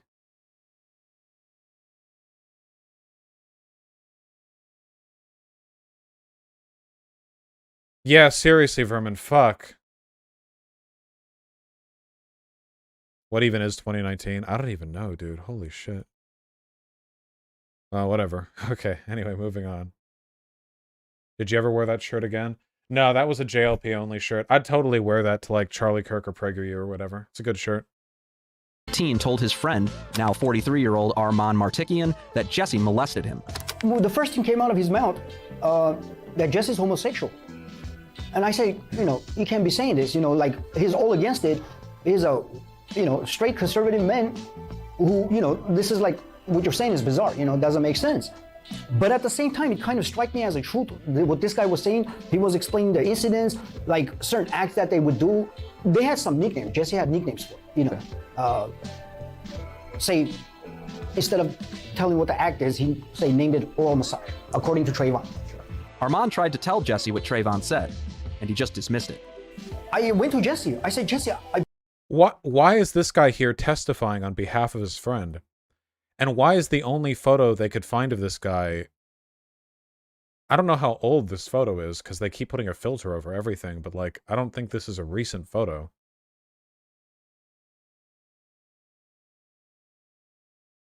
Yeah, is he okay? I don't know. Is this...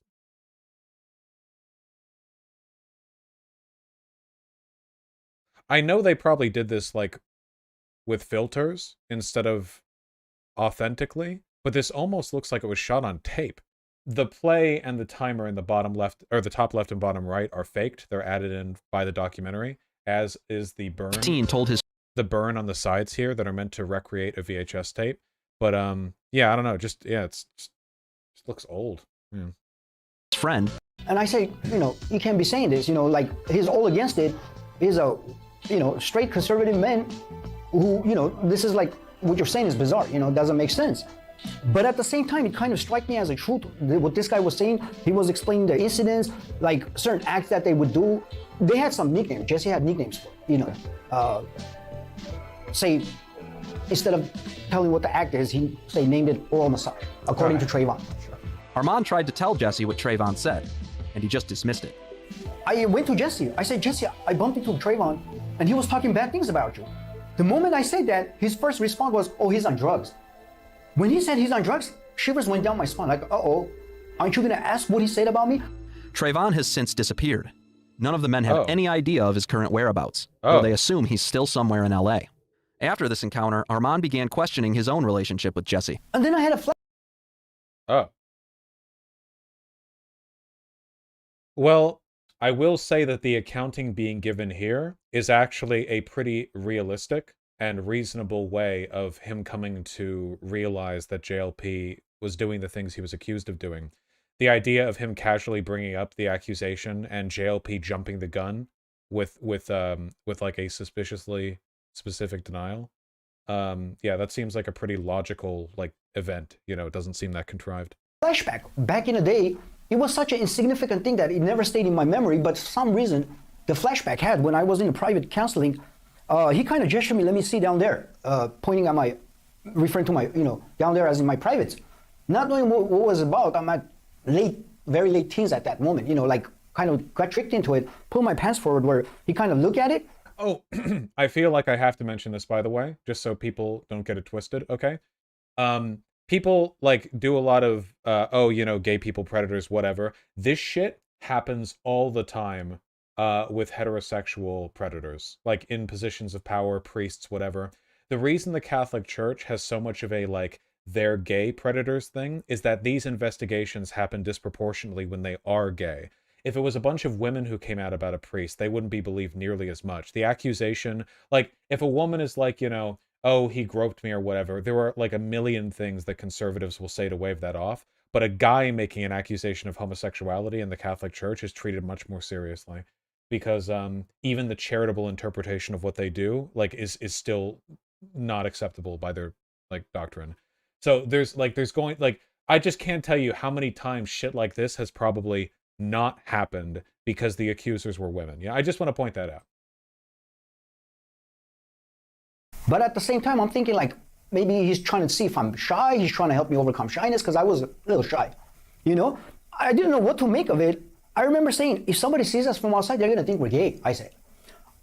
Later, I looked back, thought that the fact that I said if somebody sees us, they're going to think we're gay, he kind of probably thought that, okay, he's too aware, I'm not going to advance any longer.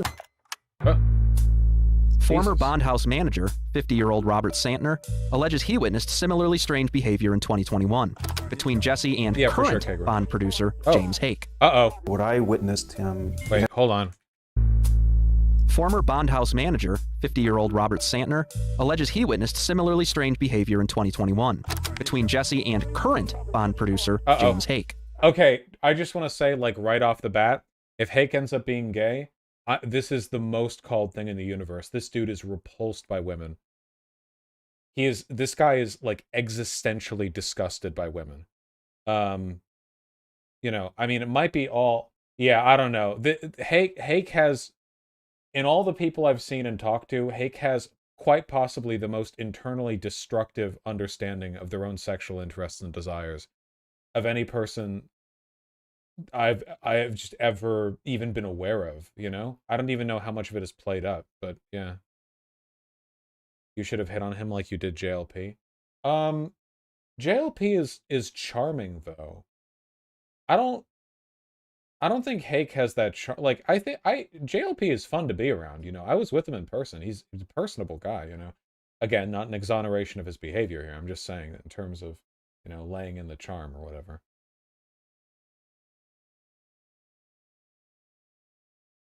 Watch Jesse. Oh yeah, he is. I still have a shirt of his that's signed by him. I think the signature's been worn down a little bit. I don't think the pen was right for like a perma signature, but yeah, I have one of his shirts. So sorry, with the 2 shirts that I bought for myself and Vermin, I contributed $50 to this Tradcath fascist propaganda network. I'm very sorry.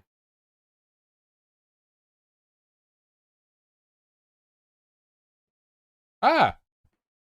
Oh, the signature's held up. We haven't worn it. Yeah, I just didn't know if Time had worn it. How'd you get this so quickly? Yeah, but... Look at that. That would have been right after I did the recording back there. That's a stupid looking shirt. It's amazing. What are you talking about? It's amazing.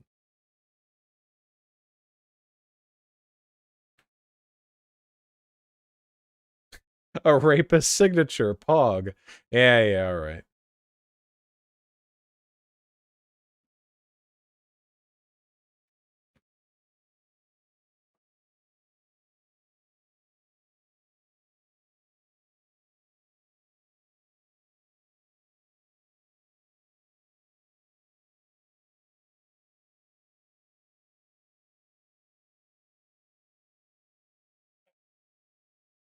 No need to be a buzzkill about it. You can't deny that it's funny.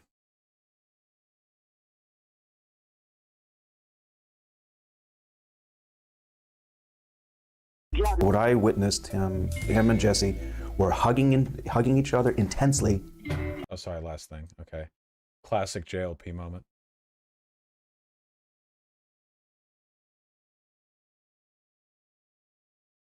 Hashtag proud of my pickin'.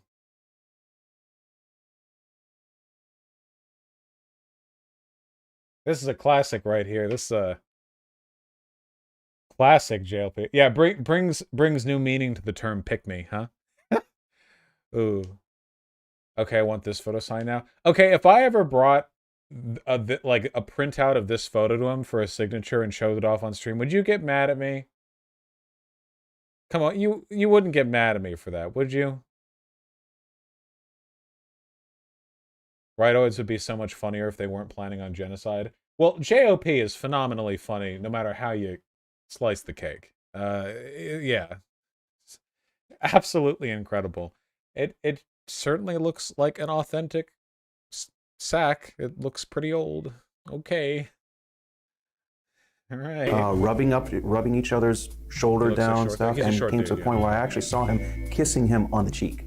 And stuff on the hallway, and talking all kinds. I can't remember what the words he said, but there were a lot of giggling in the hallway in his James room. And then there was even one time that just really shocked the living hell out of me, is I went to the laundry room stuff. I mean, after I took the laundry out, and then when I got out, and there was a door open in Jesse's room, and there I saw Jesse was sitting in the bed, and while James Hake was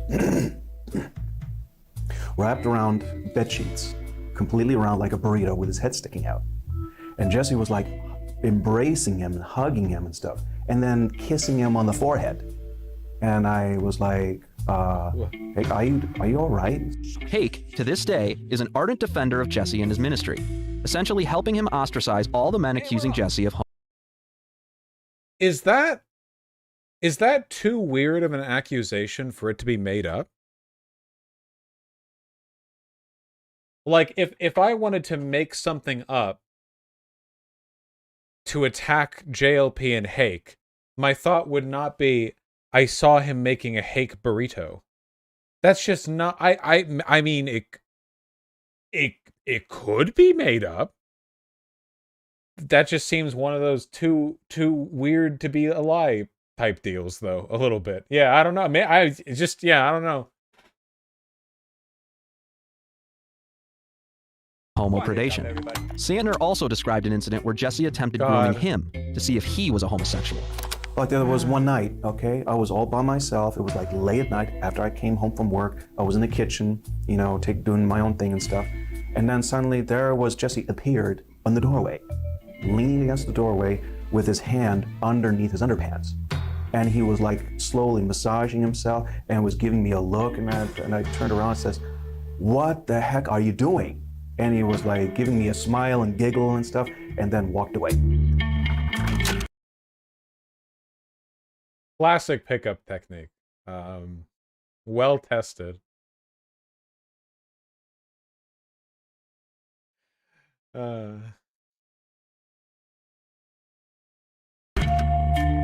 Another witness is Martin Francis, who's largely been leading the charge against Jesse's purported homopredation. He describes himself as one of Jesse's best friends.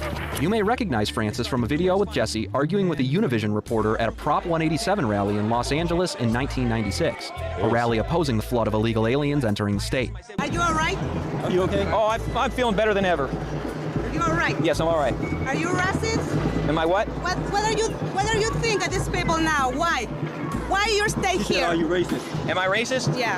No, I'm not a racist. Why do you ask that? But since learning of Jesse's dark secret, Francis has led several protests against. Can I have a return to tradition moment? Hold on. Why you're? We used to be a real country. Where did this hairstyle go? I don't know what it is. I don't know if this is just some nostalgia thing, but like this like short bob, like the bob haircut, and on a reporter too, which just adds so much to it, you know. What happened? 9/11 happened? Yeah, I guess. Hairspray is bad for the environment. What do people use today to affix their hair? I need to get some next time I go to Target. Do people use spray? Mousse is out. Gel? Do people use gel? Horrifying. Thank you. Feet, yes. I use a powder? I don't even know if that's true or not. I don't even know if that's true. All right, we used to be a real country. Stay You said, here. are you racist? Am I racist? Yeah. No, I'm not a racist. Why do you ask that? But since learning of Jesse's dark secret, Francis has led several protests against Peterson's homosexuality outside of the Bond studio. Jesse was confronted by him several times this year and refused to address any of the accusations of him preying on young men at Bond. Here's a video of Francis from March, facing off with him at what appears to be the post office across the street from the Bond studio. Oh, that's nice. He wants me to tell them how I was sleeping with my brother's wife. That's fine. But Jesse, why will you not speak on your homosexual behaviors? Francis confronted him again in the back of the building with Armand Martikian in February, capturing it all on video. Jesse Peterson, I've known you for 25 years personally. Will you come? See, he's not coming over to me. Will you at least stand there where you feel safe and talk to me? Stand up on your porch with the door open and shout out to me. Why won't you talk to me? I've known you for 25 years. I've accused you of heinous things, and you will not talk to me. You coward!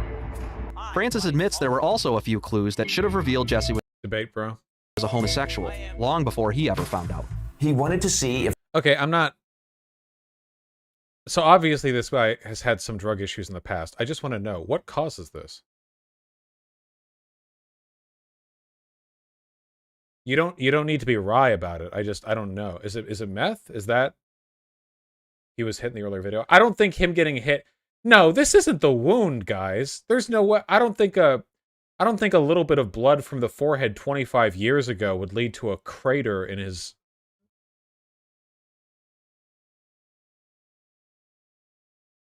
I'm getting mixed answers here.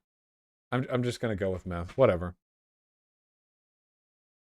Looks like picking. Yeah, when you get, like, the scars that you pick at on the meth, yeah. Dude, I would yank my beard so fucking hard if I was on meth. I gotta be careful. If I was willing to have a homosexual relationship with him, of course, because that's what he was all about. He was about putting out feelers there and seeing who he could have sex with.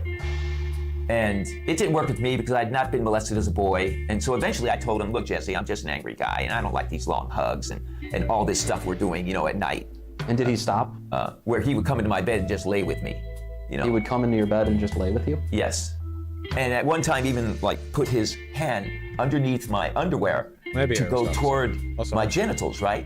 He never got there because he could see I wasn't getting excited. So he never got there. He just like at the edge, you know, because you got to invite the vampire in, is what they say in the vampire movies. And it's sort of true with even psychic vampires like Jesse. And so this guy, I can't trust this guy's testimony at all. He's 100% committed to indicating that he is not gay himself. That's the priority in his testimony here. With that kind of bias, it's impossible to ascertain how sincere anything that he's saying is. Like, he was hugging me for a while, but I'm not like that, so I told him to stop. And then I was laying down, but he noticed I wasn't into it, so he stopped, because the psychic vampire needs to be... Like, yeah, his priority here is disavowing himself from the... Yeah. He would do those kind of tricks, or put his hand around my back and up on my chest and be hugging and all that kind of stuff, just that to being see said, if maybe I could... and asking me if, how does it feel, and it feels good, right, and all that kind of stuff, and I would meekly answer, yeah, it feels good, but only because when you're under that kind of pressure, you just give the answer that he wants, but you're... That being said, I don't necessarily know if he's lying. In fact, everything that he's describing right now seems to line up with the behavior from other credible testimony. I sound like such a fucking dork. Credible testimony in this tradcath fascist expose made as a smear piece against someone they have a fucking political beef with. You know what I mean. Really like wanting to get the heck out of there. You're like ready to fly out of there like a bat out of hell. Jesse appears to have used every dirty trick in the book to silence him, allegedly trying to have Francis arrested for violating an unserved restraining order. I will go back to Phoenix and chill out with the relatives like I was doing before, and I'll be back on the 25th. 25th, yeah. For you to see on Wednesday if it had been? Yes. Yes. If it was already served, you had already seen it, you would be wanting to know. Church Militant asked every single victim and witness if they thought Jesse would continue sexually preying on men, and they all had the same answer. Well, yeah. I would say yes. Oh, there's no doubt in my mind. There's no doubt that there's current victims. I think for sure. Jesse allegedly accuses these men of harassment, but some members of his own congregation disagree, like former bond house tenant Fabian Asensio. Harassing is just an excuse for, trying to shut people down. Bond has been a nonprofit church for all these years. He's lied and collected a lot of money from that church, from people saying that, he's been a hidden homosexual. There's plenty of evidence for it. There's no reason for us to make up anything. Again, notice how the claim here is that he's a homosexual, not that he's a predator. See, the problem here, the reason all this is happening is because he's gay. Or accused of being gay. Probably gay, yeah. That's the only reason this is an issue. So for someone to be out there in the alley and talking and trying to wake up the employees and say, hey, what are you doing? Why are you still working for this liar? That's totally within our First Amendment rights. Jim Valerio, longtime donor and friend of Jesse's, also pushed back at his defenders. Yeah. And for those of you people who are still supporting this so-called fraudulent, hypocritical, serial predator, homosexual, you are going to pay a price for that. That is a stain on your soul when you meet your creator. Period. Cut. This isn't even the first incident. Jesse was embroiled in a homosexual scandal in October 2020, after his Twitter account liked a gay pornography image. After the tweet was left up for hours, Jesse's account was immediately locked down and set to private. One caller on his daily JLP show broadcast tried asking him about it, and Peterson hung up on him.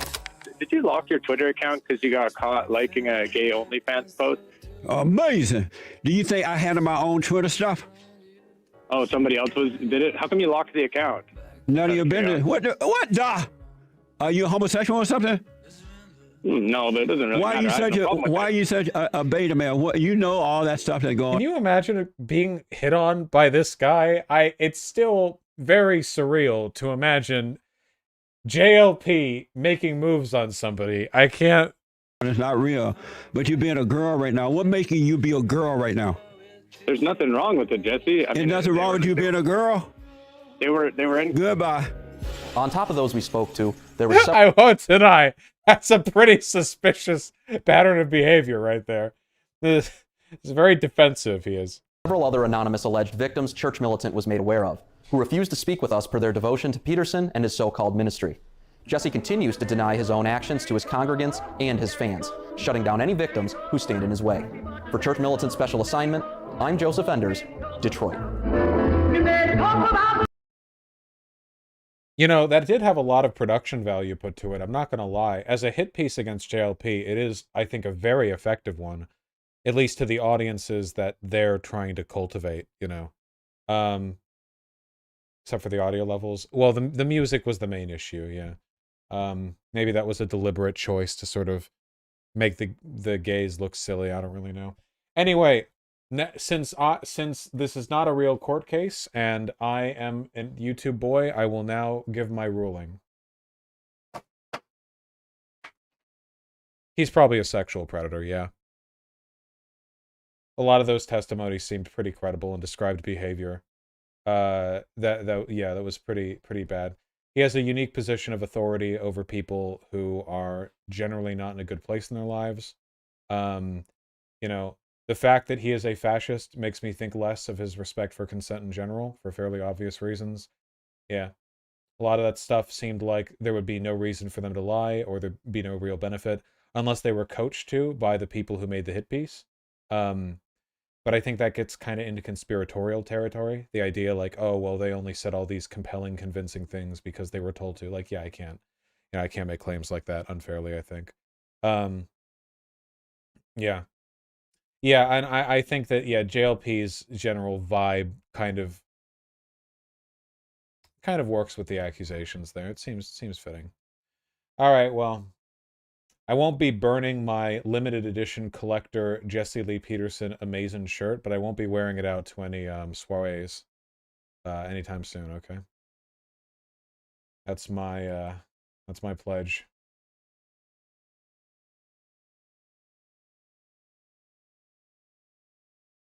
Wait, hold on. The top comment is from Styx Hexenhammer. So all I get from this is he disagrees with our doctrine, and here are some people who don't like him anymore claiming he's a predator. Gonna need some more meat on them bones. Holy shit, he's actually defending JLP here. What a twist. Why? Do they have an association of which I am unaware? Heavy on vitriol, short on evidence. This video has been brigaded. By Styx's community or by JLP's? Maybe both.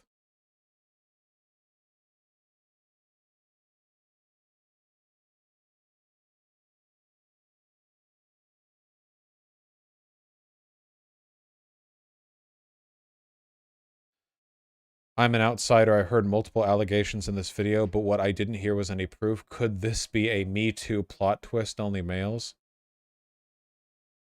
What am I supposed to make of this?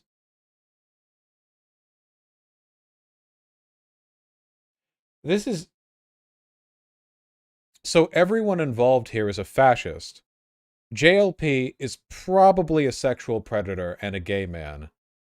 And the people making the hit piece on him are attacking him mostly for being a homosexual, not for being a predator.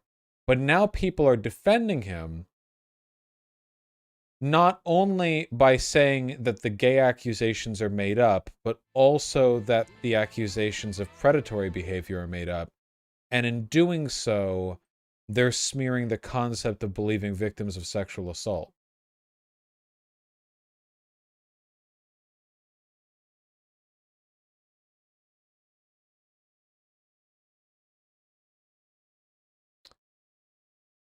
What a wacky world we live in, huh? What's that line? This may come off as harsh, but I believe everyone involved in the story should die. Yeah, it's just Jesus. Just yeah.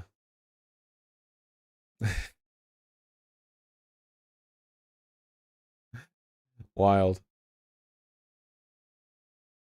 Imagine getting messaged by JLP on Grindr. That's got to be future. There is no fucking way JLP knows how to navigate a phone text like interface, like touchscreen.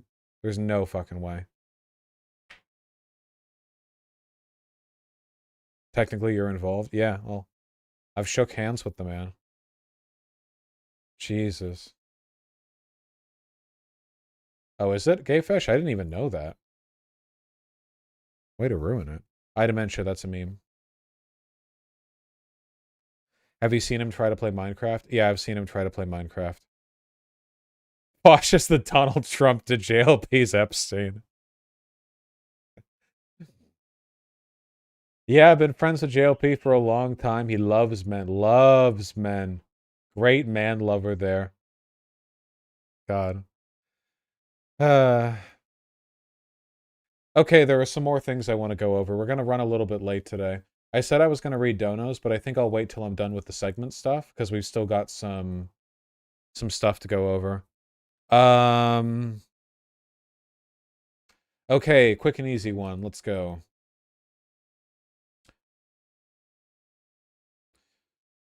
Will swimming's transgender ruling lead to wider change? Excuse me, wider change in sports? World Swimming governing body FINA on Sunday voted for new eligibility rules that restrict the participation of trans athletes in elite women's competitions. The policy is the strictest from any Olympic sports body and effectively bars any trans woman who has gone through male puberty from competing in women's events. So wait, if you were on puberty blockers, you'd be fine?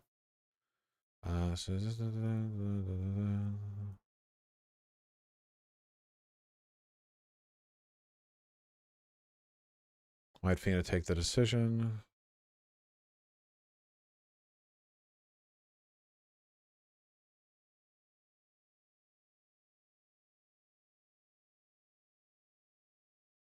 Does not necessarily apply to national or regional competitions. What evidence did FINA produce before making this decision? This is what I want to see. New FINA policy came out with a working group of the three components: athlete group, science and medicine group, and a legal human rights group, which FINA says study the best available statistical, scientific, and medical evidence concerning sex differences in sports-based performance. FINA said the science group was comprised of, quote, independent experts in the field of physiology, endocrinology, and human performance, including substances. Delegates to the FINA conference in Budapest told by other members, evidence showed that going through male puberty gave trans women swimmers a physical advantage that remained even after hormone treatment as part of their transition. People might castigate me for this, but this is a position that could conceivably be defended given some available evidence. Yeah. There's a whole body of evidence out there that these are marginal differences. And these are, it kind of varies a lot depending on the criteria that you're looking at. But this is a position that you could reasonably arrive at. Now, whether or not those differences are significant enough to warrant banning trans women altogether, I don't believe that's the case.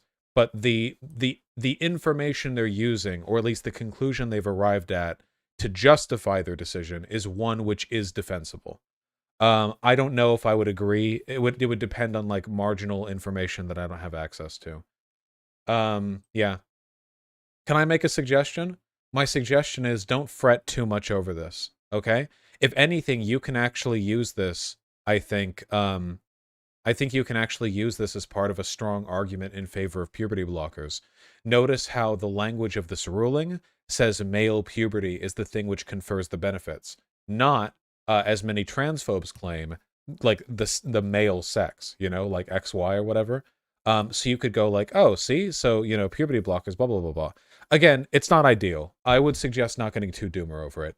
In any case, this is going to affect the lives of a very, very small number of people. This is like federal championship level swimming, trans women specific. You know, obviously it can have political outcomes downstream, but in terms of direct effects, it's not going to affect that many people. So don't, oh, sorry, not federal, international, yeah. My guess is fewer than 100 people every year. We'll see, though.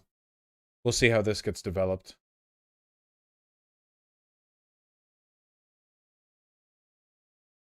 Of course, Rahab. Which is why when, you know, it's making a lemonade out of lemons deal. You see this, and obviously it is not great, but past the jam, I guess we'll have to see. Can the decision be challenged? The normal route for challenging the rulings of international sports bodies through the Court of Arbitration for Sport based in Switzerland. Okay, well.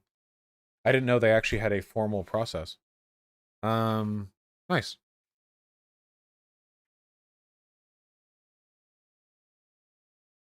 Separate but equal. I feel like I've seen this before. I don't think this is comparable to separate but equal.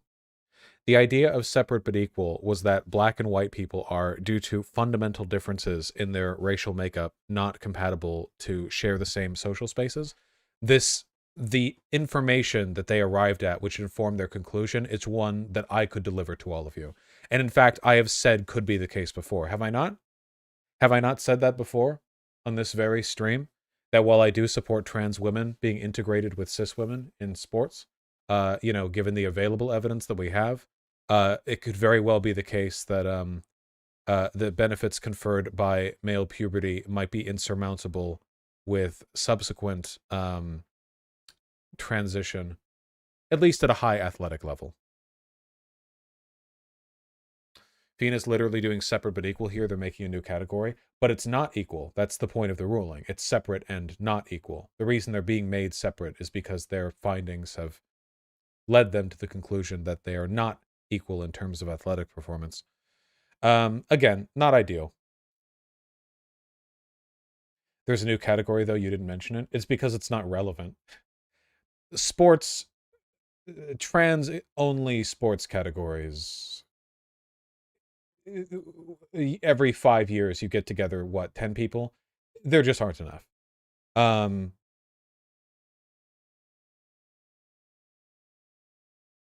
Anyway. Why does my neck hurt? I must have slept poorly. No, I slept... Yes, sir. Hey. Whew. All right, lads. Are you ready for the serious politics?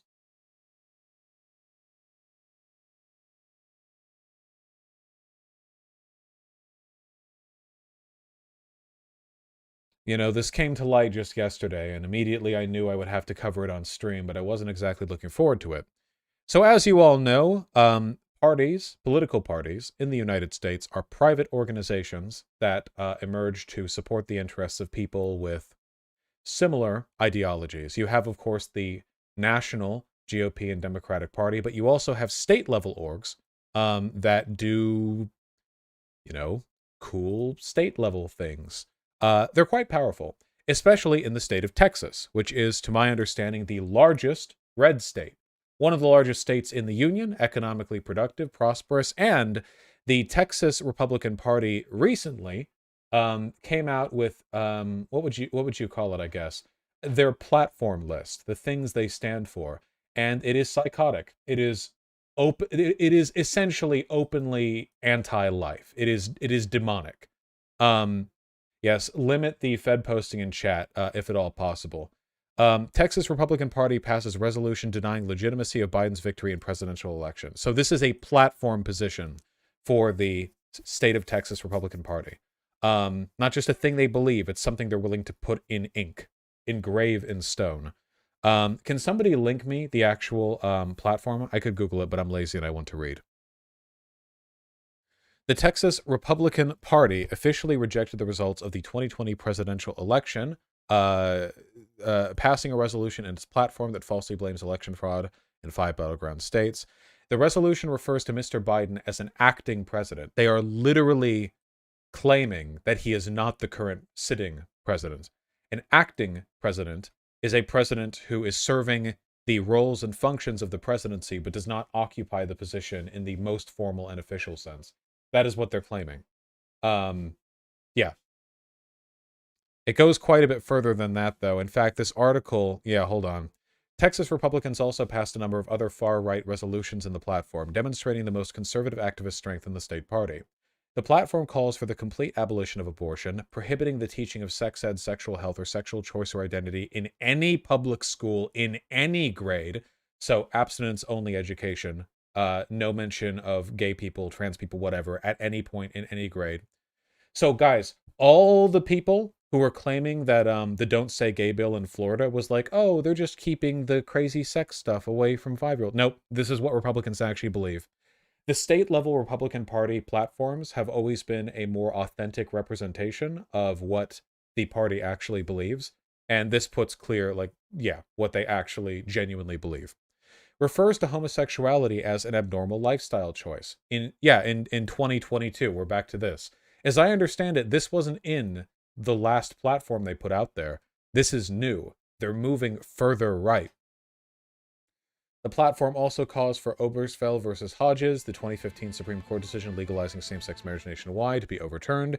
The platform notes Texas retains the right to secede from the United States. It doesn't. There's never been any legal ambiguity about that. It still doesn't. One resolution called for a referendum in the 2023 general election for the people of Texas to determine whether or not the state of Texas should reassert its status as an independent nation. Another called for the U.S. to withdraw from the United Nations.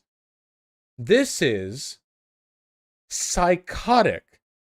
And this is the largest Republican state party, as I understand it. It is absolutely, completely deranged. And it represents millions of Republicans. This can't be written off as like some batshit proposal from some state legislator or some individual, this is the Republican Party. This is the direction that it's heading. This is where they are right now. There are quite a lot here. In fact, listen, let me ask you this. We can go over their platform. Do you want to go over the actual document, which will take longer and be a bit more dry as I parse through it? Or would you like to go over a anime avatar Twitter user summarize the worst points? It's up to you.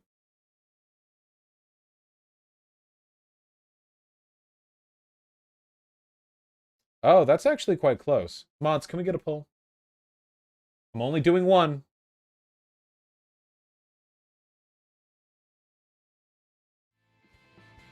One of them will make me look a lot more serious than the other. Come on, the longer you take to make the poll, the more Tempest or Ryan have to edit out. Not that that will make me pay them more, of course. I guess we're not getting one. Mods are dead, and I keep forgetting how to make polls. Ah, there we go.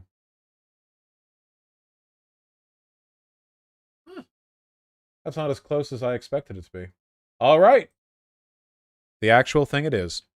Nicely done. We're a very serious group of political analysts here. Don't worry, I'll make it interesting. Report of the 2020 platform. Is this the most recent one?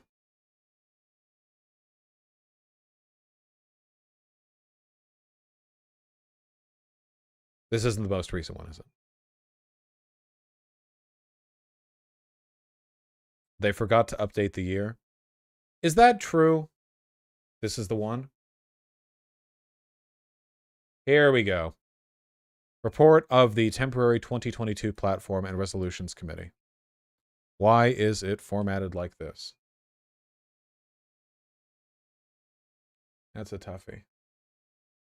Here we go. a less terribly formatted report of the permanent. There we go. No longer temporary. Wonderful.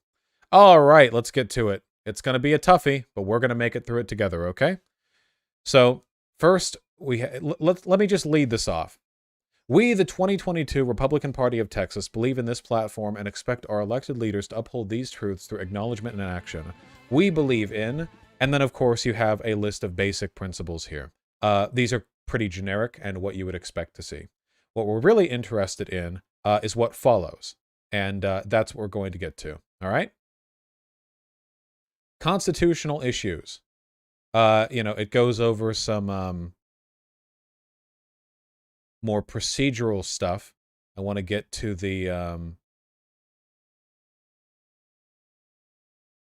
oh wow, this is quite long.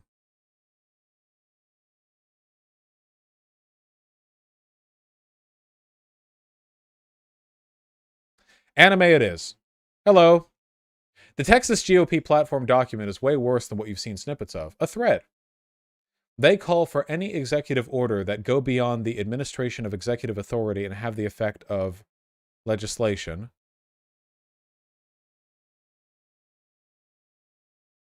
What?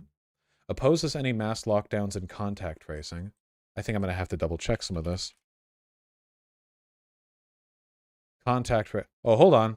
We oppose funding or implementation of any form of contact tracing. Wow. That is absolutely insane. Contact tracing is literally just trying to find out who got sick when to see if other people might have gotten sick. This isn't even about lockdowns or personal freedom. Funding contact tracing does nothing. This is pure death cult. Like, this is literally just, let's not do the very basic, like, anti-pathogen thing. Yeah. That we discovered to do, like, decades and decades and decades ago. Absolutely deranged. Want to give parents the ability to completely control their children until they're 18. Return prayer, the Bible, 10 Commandments back to school. Create a state electoral college. Completely abolish abortion up to the moment of conception. Call a convention of states to limit the power of federal government. Oppose all calls for carbon dioxide to be classified as a pollutant. Jesus. Literally, like, existential threat to humanity. Again, I understand. I mean, if you want to, like, parse out the numbers and, wave your hands around, you can be like, oh, well, this isn't them literally being demons.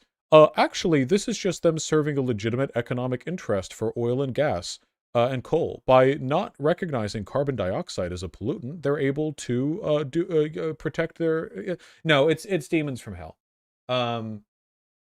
It's demons from hell, Yeah, the creation of a state electoral college. Oh, look, they're complaining about the National Popular Vote Interstate Compact. Is a direct violation of Article 1, Section 10, Article 2, Section 1 of the Constitution, shall be redacted by Texas and all its officials. We support the Electoral College. We know they do. State Electoral College. The state legislature shall cause to be enacted a state constitutional amendment creating an electoral college consisting of electors selected by the popular votes cast within each individual state senatorial district, who shall then elect all statewide office holders. Wait. All statewide office holders? Each individual senatorial district? Wait, this would be unlosable by Republicans, right? It wouldn't even... There are only two senatorial... Wait, do they mean state senatorial or, like, federal senatorial? Hold on.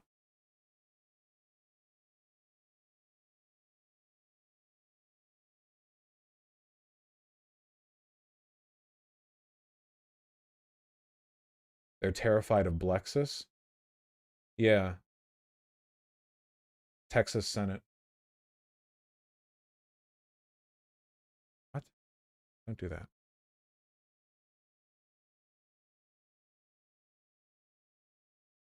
What this would essentially mean is that with appropriate redistricting, they would never have to worry about losing any local... Holy shit. Dude, having an electoral college determine all statewide office holders? The federal electoral college votes in the president. That's one office. You mean whoever wins the state electoral college gets to appoint every single state congressman and senator? They get to just pick from the lists there? Down to the fucking school board and the sheriff of every single district, complete and 100% control over the entire state at every level, every city, every district, every school district, determined by a state electoral college system that they already have the power to set the district lines for.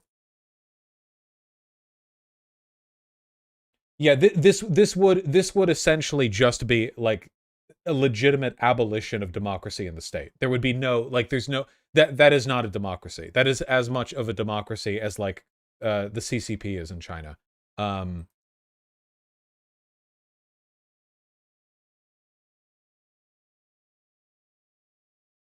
No, Vosh, I'm pretty sure statewide means like governor, etc., not local offices. I guess it could be interpreted in either way. Statewide office holders could mean every office holder in the state, or it could mean office holders that represent the entirety of the state. It's not really clear. Either of them is psychotic. Either is psychotic. It doesn't... whatever line is parsed here, like, either are completely psychotic.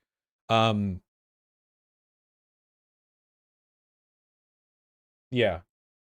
Yeah, this is them abandoning, pretending that they care about democracy.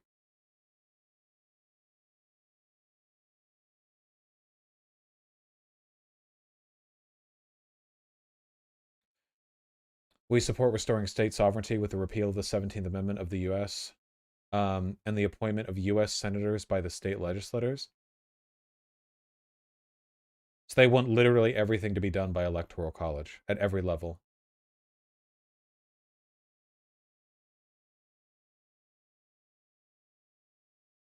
Just abolition of the 17th Amendment. Passed by Congress in 1912, the 17th Amendment allows voters to cast direct votes for U.S. senators. Yep. They just want electoral college to decide literally everything. But guys, remember, the abolition of the Electoral College would be undemocratic. Never forget.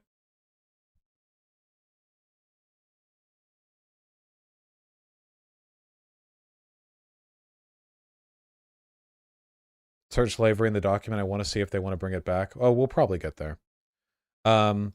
Remove the Endangered Species Act. Abolish the EPA. Okay. We oppose the abuse of the Endangered Species Act, confiscate and limit the use of personal property to infringe personal livelihood. We support the defunding of climate-justice initiatives, the abolition of the EPA, the repeal of the Endangered Species Act, and we oppose the America the Beautiful initiative, also known as the 30 by 30 program. Literally just evil. Literally just evil. Just demonic individuals. It literally like Captain Planet villain evil.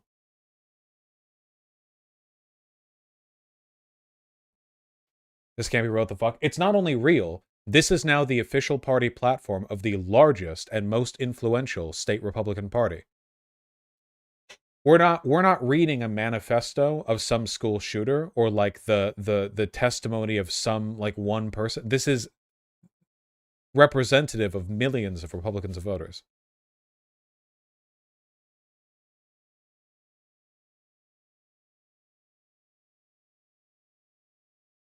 Add penalties that hurt corporations that lead boycotts against Texas due to legislative action to protect the right of Texans?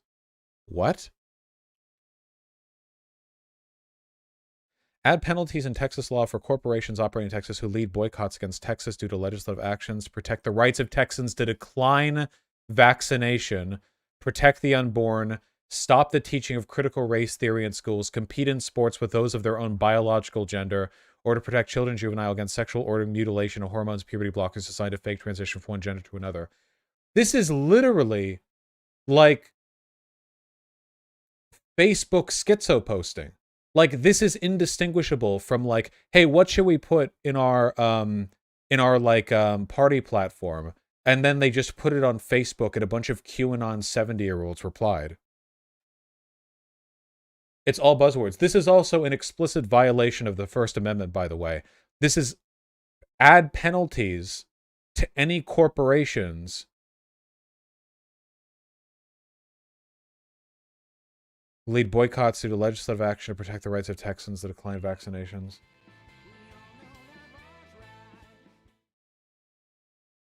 Please, please read it in full. It'll be such good content. Trust me, it's also really important. Fuck. This might all be completely insane. Fine. Okay, starting from citizens' rights. Jesus Christ.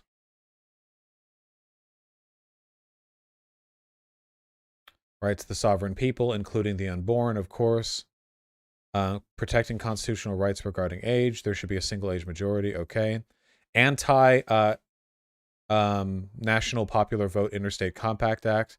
We support the right to recall our elected officials. Okay. Habeas corpus. Census. In accordance with the United States Constitution, we support an actual count of only United States citizens. And we oppose Census Bureau estimates and collection of all other data. Okay, so don't include undocumented immigrants in any of our census data. Equal Rights Amendment. We call upon the 88th Texas Legislature to adopt a resolution clarifying that the 1972 ratification by the 62nd Texas Legislature of the proposed Equal Rights Amendment to the U.S. Constitution was valid only through March 22nd. What? We call upon the Texas Legislature to say that the Equal Rights Amendment actually retroactively was only active for 7 years until March 22nd, 1979?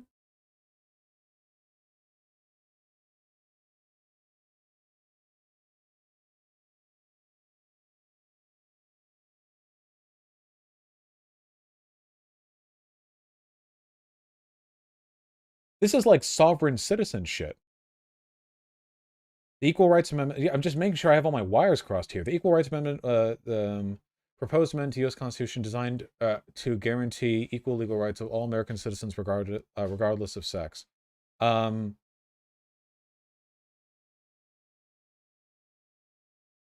Was that ever even day March 22nd, 1972? Proposed amendment. Wait, did it ever get actually put through?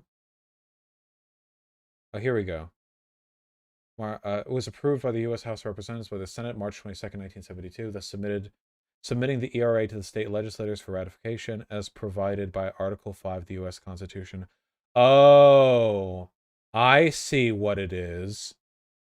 Constitutional amendments have to be submitted to state legislators for ratification. They want Texas to recede their affirmative vote.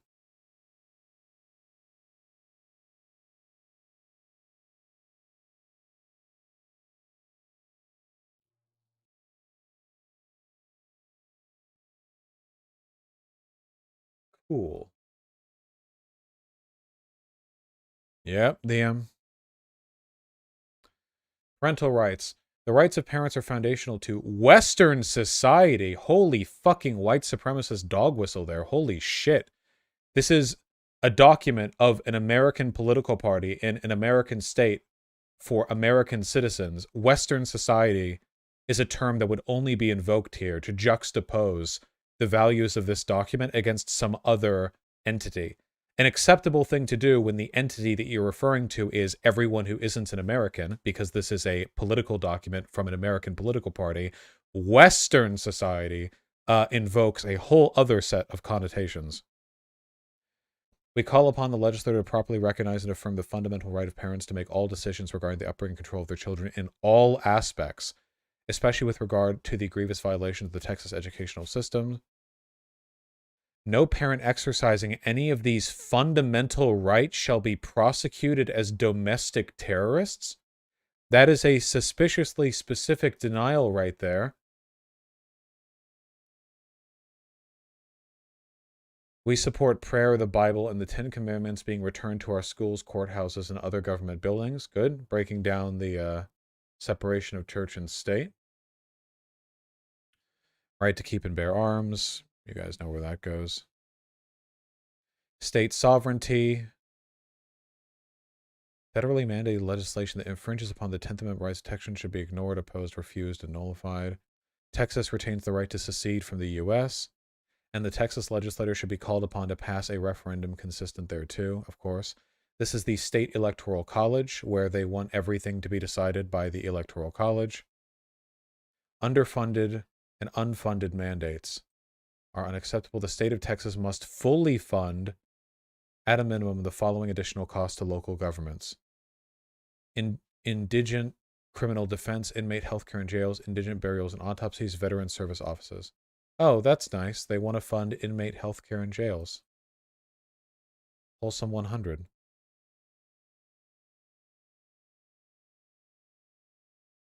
Cool. Equal protection for the preborn. Yeah, we know. Article 5, Convention of States. The Texas legislature should extend the call for a convention of states to limit the power and jurisdiction of the federal government. That's it?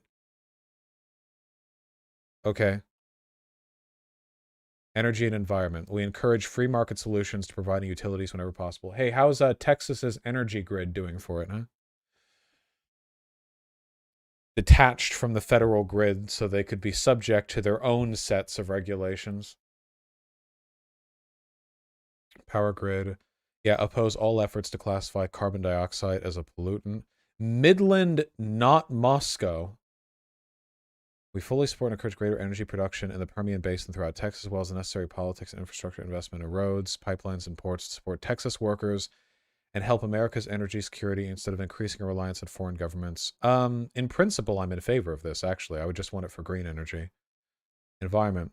We oppose... Oh, yeah, this is them wanting to get rid of the EPA and the Endangered Species Act because they're evil and literally demons.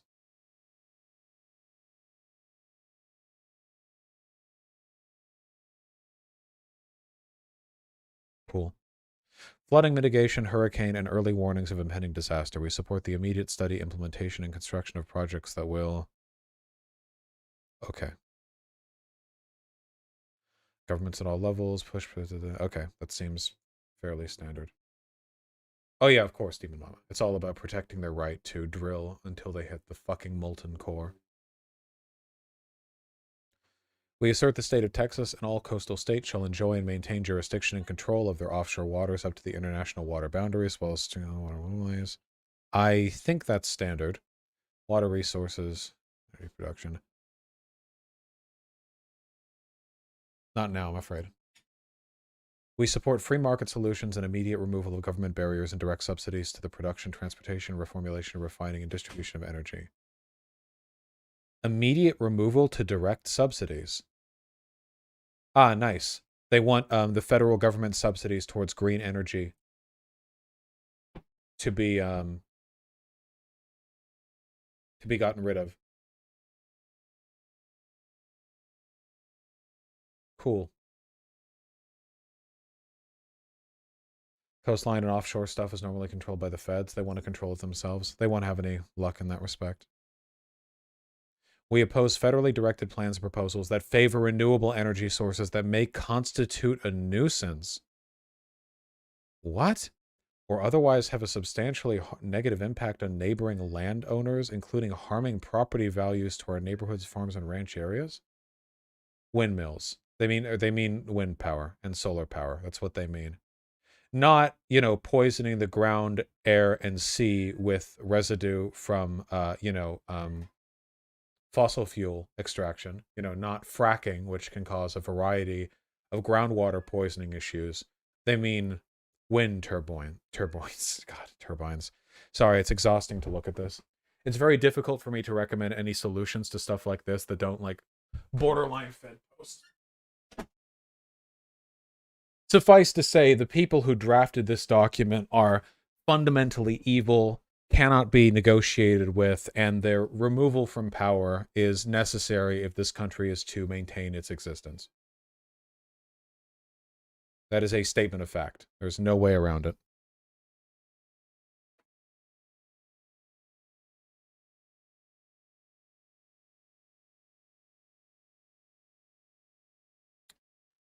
Texas should take advantage of independent grid of mines by encouraging providers to build and operate traditional next-gen nuclear power plants. Sure.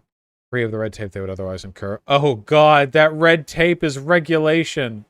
It doesn't matter. There's no way the federal government would ever allow an abstention of federal guidelines in nuclear power plant production. Okay.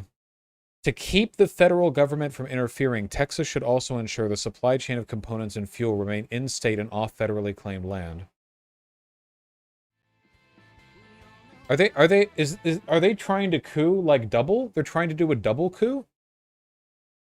We will ignore federal regulation for nuclear power plant. Vosh, they're just gearing up to secede. Texas can't secede. It's a dream. Balkanize the U.S. I want to balkanize Texas.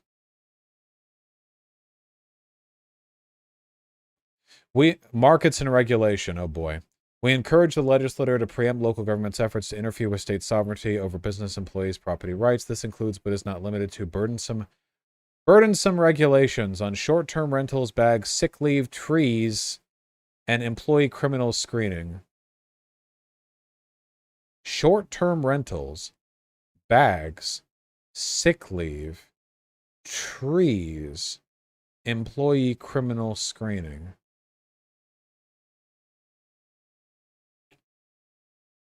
Okay.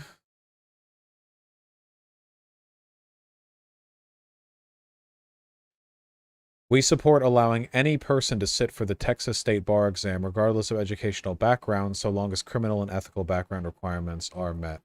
We oppose mandatory state bar membership for Texas lawyers.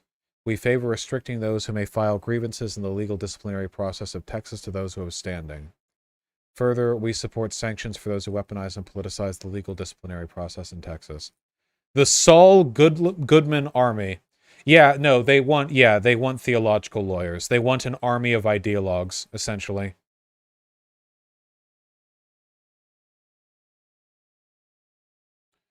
Reduce business regulations. We believe the following businesses should be minimally regulated at all levels.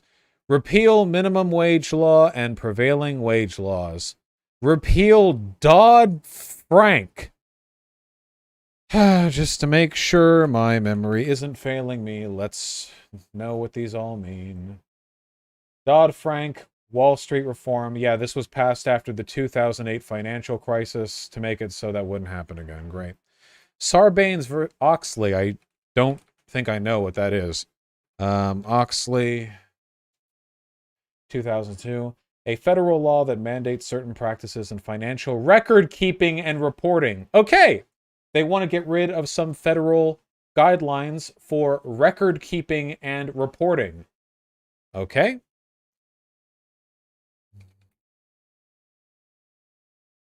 The Lacey Act, which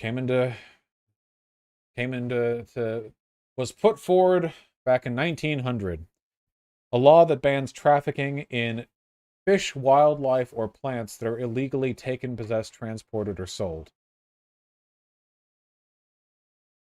However, in 2008, the Lacey Act was amended to include a prohibition on trade in plant products such as timber and paper harvested in violation of foreign law.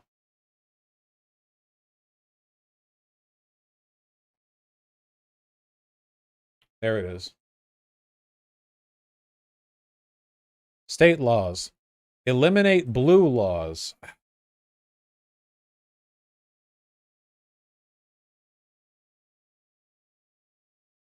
Texas blue law banned the sale of an odd collection of 42 items on both days of the weekend?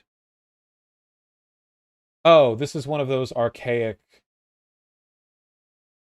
Okay, I guess I'm fine with those being removed. Yeah, this is one of those 200-year-old don't sell a fish on the third Wednesday of the month type deals.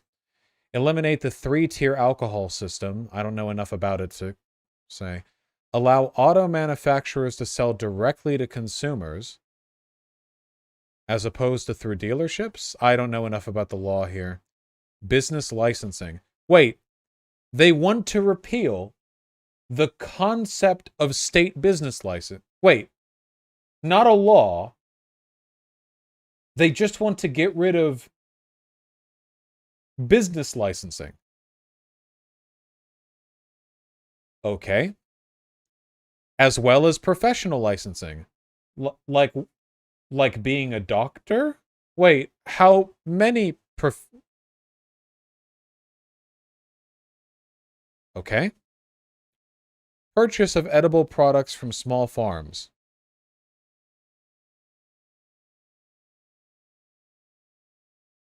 What? Use of hemp as an agricultural commodity. Minimum wage laws. Blue laws. Mandatory sick and family leave. So they just don't want it to be legal for a city to decide that businesses have to provide mandatory sick family leave. Do you remember what I've said to you guys about fascism and libertarianism being parallel in the United States? What we're seeing here is a massive revocation of civil and economic rights exclusively to the benefit of corporations, no matter how cartoonishly evil it is or how much harm it does. Trade agreements. We support free trade as a necessary component of American capitalism and of America's influence in the world, but all trade agreements between the federal government and other nations should strictly adhere to the U.S. Constitution and require approval by 2/3 of the Senate. What? Adhere to the U.S. Constitution? Trade agreement between us and other countries? 2/3 Senate? Okay. Origin labeling. I'm fine with origin labeling. Predatory towing. We urge text legislation. Increasing the criminal penalties resulting from predatory towing and decreasing the state allowed amount the tower can charge. I think I'm okay with that too. Predatory towing is a real issue. Yeah, they're claiming all trade agreements should be handled as treaties.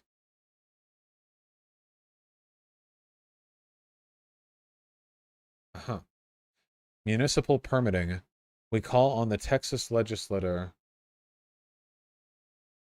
to continue to streamline the building permitting to encourage legislative implementation. Okay.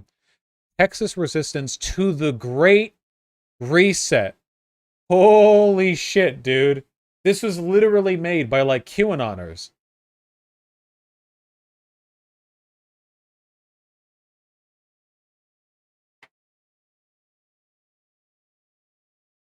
The Great Reset is literally just a term that was bandied about by some, like, corporate and economic policy think tanks.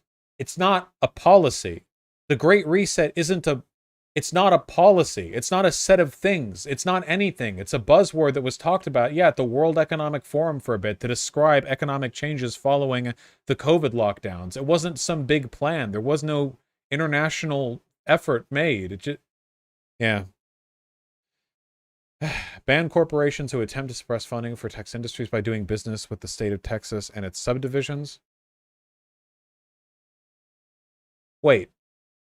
Ban corporations from doing business with the state of Texas?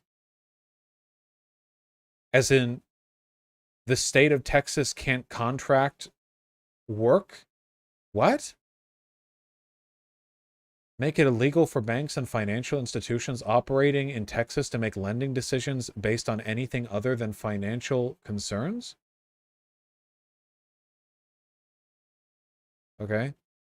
The model for such legislation should be that which was promulgated by President Trump's office, which was immediately suspended by the current occupant of the White House, who they refrain from calling President Biden because they don't think he's the president. That's a very normal thing for a state platform to do, by the way.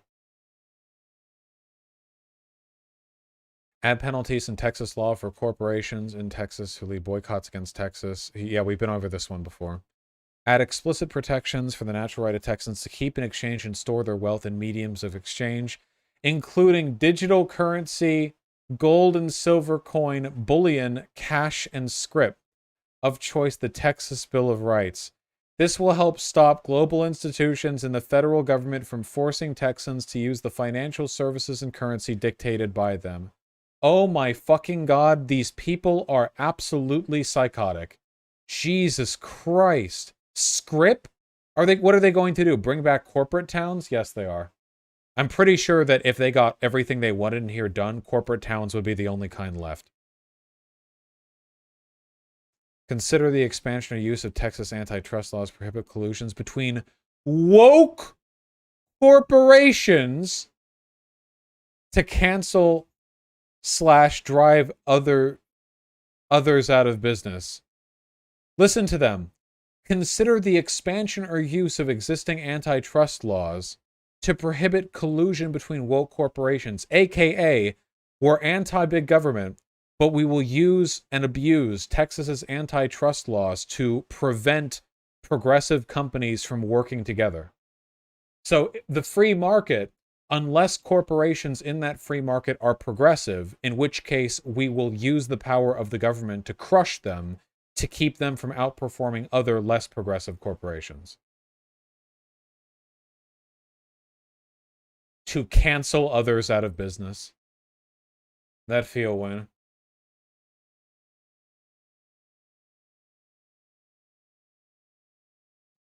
So CCP, I'm actually going to drop a bit of a hot take here, and I actually think that if all of this was implemented, the state of Texas would be less democratic and less representative of the people's will than China. I actually believe that. The primary difference here is that the CCP ultimately organizes capital in the service of the interests of the state. They're not a democracy, but they do channel like corporate interest towards state interest, which does often overlap with some goods of the citizenry. In this case, though, there's no such guarantee. The corporations here are psychotic and completely uninterested in the well-being of the people beneath them. I mean, prevent recognition of carbon dioxide as a greenhouse gas? We support reversing state and federal legislation and court's decision that have damaged patent rights for Texas, blah, blah. Abolishing administrative tribunals, restoring injunctive relief, thus restoring the U.S. patent system for America back to leading the world. Okay. Government accountability. We oppose any distribution of taxpayer dollars to unions, okay? We support privatization of the Social Security system, of course. We urge Congress to overturn the rules of the U.S. Department of Labor restricting volunteerism by paid firefighters and emergency medical technician personnel. National Guard and declare. ESOPs. Republicans support maximum economic opportunity for all citizens and believe that legal limits on employee ownership of Texas firms by employee stock ownership plans should be eliminated.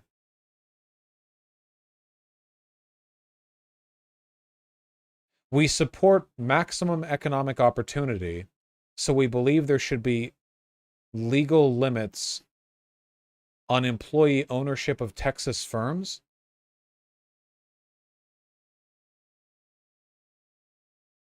We also believe changes in ownership from private individuals to majority ownership by an ESOP should not create a disadvantage when doing business in the state of Texas. Oh, they want to remove those limits. Okay, gotcha. Wait. Republicans support maximum legal limits should be eliminated. My bad. Thank you. Gotcha. Unions. We support legislation requiring labor unions to obtain consent of the union member before that member's dues can be used for political purposes. We oppose card check. Texas should prohibit government entities from collecting dues from for labor unions through deduction from public employee paychecks.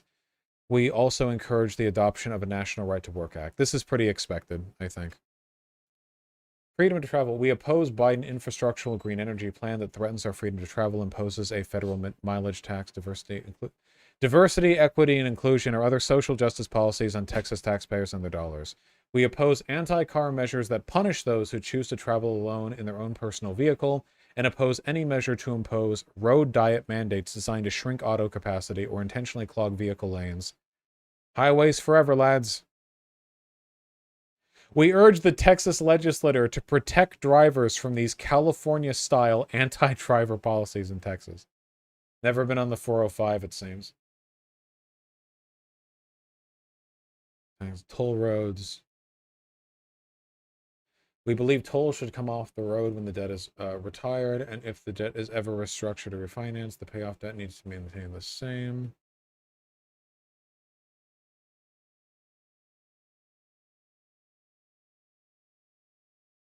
I don't know enough about tolling to really have an opinion here. Taxpayer money should not fund or subsidize high-speed rail, nor should eminent domain be used in the construction of high-speed rail. Literally, like, flat out, we will just make it illegal to build rail. Like, yeah.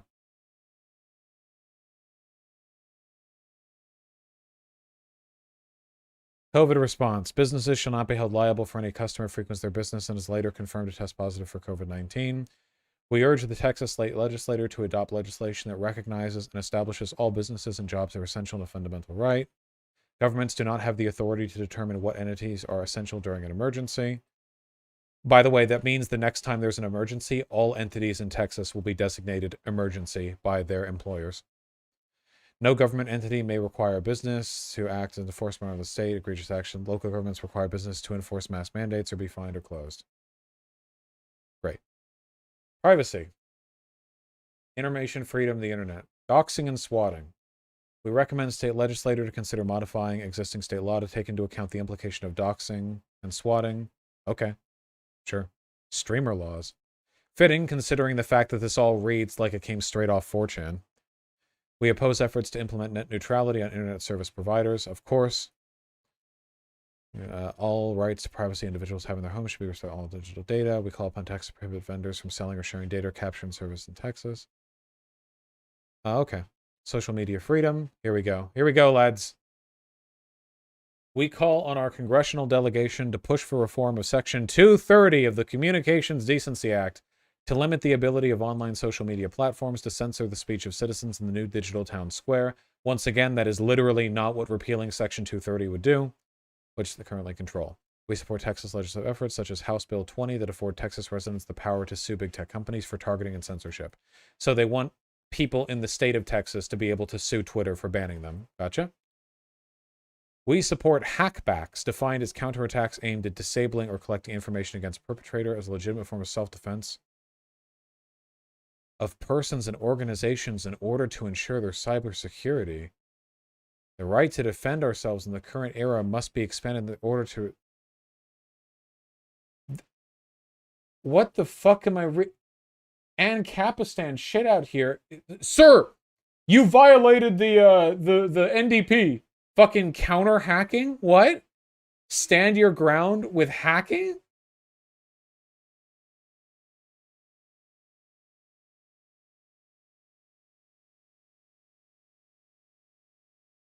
What? Is this a way of them saying they want people to be able to legally cyber attack social media companies if they're banned from social media? This is a horrible idea.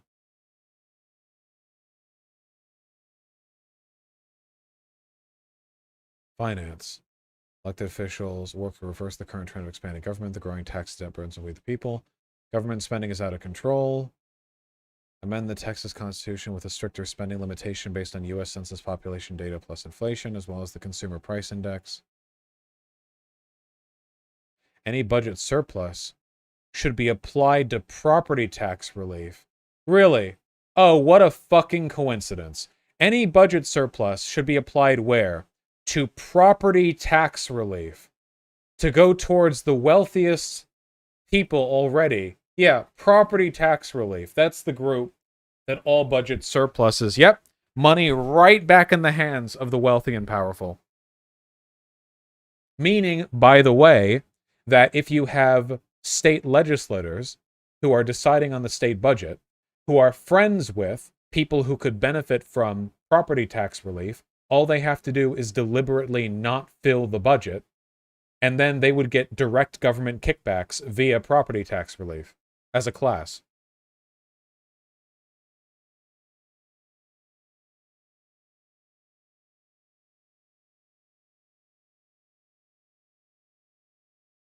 We oppose the use of the rainy day fund to expand government. Okay. Texas legislature shall enact new rules to begin transition government pensions for public employees for defined pension benefit. Yeah, okay. They want to get them off the regular benefit plan. We oppose any expansion of gambling. We oppose and call for a veto of any budget that relies on expansion of legalized gambling as a method of finance. What happened to free market? Truth in taxation. We urge taxes established for a particular purpose shall not be used for any other purpose. Tax revenue derived from gasoline taxes and all other taxes and fees in our vehicles should only be used for road construction maintenance, not diverted towards any other use, including mass transit, rail, restrictive lanes, and bicycle paths. They're very insistent it has to be cars. It has to be legally impossible to do anything other than the thing we've already been doing that doesn't work.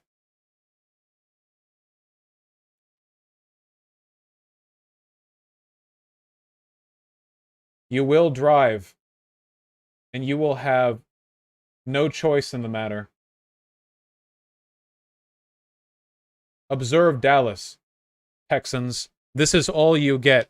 Your anti-big government will make it literally fucking impossible for anything else to be the case.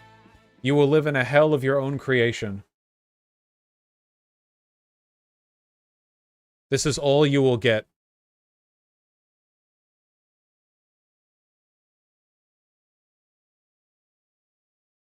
We support all government entities compiling and publicly posting their current debt, future obligations, financial statement, check registers, and all government contracts on their official websites.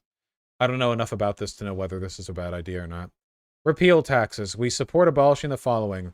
The estate tax. Really? You want to get rid of the one tax that disproportionately affects the wealthy?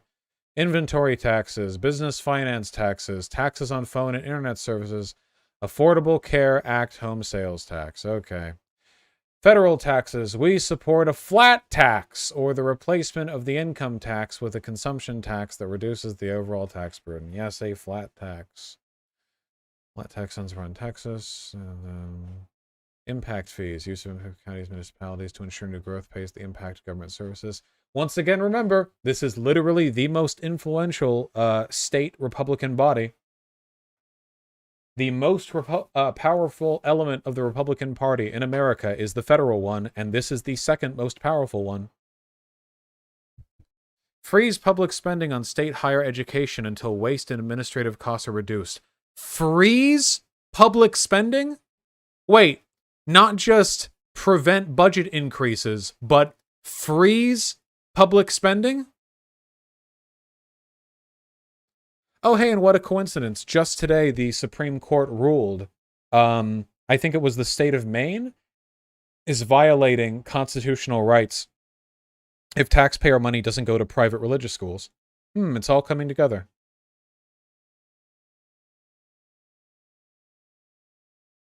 Defund big government, not the police. Any large city or county that cuts its police budget by more than 10% should be required to cut its property tax revenue by the same or greater percentage. Hey, city, you want to divert some of the funding away from your police and towards some other civic service? Nope. Instead, you have to complement that reduction in budget by reducing property taxes. So the wealthiest people in the area get more money. Again, I understand that at this point I'm just sort of reading these out dejectedly, but it should be noted that, like, these people are, again, completely evil. Democracy cannot survive them, and history will remember these people the same way they remember the Nazis. I'm not joking when I say that. Stuff like this will be relayed in history books right alongside pictures taken from the Nazi rallies held in America before the beginning of the war. These people are ideologically perfectly in line with those groups. A lot of them probably are crypto or openly Nazis. The earlier bit about Western civilization is pretty telling, and every single thing written here is exactly what Nazis would want. I don't joke when I mean that, or when I say that. I mean it 100% sincerely, because it has been the prerogative since the 1960s and the passage of the Civil Rights Act for ultra-right-wing nationalists to get their policy prescriptions done, not directly through race-based platforms, but indirectly through economic platforms that end up having the same functional outcomes.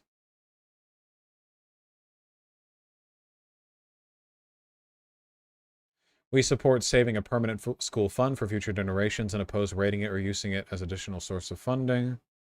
Okay. Axe the property tax. Wow, you want to lower the property tax, really? For businesses, individual with an alternative other than income tax and requiring voter approval to increase the overall tax burden, we urge the legislator to immediately develop and implement a transition plan that is a net tax cut.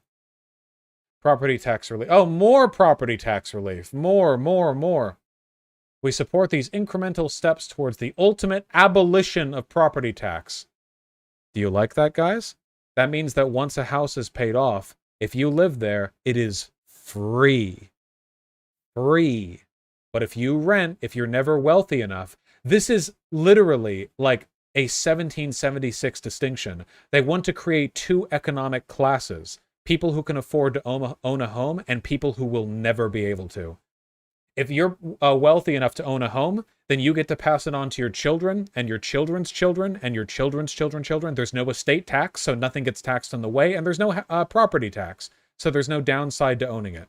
But if you're not wealthy enough to own a home, you have to rent, and that's all you'll ever get to do. Because as the property tax is nil, that means that these there's no structural incentive against homeowners from preventing the development of new housing so that they can keep their housing price going up and up and up for potential resale to wealthy people in the future. No, zero incentive to sell. There'd be just, yeah, this is essentially feudalism.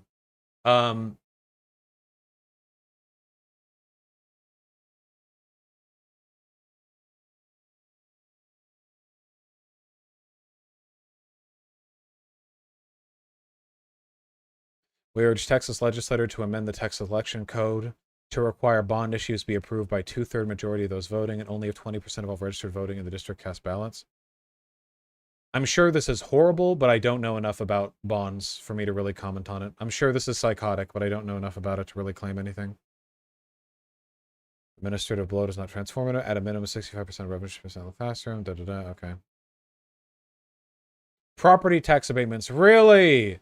You want to abate property tax? They've dedicated more points to this than anything else. I wonder why. Bailouts and subsidies. Divest all ownership businesses should be run by the private sector. We oppose all bailouts of and subsidies to domestic and foreign. Eliminate federal activity. We call upon the federal government to stop the following. Community Reinvestment Act. Community Reinvestment Act.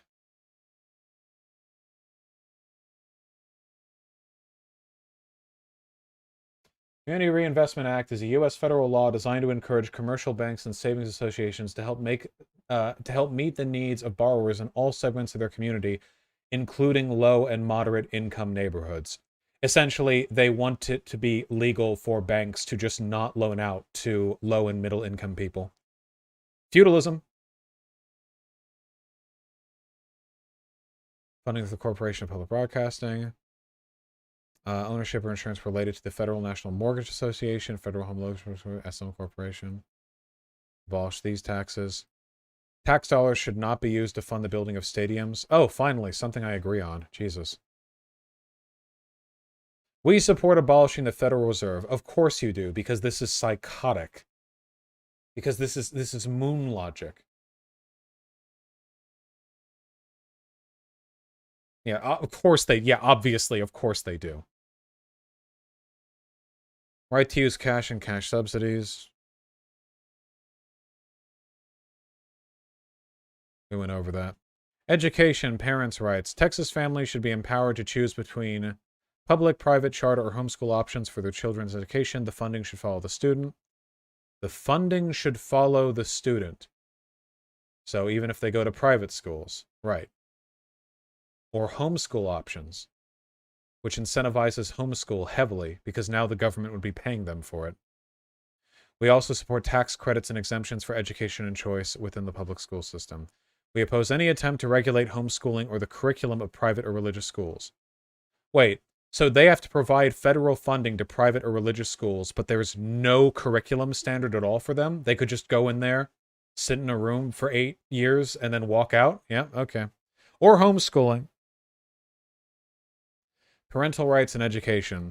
Parents are the primary educators and disciplinarians of their children, to which all other entities are inferior. The fundamental rights of parents to make decisions regarding the upbringing and control of their children in all aspects, but especially in regard to Texas educational system, shall be recognized, affirmed, and protected by changes to the Texas Constitution, Texas laws. Enforcement of parental rights. Isn't it interesting how whenever talking about what children need or what's best for children, it's framed as parental rights? Isn't that a little bit odd?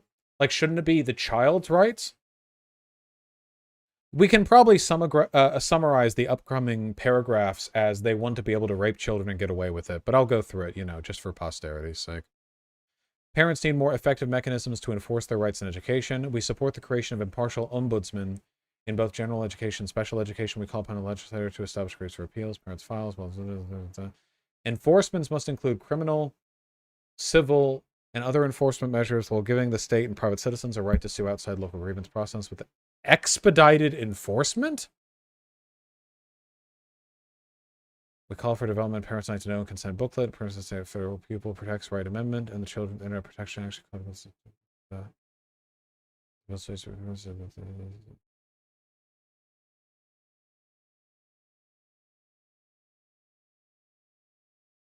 We call for reforms to the Disciplinary Alternative Education Program.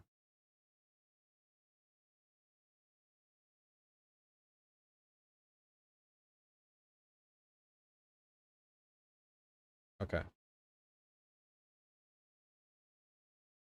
We demand the state legislature pass a law prohibiting the teaching of sex education, sexual health, or sexual choice or identity in any public school, in any grade whatsoever, or disseminating or permitting the dissemination by any party of any material regarding the same.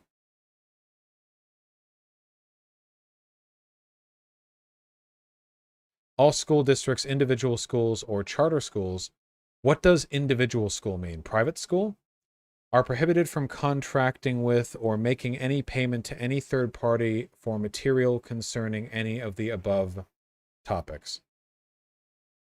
Until that's homeschooling? Gotcha. Okay, so no laws whatsoever on curriculum, except it will be illegal for private or charter schools to give sex ed. So no restrictions at all on curriculum, except they can't do this. Until this prohibition goes into effect, sexual education shall only utilize sexual risk avoidance programs and promote abstinence outside of marriage. Oh, so they actually want to go beyond abstinence-only education. The temporary holdover is abstinence-only education. They want complete silence on the topic.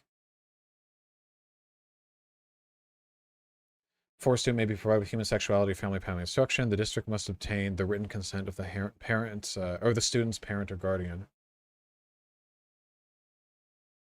We request the Texas legislature pass legislation that requires Texas schools and libraries to filter inappropriate and/or harmful content such as pornography for minors. I think they already do that. Operators of adult sex entertainment businesses and venues. They mean drag queen story hour. Adult entertainment of any kind, including drag queen story hour. How the fuck do I know? This entire document is purely filled by like outrage bait and like culture war, you know, like culture war buzzwords, of course.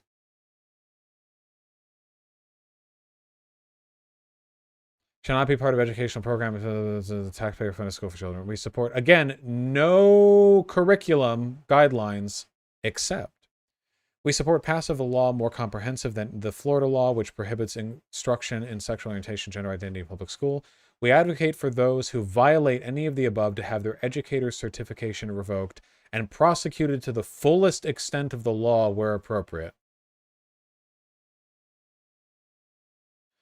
Legislators shall prohibit reproductive health care services, including counseling, referrals, and distribution of condoms and contraception through public schools. We support parents' right to choose without penalty which medication are administered to their minor children. Without penalty, which medications are... Okay, prayer healing, faith healing. We support informed consent of parents before any school-based mental health assessments or interventions are performed.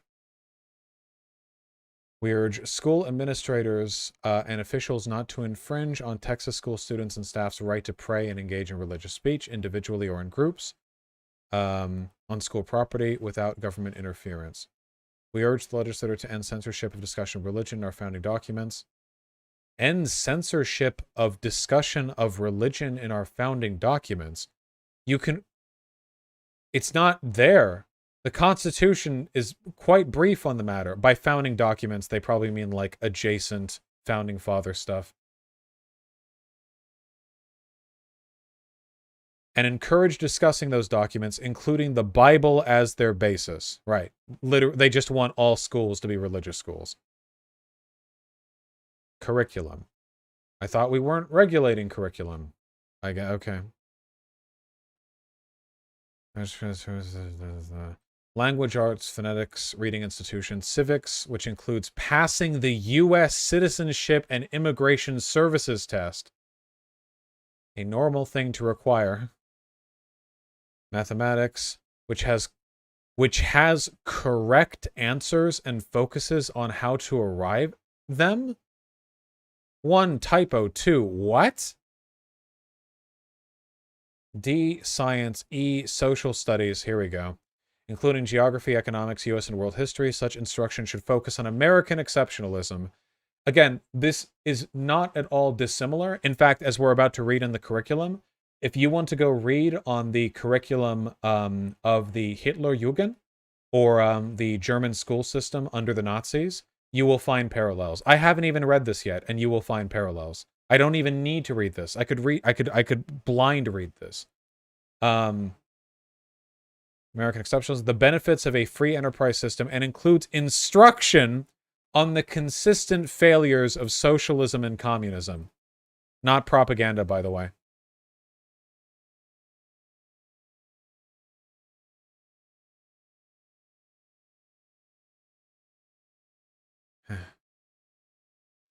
Founding documents in high school. We support a high school level curriculum rather than 8th grade level for the study of American history that is heavily weighted towards the study of the original founding documents, including the Declaration of Independence, the U.S. Constitution, the Constitutional Convention, the Federalist Papers, and the Founders' Writings. See, this is the funny thing, and this is one of the things that, like, I know for a fact that the people who made this platform haven't read the founding documents. The founding documents were written by people who would have had these men shot. This is 100%. I am completely... If the people who wrote these documents could go back in time and describe them to the founding fathers, they would have been shot in the back of the head and dumped into the harbor. Every one of them. This is psychotic and fundamentally opposed to the basic... You know, the funny thing is, like, Republicans love to play up the American exceptionalism founding documents bullshit, but I assure you, the founding fathers were smarter than this. They were better than this. Seriously.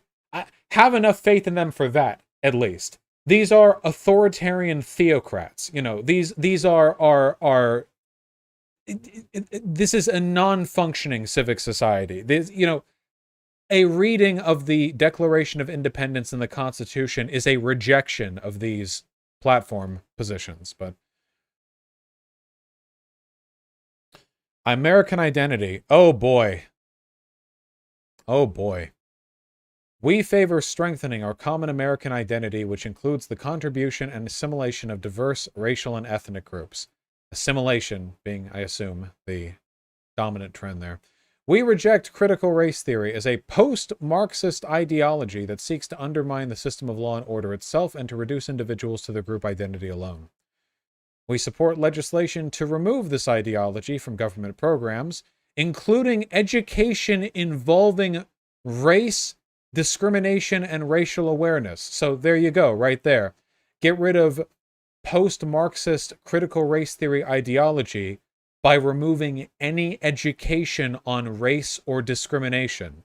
You won't be taught on slavery anymore or the civil rights movement. That's very explicit right here.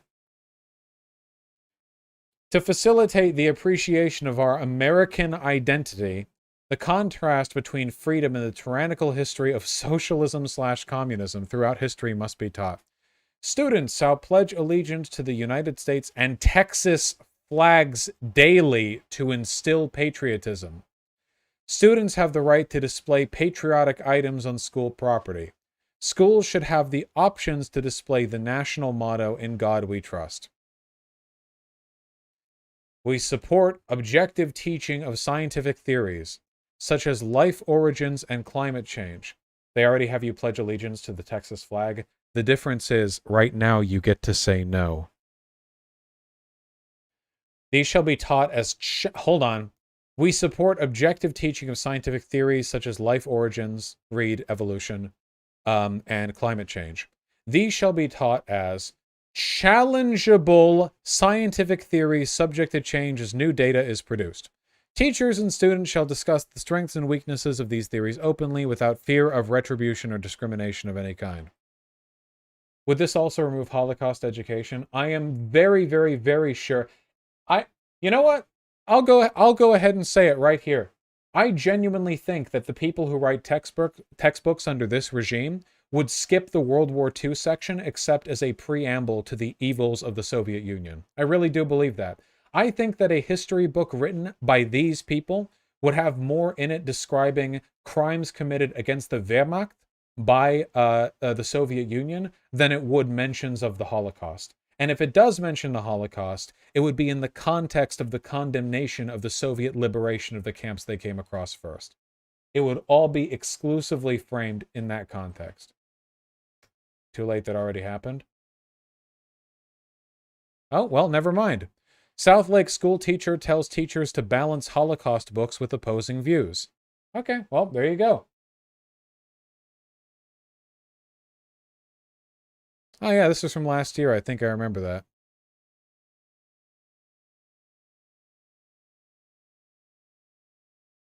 Buy guns.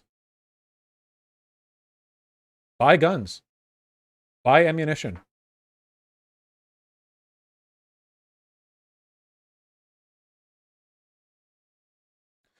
We oppose the use of national or international standards in the state of Texas. Right, Common Core. They hate Common Core. We also oppose the modification of college entrance exams to reflect any national core philosophies. Any school district that violates state law banning the use of a national core curriculum or standard shall lose all state funding.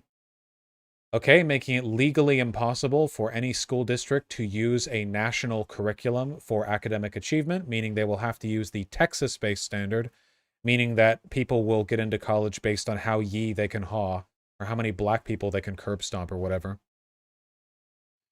We encourage non-English speaking students to transition via best practices to English within 2 years, allowing them to... What does this mean? Encourage? This means nothing.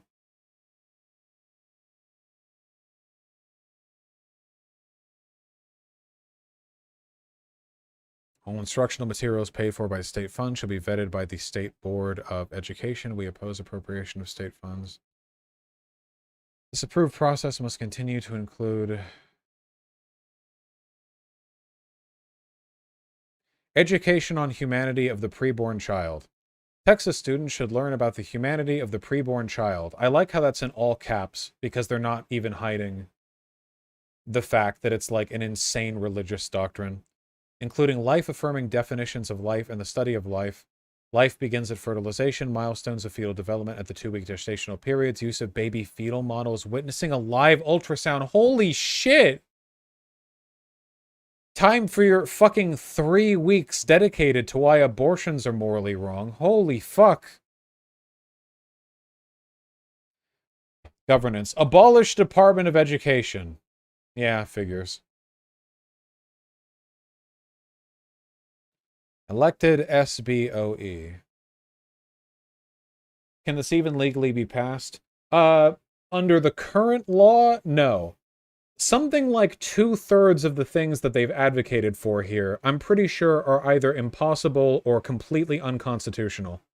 Or just against existing laws, you know. A lot of this is virtue signaling, but this is what they want. And you know, they have the Supreme Court.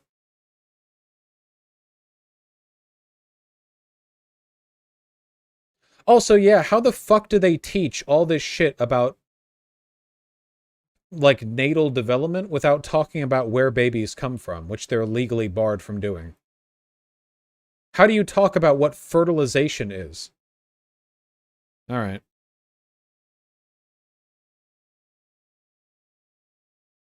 Anyway. School security. We support passage of a statute which permits local law enforcement to provide handgun safety and proficiency training for all educators, and allows LTC holders to conceal or carry firearms in the premises of pre-K through 12 schools for security and protection purposes. You heard it here, folks, people. Everyone with a license to carry will be able to just bring concealed carry guns onto school. Right.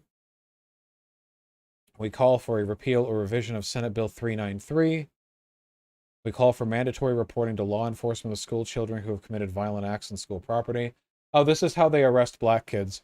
Basically, it used to be that if you roughed someone up in a fight, you got sent to the principal's office, but now there's a school resource officer and you get fucking booked, and that shit goes in your legal record. So they want mandatory reporting because they know this disproportionately affects people of color because they're way more likely to be reported. School boards.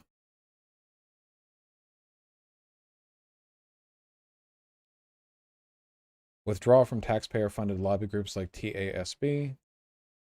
Okay. Enforcement of open meetings. We support requiring audio or video recording of closed sessions and allowing taxpayers to seek limited civil penalties for school trespass. Okay. Gender identity. The official position of the Texas schools shall be that there are only two genders, biological male and biological female.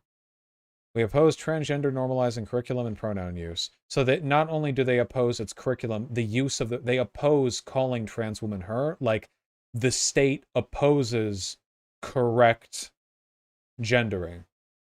And yeah, pronoun use, we know. Well, the biological men shall compete against other biological men. Yeah, we know. Until the legislature removes sex education from the curriculum in public schools, state of Texas should adopt changes to Texas Education Code 28004 to require every member of the school board of trustees to close loopholes in order to prohibit contraception distribution, demonstration, expansion. Okay. Foreign charter schools. Charter schools should have accountability and transparency. Okay. Higher education. God, this goes on forever. How... I feel like the point has been well demonstrated. God. Fuck. Yeah, it just keeps going. It's insanely long. It's completely unedited. No, keep going? Okay. This is gonna make for a terrible fucking video. You know that, right? College costs are out of control. Reform is... I'm like slurring half my words now. Reform is urgently required, including the following. We oppose mass cancellation of student loan obligation, but support tax credits and interest rate reductions to ease the burden of students deeply in debt, right? We oppose in-state tuition and financial aid for illegal aliens. Funds and support Western civilization instruction. Defend political defund political correctness. So again, this is for higher education. Like Hillsdale College, we agree that state universities shall value the merit of each individual uniquely rather than succumbing to the discriminatory trend of so-called social justice. We oppose any state formula funding or graduation requirements for divisive curricula inconsistent with the above, including Marxist, anti-American, critical race theory, multicultural, or diversity, equity, inclusion courses. Of course, none of these actually mean anything. This is just any progressive courses would be banned. We oppose using public funds for homosexuality, transgender, or diversity, equity, inclusion centers. Public universities should be required to create a comprehensive program of instruction in Western civilization, American institution, and free market liberty principles with centers and funding dedicated to that task. Campus speech. We urge the Texas legislature to recognize the rights of those on campus to practice their faith and their right to free speech. We support withdrawal of public funding from any college or university within the state that actively or passively discriminates or permits discrimination against the free speech of either student or guest speakers. They just Milo Yiannopoulos, Berkeley shit. Student groups shall have the unfettered right to elect their leaders, choose their members, and set their organization's mission, purpose, and standard of conduct. Abolish the system of tenure and replace it with a merit-based system for teacher retention. Very specific, thank you. All Texas students shall have equal access to all state-supported university admissions, grants, scholarships, and loans. Support the medical students' religious liberties. Oh, God.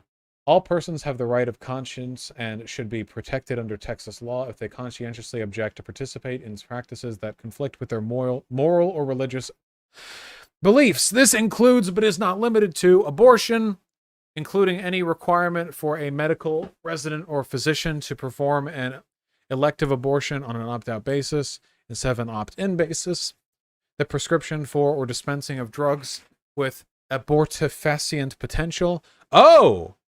Nice. So they should have the legal right not only to not perform an abortion, but also to not give out any medications that can cause an abortion, of which there are several. that are not like abortion medications. It's not just banning Plan B. They could be banning any medication, no matter how medically relevant, that has the potential to abort a life. This is already a law in Texas, is it?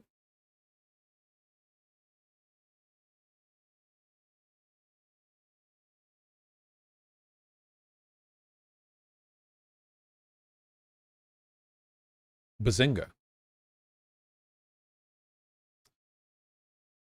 Human cloning, embryonic cell research, eugenic screenings, genetic engineering, euthanasia, assisted suicide, harmful, futile procedures.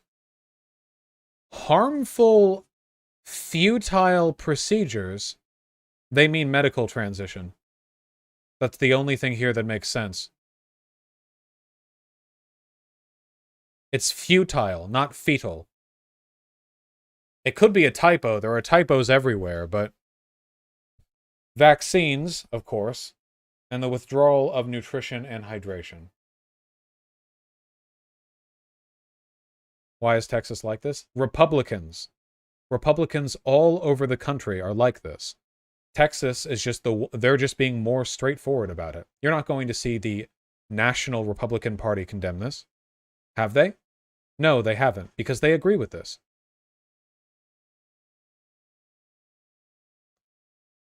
We urge the legislature to continue funding and operating state-supported living centers for the mentally disabled. How nice. Support parents' right to choose or reject prior written consent. Each medication middle. We support parents' right to choose or reject with prior written informed consent without penalty each medication and mental health assessment or survey administered to the child. Good luck, kids.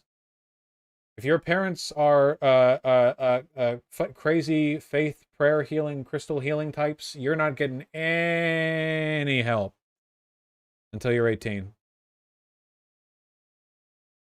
Government-funded health programs, parental safeguard.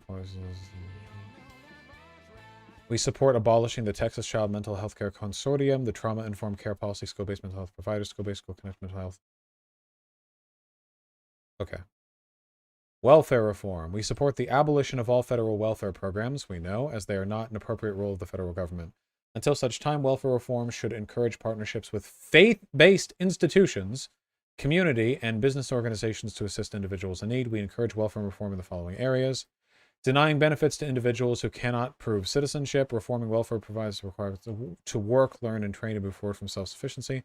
Reforming welfare programs to require recipients to remain substance abuse free in exchange for temporary benefits not exceeding 2 years? As in they have to be clean for 2 years?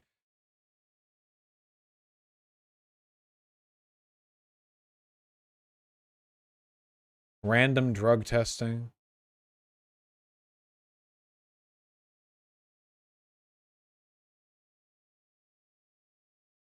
Implementing a non-monetary based assistance program for providing supplemental food benefits. We have that. Benefits last for 2 years? Okay. Removing prisoners from welfare rolls. Great. Child support related to mothers applying for government financial support. Exempting rape victims should provide the verifiable name and any known contact information of the birth father, which information shall be turned over to the State of Texas Attorney General's office within 30 days for collection of child support. So you have to give the dad up. You have to claim that you were raped, or you have to give the dad up if you want to get welfare. Which means they're trying to create a database on deadbeat dads.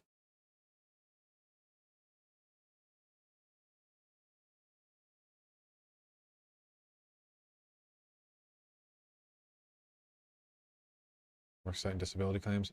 We call for stronger and more stringent reviews of disability claims. Ah, yes. The problem destroying our nation. Too many people getting our incredibly generous disability benefits, right?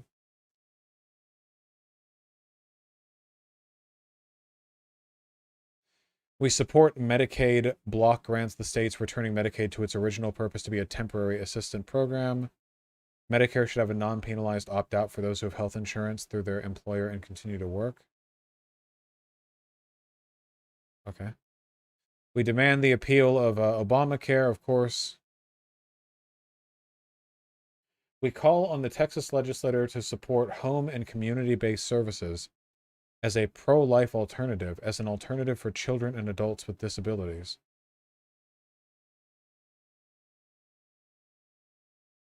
What?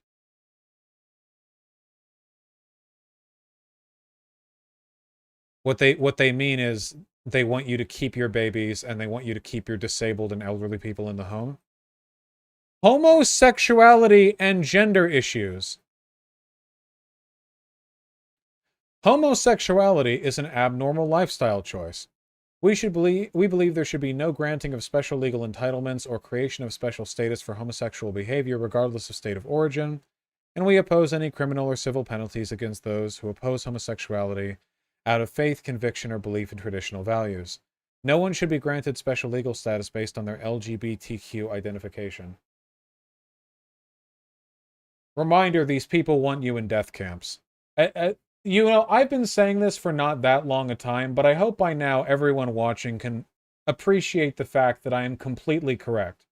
There is just no interpretation of this entire document, which is not, we want a theocratic, feudalistic, ANCAP authoritarian dictatorship.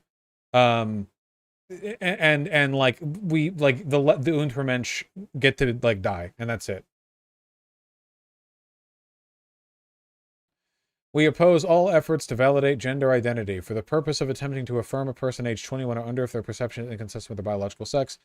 No medical practitioner or provider may engage in the following practices: intervene in any way to prevent the natural progression of puberty, administer...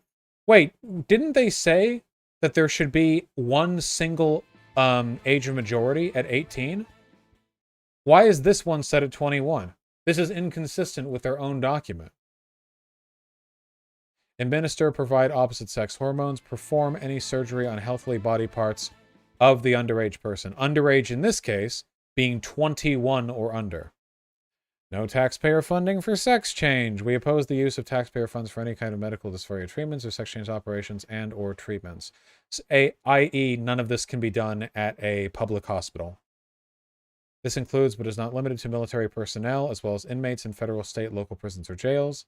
Can't be done if you're in prison or in the military. Inmates must be housed according to their biological sex. Counseling methods. Therapists, psychologists, and counselors licensed in the state of Texas shall not be forbidden or penalized by any licensing board for practicing reintegrative therapy. This is conversion therapy. Other counseling methods when counseling clients of any age, genders for unwanted same-sex attraction. Right.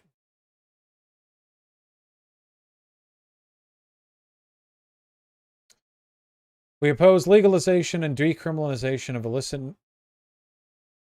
illicit natural and or illegal synthetic drugs, and we support the exercise of a zero-tolerance policy with maximum penalty for illegal drug manufacturers and distributors.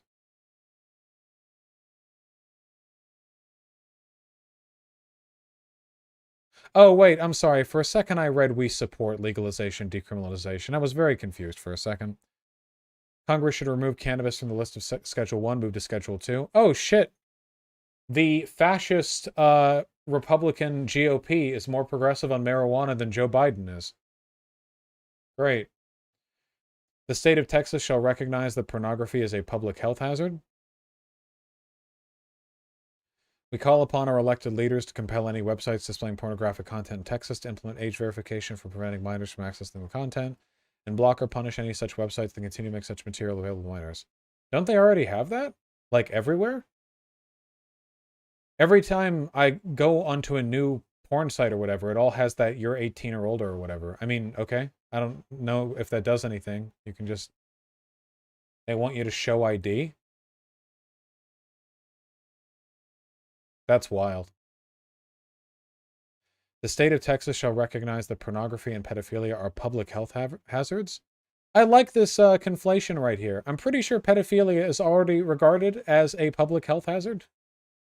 Considering that in the United States, pedophilia literally means I have sexual desire to do rape.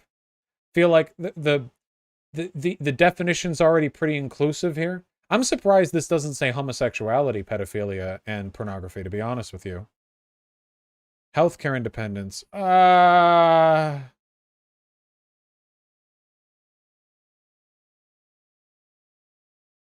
Therefore, the following are expressly forbidden even in an emergency or a pandemic. Basically, you can't force people to wear masks. You can't do lockdowns. You can't do contact tracing. You can't do... Wait, how are they talking about trans stuff even here? A school, public or private, any healthcare provider withholding from a parent or legal guardian information that is relevant to the physical or mental health of the minor, to include info relating to a minor's perception that his or her gender or sex is inconsistent with his or her biological sex.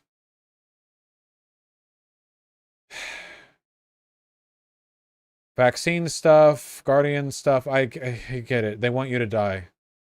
Any Nuremberg Code violations. All right.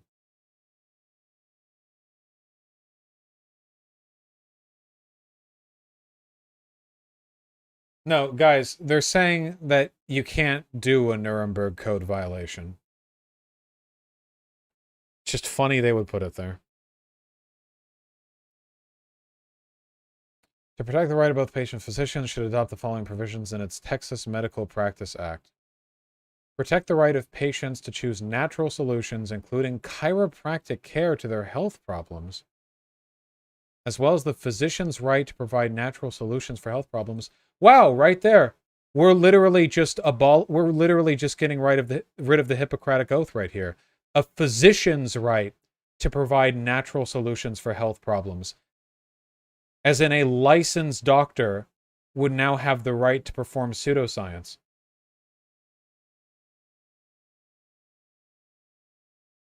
Eliminate confidential complaints against physicians.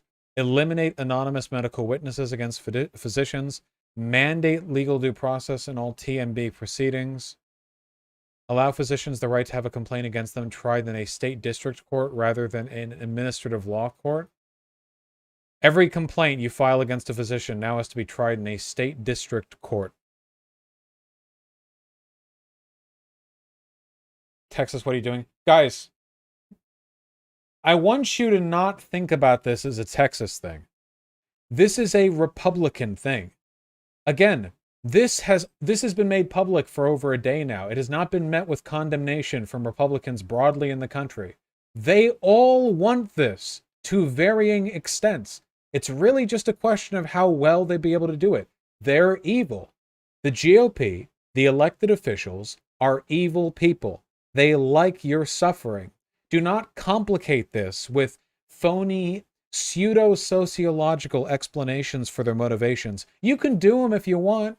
You can go back and read, what the physicians at Auschwitz were doing to the Jewish patients under their scalpel. You can go, oh, well, when they, refused to use anesthesia and then laughed while cutting open their organs, that was obviously a product of... I mean, you can do that if you want. There's nothing wrong with educating yourself on what leads people to behave that way.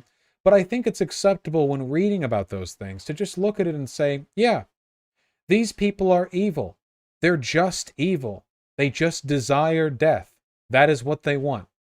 They want death inside. I think that's a fine way of putting it. You can extrapolate if you want, but I don't think there's any inaccuracy in that framework.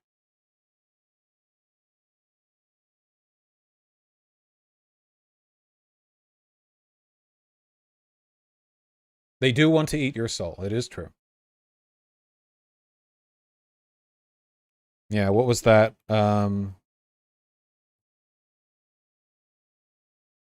Yes, a proposition on my part so radical, so Marxist, that The Simpsons joked about it 40 years ago.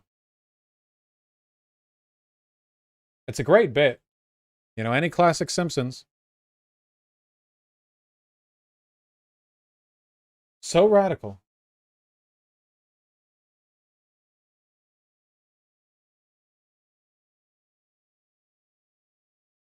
Is this being implemented? This is a list of policy positions the Texas GOP have taken to. Medicine manufacturing, make it in the U.S. Labels on manufacturing must show the country where it was manufactured or processed. We oppose any state or federal medical record computer database that stores personal identifiable records on citizens without their written consent. Okay. We urge to off-label medications, procedures that can potentially be life-saving. Okay. Healthcare Savings Account, Texas HSA. Okay. Toxic exposure. We support the immediate implementation of the Toxic Exposure Research Act of 2015, which will ensure that the federal government will establish a database on all exposed veterans and their families. What? Veterans and their... What? This is such a niche thing. Also, why are they calling for a federal database instead of a...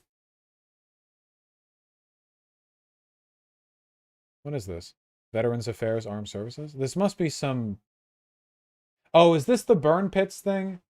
The burn pits thing in the Gulf War. Okay, yeah. Okay, yeah. Yeah, I remember. It's like, yeah, basically someone did an oopsie and set some oil on fire and a bunch of people inhaled it. Not good. Not good. Parental rights. Haven't we been over parental rights? No wonder this is 40 pages long.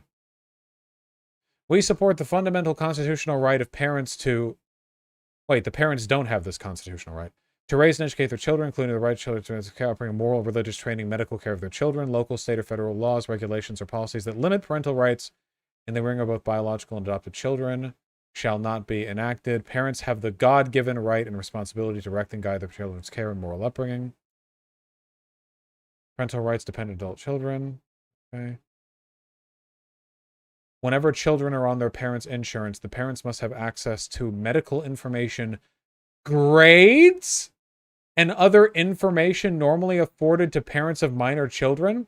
So as long as you're on the health care of your parents, which basically everyone is until you're 26, their parents will have unfettered access to your medical information. So guys, hey, yeah, grades, everything. Okay. Conscientious clause, life-affirming healthcare. I'm getting tired of this. They've copied and pasted this. This is the same as earlier. We support legislation prohibiting and criminalizing the harvesting, sale, and experimentation or commercial use of human fetal tissue, including for vaccines, blah, blah, blah. We encourage adult stem cell research using cells from umbilical cords from adults. Alternatives to abortion. Ensuring women have medical insurance coverage up to 1 year postpartum, with making it safer for pregnant women to give birth in Texas. Oh, so that's when they're willing to give extended medical coverage. Okay. Discriminatory abortion. We support legislation such as the Preborn Non-Discrimination Act. Protect preborn children suspected of having a fetal anomaly or disability. Well, this wouldn't matter. If abortion's illegal altogether, none of this would matter. Planned Parenthood. We support completely eliminating... What? We support complete elimination of public funding for? Is this an unnecessary double negative? Am I having a stroke? What? Okay. Sure. Whatever. Repeal the anti-life 10-day rule?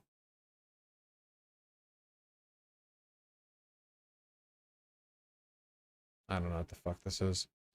Criminal and civil justice. We support legislation providing for equal and consistent parenting for every child where both parents are fit, willing, and able as it is in the best interest of the child. We support reforming or replacing child protective services. We ask for any legislation to support due process. Law enforcement. Abortion homicide exemption. Oh boy. The physician homicide exemption for the Texas Penal Code section should be modified to apply only to non-elective abortions, such as requiring to save the life of the mother. Okay. Capital punishment. Properly applied capital punishment is legitimate and should be reasonably swift while respecting all due process. Police, firefighters, other first responders appreciation. Appreciation? Fucking cocksuckers. Jesus Christ. Mental health support backup.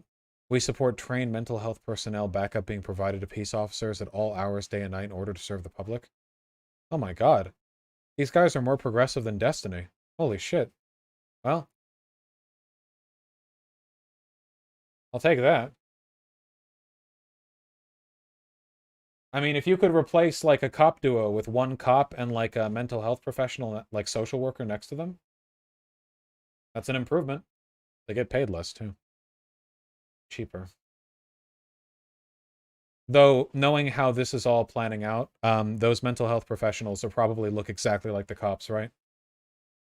Like it's like you have two people right next to each other. One's a cop and one of them's the mental health professional. They're both in SWAT gear, you know?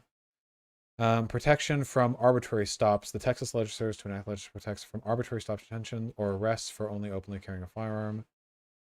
Improve no-knock warrant procedures to protect law enforcement in the community. Dude, no-knock raid reform is such a, like, no-brainer that even these fuckers are, like, talking about it. Jesus Christ.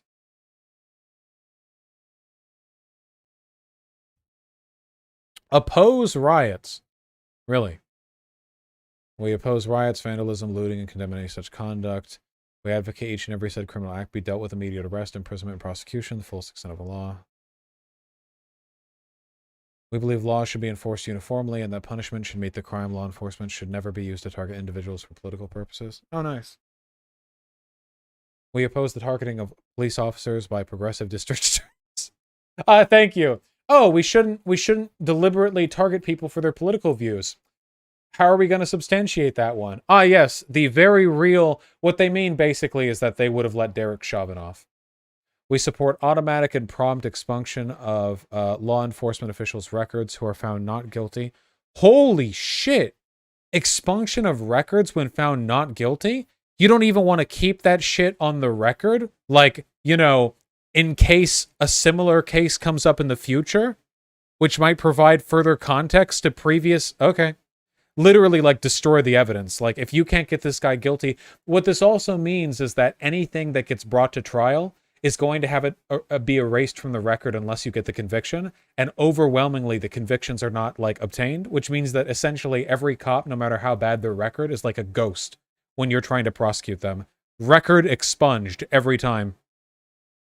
Usually can't bring in prior cases anyway because of prejudice. Not in, like, official informing of the current case or whatever, but they can absolutely bring,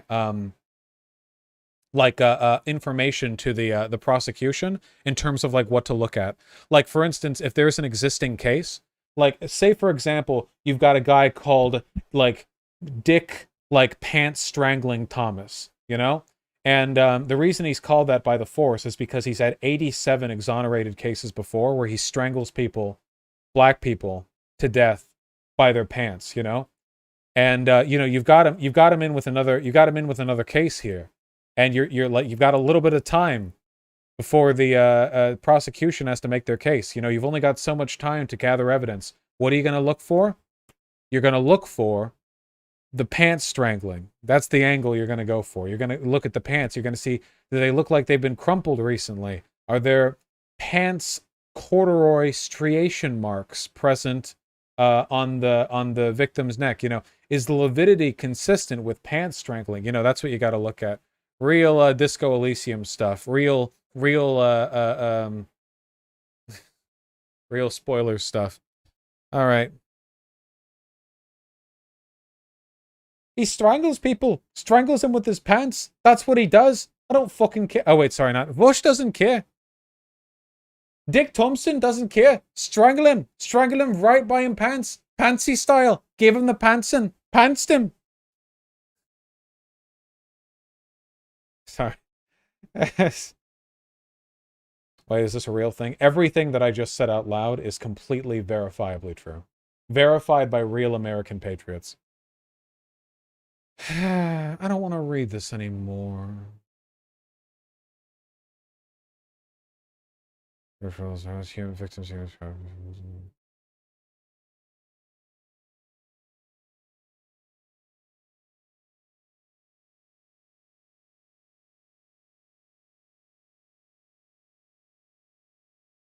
Oh, that's nice.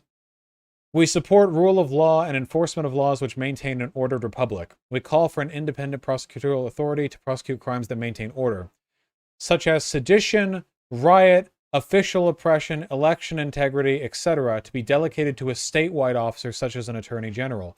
Remember, they want statewide officers to be elected via the electoral college, i.e., questions of election integrity, sedition, and rioting will be delegated to a politically chosen official handpicked by essentially the state GOP.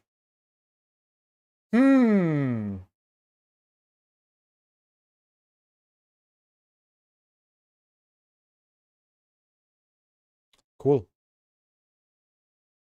We urge repeal of the Texas obscenity exception that allows children access to harmful, explicit, or pornographic materials under the guise of education. State of Texas should repeal all laws based on the fraudulent research by Dr. Alfred Kinsey. I wonder what their problem is with this guy.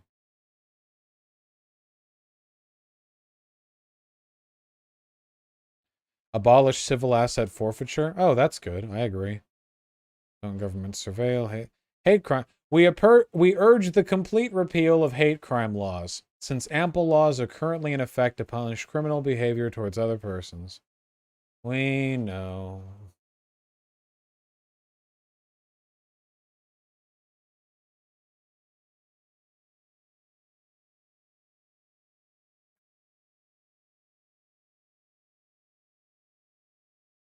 We believe religious institutions have the freedom to recognize and perform only those marriages that are consistent with their doctrine, of course. Pandemic business fines. Okay. Heritage preservation. The Alamo is a historic event to Texas, and as such should be... This is such a joke, dude. Should be remembered and not reimagined. Decision-making authority for the Alamo must never be removed from Texas. We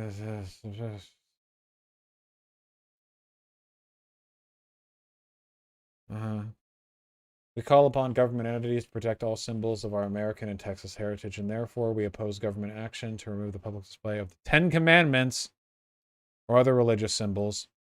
We support the Pledge Protection Act. We urge the national motto, "In God We Trust," and the national anthem. National motto according to who?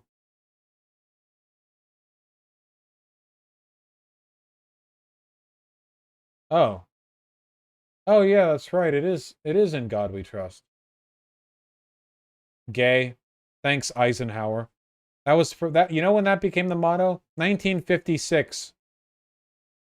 Fucking Cold War, McCarthyist era, anti-commie Red Scare bullshit.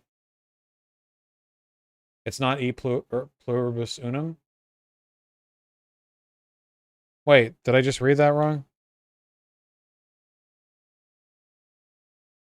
Out of many one? Wait. Then where is "In God We Trust"?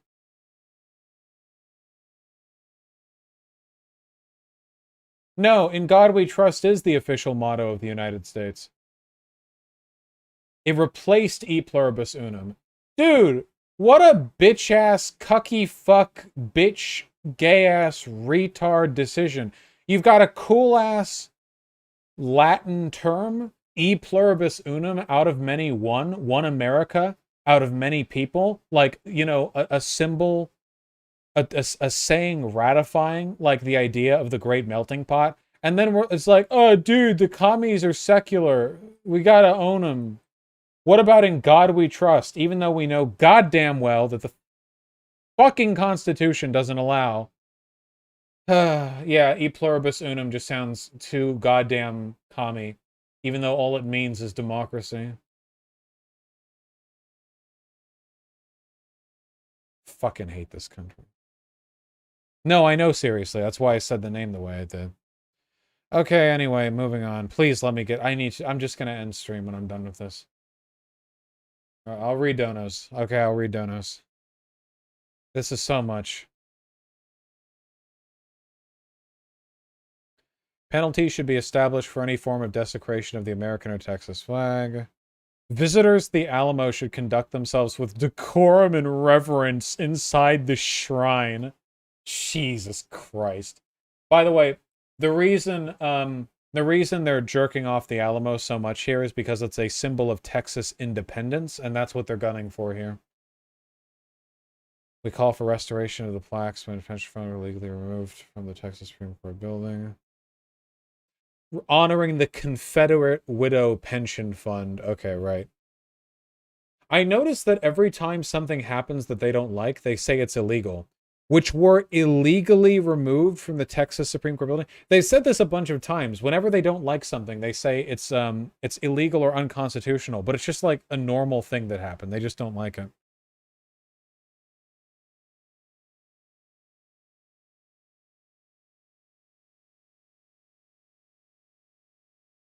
We believe all historical war monuments, including Confederate monuments in Texas, shall be protected from future removal or defacement.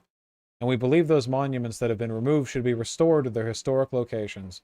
They want these because they want black people to be fearful when they look at them. That's why they were put in the first place. A lot of those Confederate monuments were put in not right after the Civil War, nor during the Civil War, not before the Civil War, but instead during the Civil Rights Movement. I wonder why. We'll support the contingency funds. Serve the USS Texas. Individual rights and freedoms. Have we not literally done this before? We have literally done this before. Religious freedom of speech and practice. As America is one nation under God, founded on Judeo-Christian principles, we affirm the constitutional right of all individuals to worship as they choose. We demand the repeal of the Johnson Amendment, which assaults the free speech of pastors and religious organizations. What does this one do?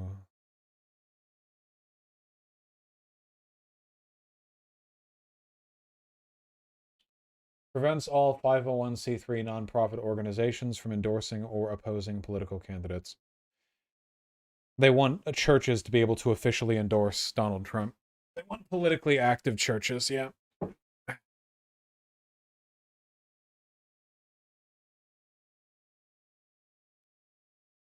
I mean, they already are functionally, but literally unconstitutional. Well, they want to get rid of that. The Texas judges and legislators uphold and defend our God-given unalienable right of...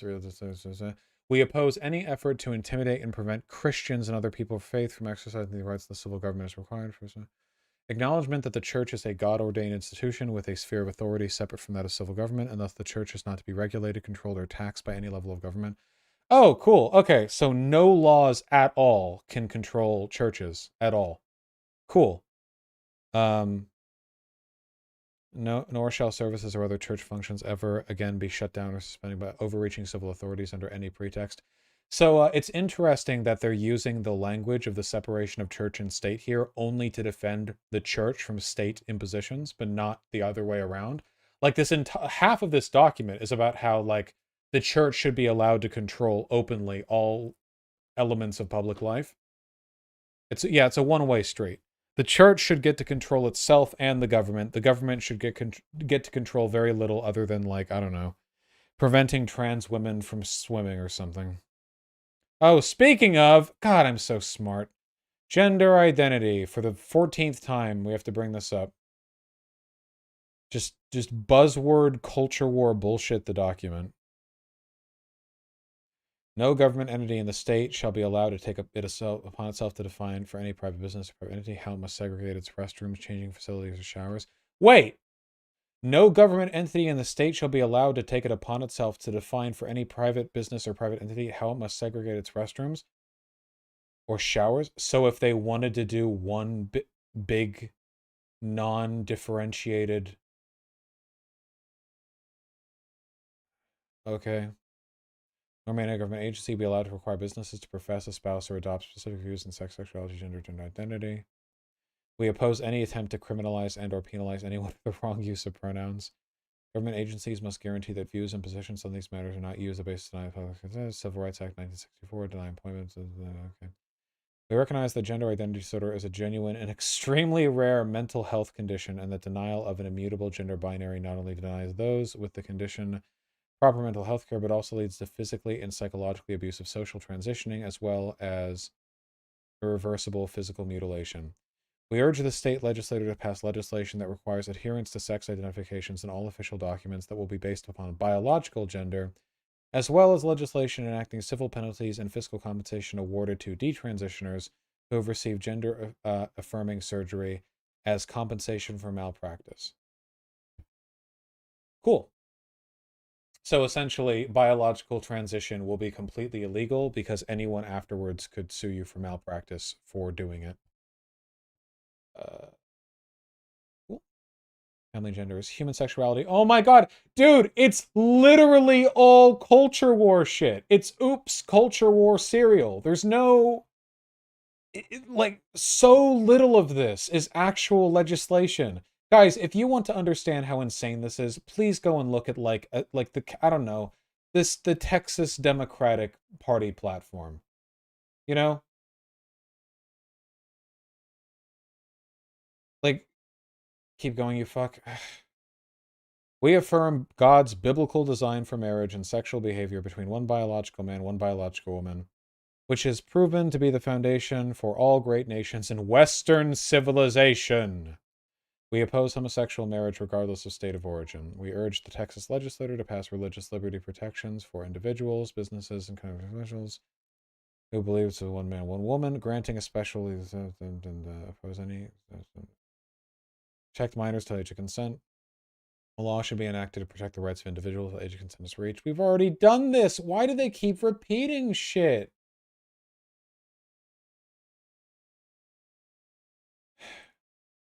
Prohibition of sexual transition surgeries, hormone blockers, social transitions, sexual behaviors, drag queen story hour. I love how I'm trying to think of like a comparable example here, you know?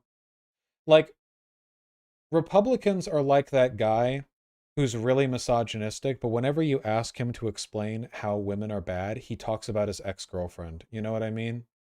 Like, that's the vibe that I get from this. Like, the scope of the issue that they're trying to talk about is so much broader than their minds are capable of, like, reaching. They just latch on to tiny little anecdotes that they have, and they try to project that onto everything around them. Like, they might as well, like, honest to God, I would respect them as much if they just listed YouTube channels. I really would. I genuinely would. If they said something like, against predatory grooming media up to and including ContraPoint's YouTube channel, I genuinely think in terms of how like ridiculous it is, that would not be that far off. Drag Queen Story Hour is literally just some like little, like some libraries, like someone read a book from it. Like it's nothing. It's so nothing. Van Vosh from Texas, yeah. Remove immunities or protections from school districts and personnel which participate in the sexualization of children. Require disclosure of the above offenses to parents and guardians. Definition of marriage, state authority over marriage. We support withholding jurisdictions from the federal court in coercive family law. Okay, good luck with that. Especially any changes to the definition of marriage. We shall not recognize or grant to any unmarried person the legal rights or status of a spouse. No-fault divorce. We urge the legislature to rescind unilateral no-fault divorce laws and support covenant marriage and pass legislation extending the period of time in which divorce may occur to 6 months after the filing of divorce. Yeehaw! Love my theocracies. Qualify unconstitutional rulings. They want gay marriage to be illegal or whatever.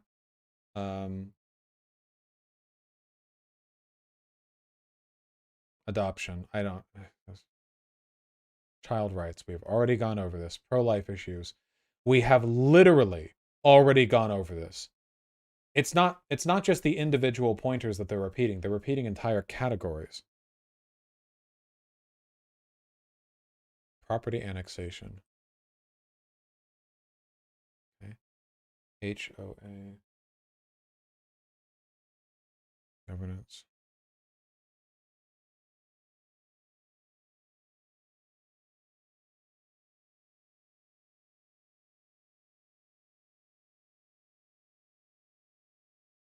Mm-hmm.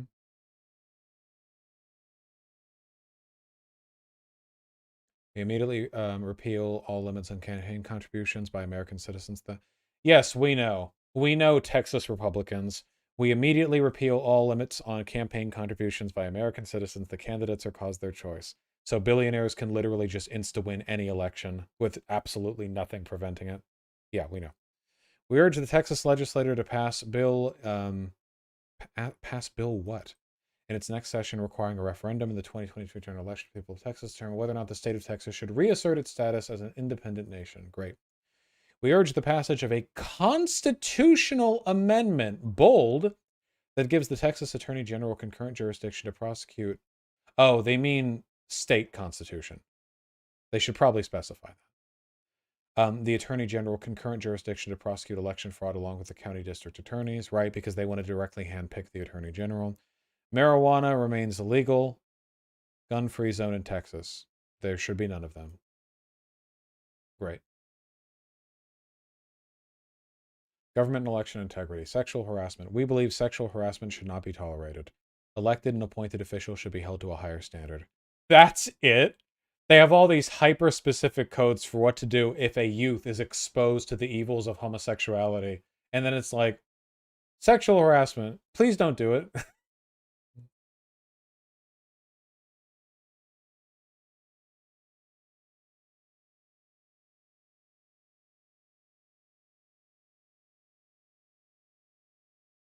Yes. Federal land in Texas. All federal land should be turned over to its respective state. Insane. Jesus Christ. Tax-funded lobbying. Blah, blah, blah, blah. Texas Speaker of the House. Commissions. There's quorum.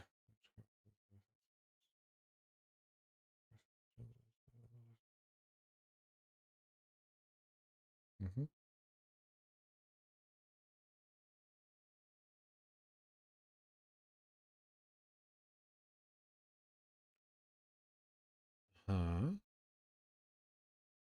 We oppose the appointment of unelected bureaucrats. But you literally want to have... Whatever. Sunset Commission. Bond elections. I don't know enough about the bond stuff to really comment on it. In-person voting should be conducted as a single period of time of no more than 3 days with no time gap between the first day of early voting and election day. Fair elections proceeding.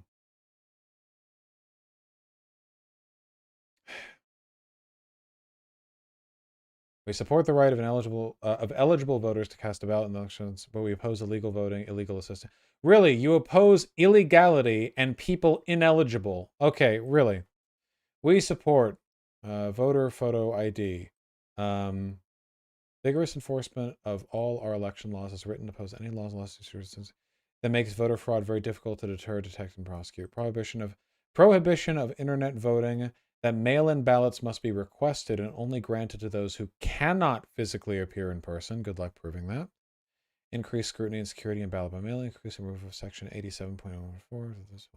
Verification. Felony status for willful violations of the election code and increased penalty for voter fraud from a misdemeanor back to a felony. Constitutional authority to regulate voting. The constitutional authority of state legislators to regulate voting. Okay. Change the appropriate sections of Texas law that would deny or cancel homestead exemptions, driver's license, license to carry if the address in those documents do not match the address in the current voter's registration. Consolidating elections to primary, runoff, special call, and general election days and locations.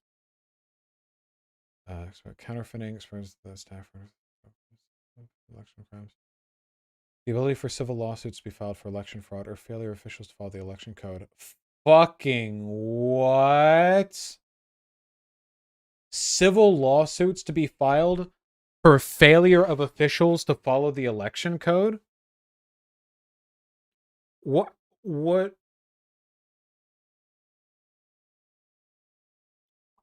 Okay.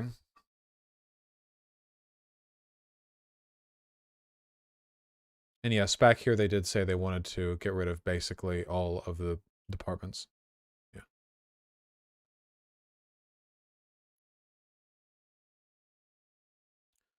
Allowing trained poll watchers from anywhere in Texas with local party or candidate approval.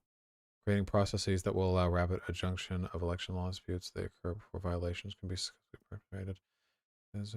Repealing or Voter registration. We support restoring integrity of the voter registration, reducing voter fraud by repealing all this, requiring photo ID. Why do they repeat themselves? It's so dumb.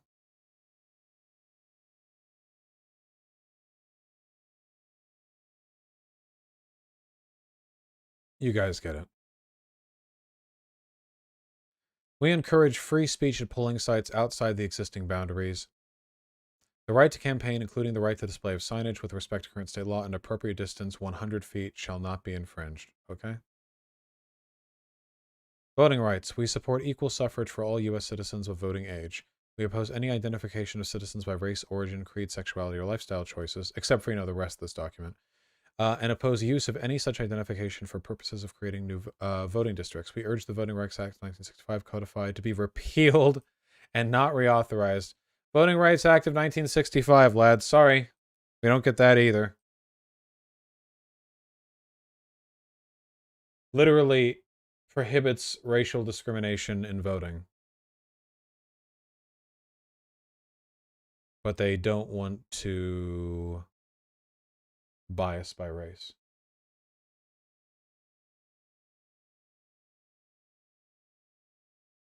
Yeah, we're speed running the claps. God.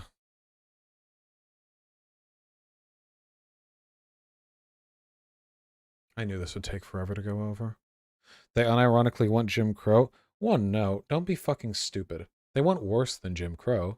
They want you dead. You have to understand, Jim Crow was something that white Southerners wanted so little that they literally died to prevent it from happening. The idea of black people being second-class citizens as opposed to slaves was so bad that they seceded and fought a war over it. Jim Crow was their compromise. They've been compromising ever since. Nothing short of a complete re-examination of the right wing in this country is going to be enough to get rid of these tendencies.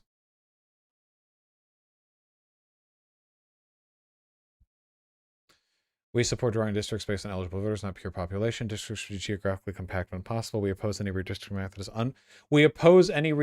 map that is unfair to conservative candidates in the primary or general election. Basically, just admitting that they're in favor explicitly of any that are unfair to progressive candidates. Like, you can't be more explicit than this.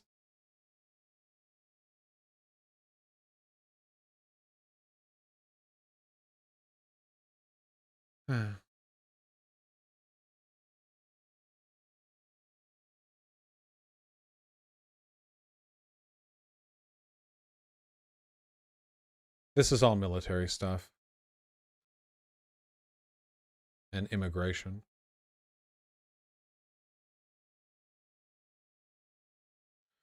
We demand that state and federal law enforcement officers enforce immigration laws, implement and exit entry. Any form of amnesty with regards to illegal immigration should not be granted, including the granting of legal status to persons in the country illegally or merit-based, total number of immigrants limited to a level that facilitates assimilation, right?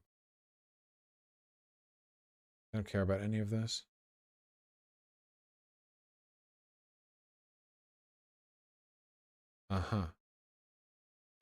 We urge the Texas legislature to invoke Article 1, blah, blah, known as the State Self-Defense Clause, which asserts that under an active invasion, as defined by the governor of the state or Texas legislature, the sovereign state of Texas has the authority to defend Texas citizens against imminent danger, not admitting delay, by any and all appropriate measures the sovereign state defines as necessary to defend from such assaults. Immediately equip the Texas military with the necessary tools and authority to serve and protect Texas territories and citizens. Now, what do you think the state of Texas, their legislator, a Republican or Republican governor, would define as a active invasion? Yeah, it says up here, no transes.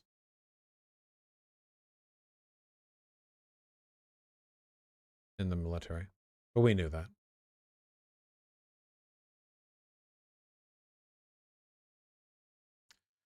Sanctuary cities, no. Border security and immigration.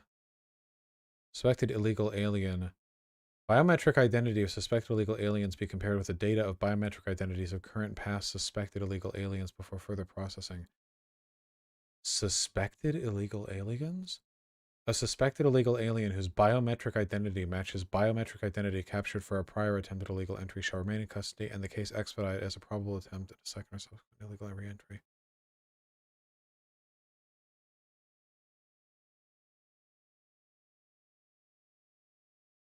Uh-huh.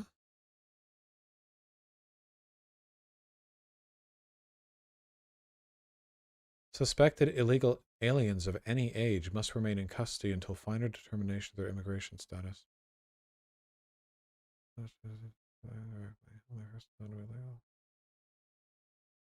Okay. Sure. We call for the permanent end of the H-1B foreign worker visa program in the interest of protecting American jobs, classified technology, and national security. Aiding and abetting illegal immigrants. We support revoking the 501c3 tax-exempt status of any org that breaks state or federal law by knowingly aiding and abetting illegal immigrants. We support disbarring attorneys who knowingly aid and abet illegal immigrants. Nice, nice. Very good, very good. Texas National Guard deployment and benefits. Okay. Foreign affairs. Trade with China. Look at China. Aggression. Foreign policy.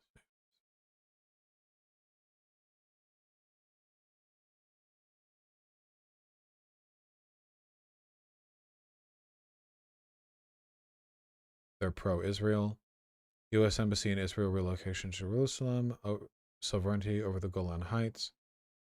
Right to exist. Secure borders. Right to the land secured by practicing self-defense from aggressive enemies. Jesus Christ, dude. Right to the land secured by practicing self-defense against aggressive enemies. I.e., like, they're fucking quickie land grabs. Whenever the IDF decides that they're going to, like, stir up hell in a given area. Prohibition of a Palestinian state within the historical borders of Israel would jeopardize Israel's security and force Israel to give up land that God gave to the Jewish people as referenced in Genesis. Remember how I've said before that the only reason Christian fascists want, the only reason they want Christian fascists, the only reason those fascists want, Jews in Israel is because it's part of, like, the doomsday prophecy. God, I'm sorry. It's a long document. The Doomsday Prophecy. The Full Metal Alchemist meme. Yeah, they believe that the rapture can only come when the Jews control Israel.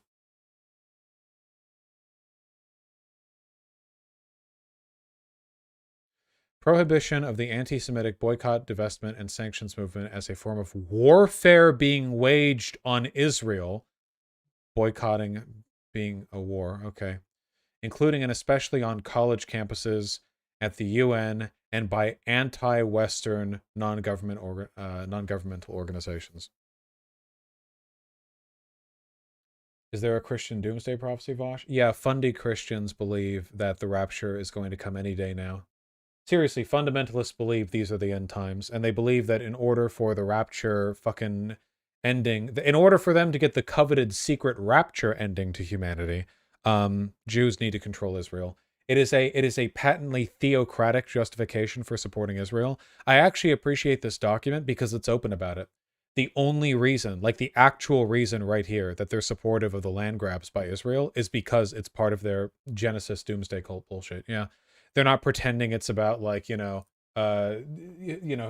ally, only democracy in the Middle East, blah, blah, blah. They're very direct with it.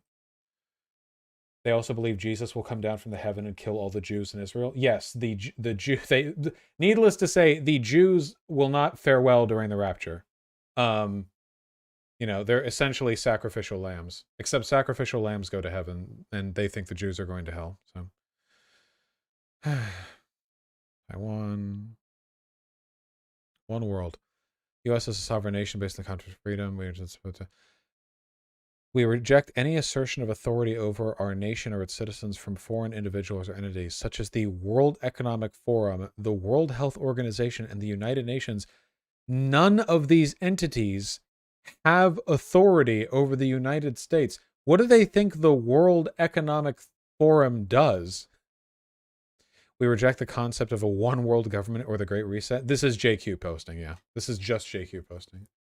Yeah.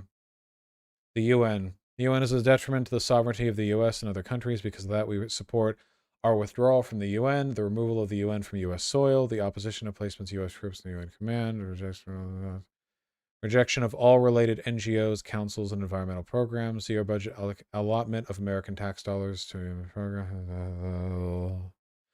Withdrawal from the corrupt WHO. They have to say corrupt here because that's also a culture war thing. They say corrupt here because that's what Trump would say. He would say corrupt WHO. A credible, impartial, and international investigation into the WHO and China's actions during the COVID-19 pandemic. Yep.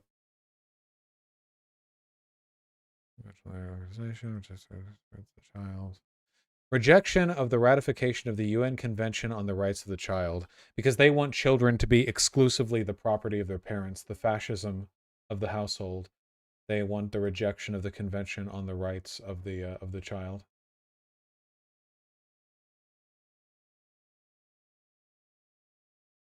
Neat. The rejection of any attempt to allow the UN or any other foreign entity to levy taxes on the US or citizens. What? What do they think is what taxes are being levied by the UN? What the fuck does that mean? Ah, yes, I remember. I had to be very careful when filling out my my tax return this, for the 2021 fiscal year. I had to make sure I was meeting those UN dues. Oh, I thought we were done. Resolutions. Oh, this is a whole other category. Oh, wait, we are done. Oh, thank the Lord. This is the last page. We believe the 2020 election violated Article 1 and 2 of the U.S. Constitution, that various secretaries of state illegally circumvented their state legislators in conducting their election multiple ways. Fraudulent ballots received after November 3rd. We believe the substantial election fraud came into the errors affect the results of 5 key states in favor of Joseph Robinette Biden Jr. We reject the certified results of the 2020 presidential elections, and we hold that acting President Joseph Robinette Biden Jr. was not legitimately elected by the U.S. We strongly urge all Republicans to work to ensure election integrity and show up to vote in November of 2022. Bring your friends and family. Volunteer for your local Republicans. Overwhelm any possible fraud. Ah, call to action.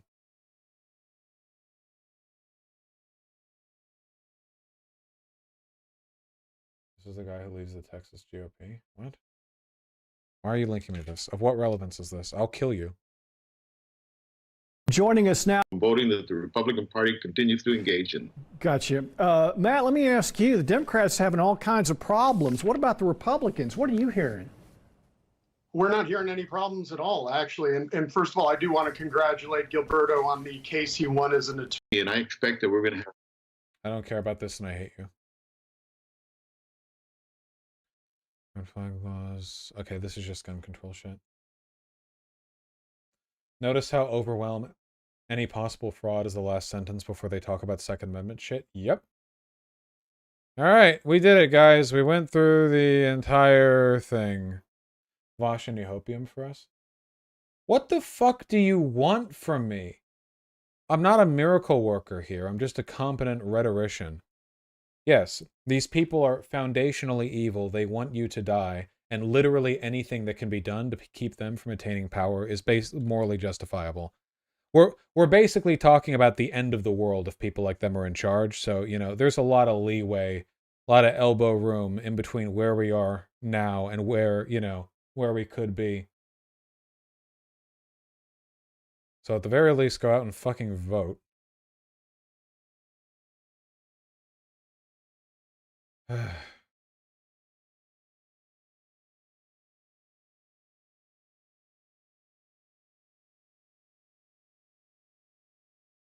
What's the most we can do? Listen, there's not a lot you can do right now, okay? Move people over where you can. Oftentimes, yeah, vote for Beto, I guess. Yeah, there you go.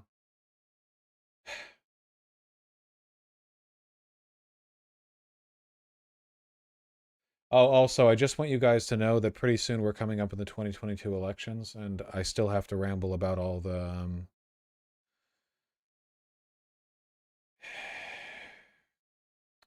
campaigning, volunteering, canvassing stuff.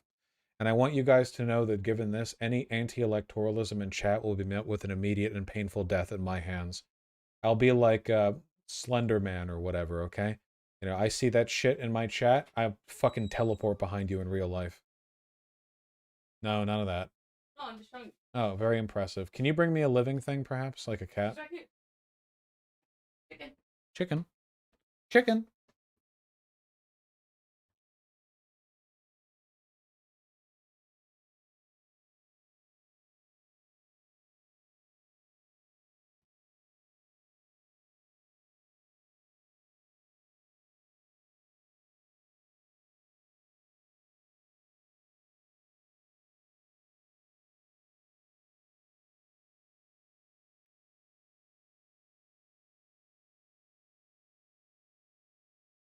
Long.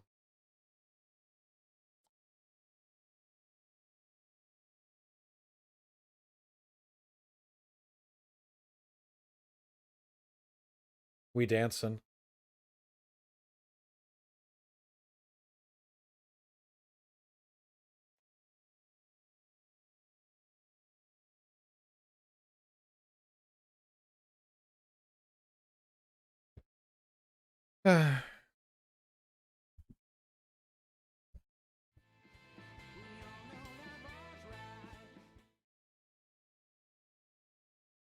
I'm going to read these donos and then I'm going to leave.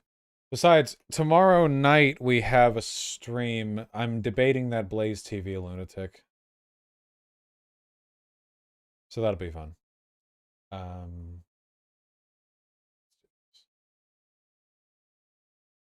Hey Far with the $5. When will I stream Dread? No guarantee that I stream Metroid Dread. We have enough games built up. Left Frog with the $5. Defend the concept of the union to liberals. Already had to push back against the whole just let it be Texas bullshit. Yeah, we'll see how things go. There hasn't been nearly enough media discourse on the GOP Texas platform. Interstellar Wave and someone, thank you for the tier 2 subs both. I really appreciate that. Here's to immigrating to a trans-friendly Republican-free country sometime soon. Hopefully. Is that a bad dragon shirt?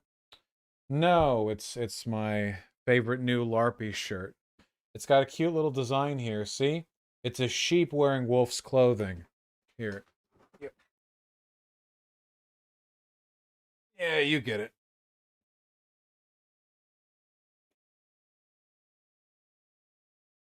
My LARPy drip, yeah, call me Hassan.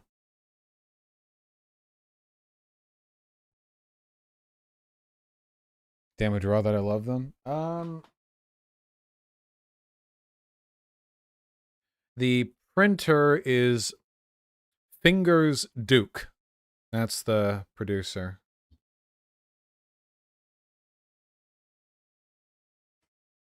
Anytime. Anytime. Nope. Oh, you see it enough. It's a good shirt. Comfy. Okay. Raw Momentum with $5. The devil's real and this is a work. That's true. Bisado, thank you for the very kind tier 3 sub. I'm very sorry. I'm not in the mood to watch any videos right now, but I do appreciate the sub. SP Jupiter and Seahorse Mafia, thank you for the tier 1 subs both. Really appreciate that. Join a leftist community defense group / mutual aid group. Do it soon. Do that, but understand that, you know, the waves in this country are moved not by leftists, but by liberals. So understand who you need to be working with. Asban, thank you for the very kind $10. I really appreciate that. Listen, I'm all in favor of Texas going full crazy Republican, seceding, being invaded by the United States, immediately losing, and then being balkanized into 78 different districts that are ruled by martial law. Okay? That's the best case scenario out of here. Matthew M. and Julie Ozga, thank you for the $5 both. I really appreciate that. Lava Monster, thank you for the tier 1 sub. World Eater Faye, thank you for the tier 2 sub. That's very kind of you. I am farting. Thank you for the 5. We'll go over the crystal ball thing probably tomorrow. We've got lots to go over. Lumberjack N, thank you for the very kind $10. I really appreciate that. Happy to take your money away. Nightmare and Passadish Done, thank you for the tier 1 subs both. Really appreciate that. Tivos, thank you likewise. Yep, cock. Sophie Thurston, thank you for the £8.99. You think the Jan 6 hearings will convince anyone? As an Englisher, I look on it as horror. Is that just me? Probably not that many people. It might be used as a block of evidence to pull from when engaging in future prosecution, though. Save point, thank you for the $2. I really appreciate that. Palm Tree Nirvana 007 with the $20. That's very, very kind of you. Matthew M. and Ron's KFC, thank you for the $5 both. If they find a vote from a person who has died after mailing in their ballot, what do they do with the vote? Do they remove it? No, it's considered valid. All that matters is that the person was alive at the time of its submission. Lexi at the $5. What's wrong with defining woman as a person who identifies more with femininity than masculinity? Circular defs are bad optics, even if you can rationalize them. But my definition isn't circular. And also, that definition is insane. So, like, butch women would become men, and like feminine men would become women. Yeah, I don't think that's very workable. Serious Coma, an Old King Cole 225. Thank you for the $5 both. I really, really appreciate that. Very kind of you. During the 2003 Belgium election, a stray particle from a cosmic ray may have flipped a bit in a counting computer, causing a candidate to get 4,096 extra votes. Yeah, I saw that video.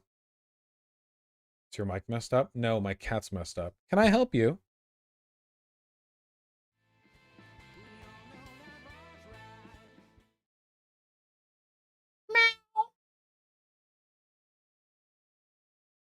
She has to know I speak her language.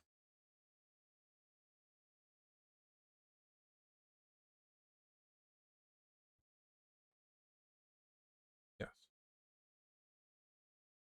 Sake with the $10. I don't know if they're going to implicate the whole Republican Party or just like Trump and a select few people. I hope it's the former.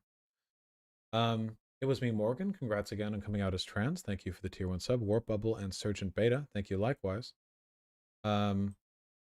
Nyako22, thank you for the incredibly kind $50 donation. I really appreciate that.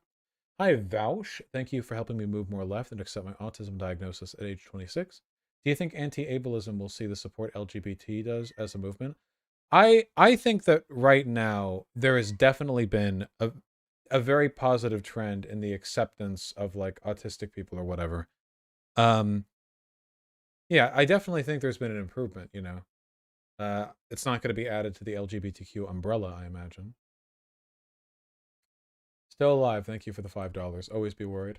Sake with the $10. Okay, buddy, Vosh soon. And by soon, I mean sometime the next year. Got charged 4 times for resubs today for some reason. That's odd. I want to check with White Nervosa. Oh, based Pokemon Dragon. Lego Han Solo, thank you for the $2. Oh god, I'm so out of it. Pilot 400, the $10. Thank you for suffering. My pleasure. Sake, $10. I just woke up. Is the GOP still cartoonishly evil? More so than many thought. Hogan Raven, thank you for the tier 3 sub. Keep reading the document, you fuck. This is important. I did! Shut up! Thank you. David Henry, thank you for the 5 Canadian. True Generic Fucker, thank you for the $5. No idea what you're talking about. Gravity, thank you for the incredibly kind $100 donation. I really appreciate that. Love your content and streams. We owe you at least this for everything you've provided over the years. That's very, very kind of you. Yeah, damn right. Pay your taxes, bitch. Hey! Seriously, thank you. Okay, I'm going to have to read these a bit faster.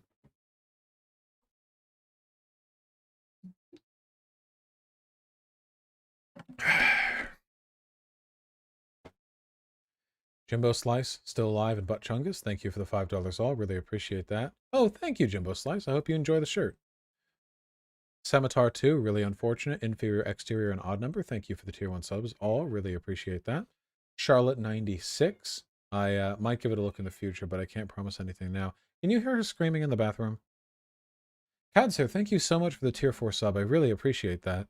Somnio with the tier 4 sub. Thank you very, very much. That's very kind of you. Devil Gamer with the tier 4 sub. Thank you. My first... What? That it was Somnio.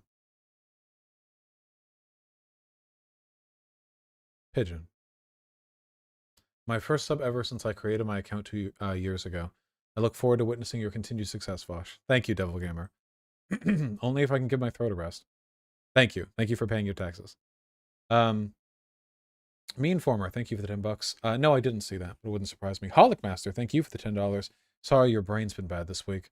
Sour Cream 011 and Tyrannax, thank you for the $5 both.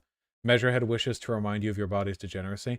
God, that was such oh yeah, Sour Cream. I'm glad you had a good time. Dude, Measurehead was such a fun character. In race is a recurring issue, like a topic of discussion in Disco Elysium.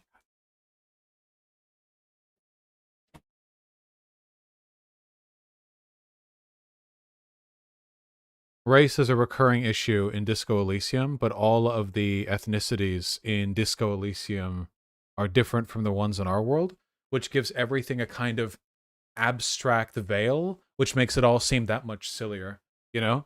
It's so like having like racist theory presented to you when it's referring to what are essentially fantasy ethnicities, even if they're humans, makes it all sound that much sillier, you know? I don't even know how to do that voice.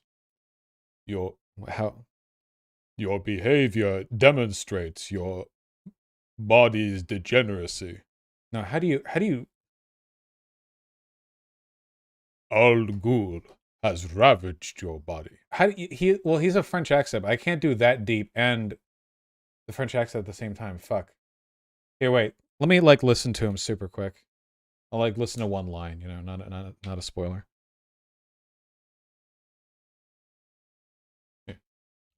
Your balding hair betrays the degeneracy. Yeah. I need to hear it again. Line with Bolton of our to a great world war. Bring your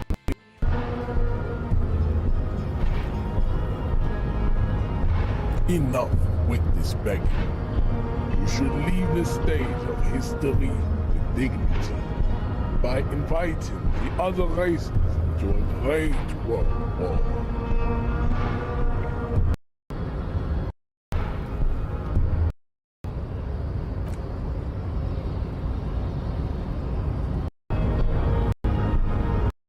The music is quite loud here, I have to say. Nah, I don't think I can do that voice.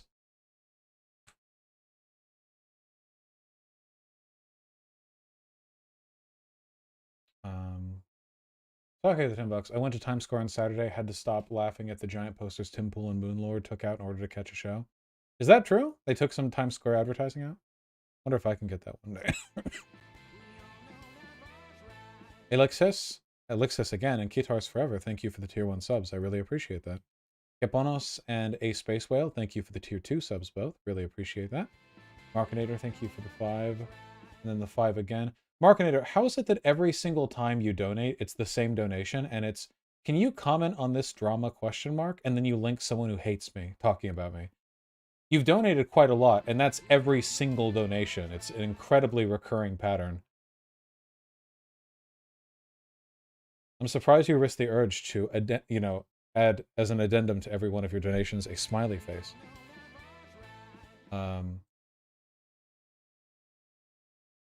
Escapist, happy birthday. And thank you for the $10. Would you say this qualifies as a threat against your life? What? This is also from Markinator. And from an account that's blocked me, no less. You know what's a real threat to my life? People not subbing.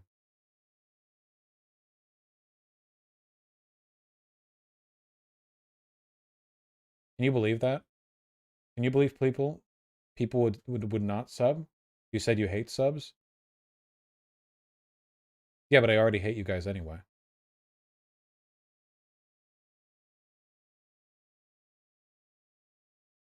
Another one from Markinator. What do you think about this nonsense of Dylan Burns?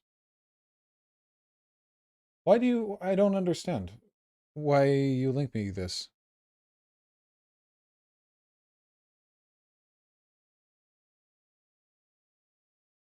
Dylan Burns is going to create a RedTube unit in the Azov Battalion. And it's Dylan Burns at the front lines in Ukraine. So the only parallel here is that anyone who supports Ukraine must support the Azov Battalion. This is a very original and unique take on the situation. I think the tankies on Twitter are just angry that Dylan is handling artillery and ordnance and they aren't personally. Thoughts on the drama with all women being shorter than all men? I'm glad that's not the case. I think tall women are cute.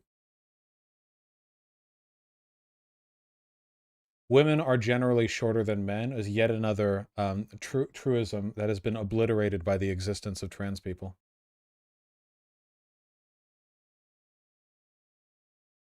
Big Booty Betches and Spurterderd, thank you for the $5 both. I really appreciate that.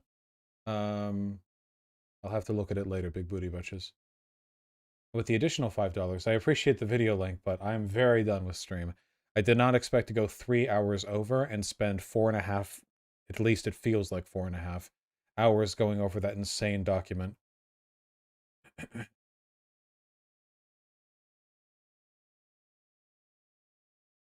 Chill Left, thank you for the $5. Generic Fucker with the $5. Xander Hall's mom wants to debate you and said she was going to make you cry, lol. Is that true? Is that a true thing?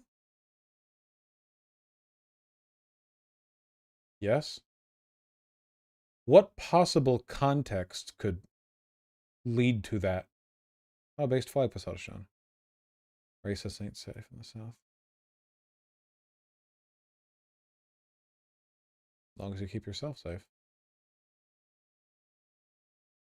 She said that on stream. She was drunk. Santa's visiting. I see. Well. I am so tired.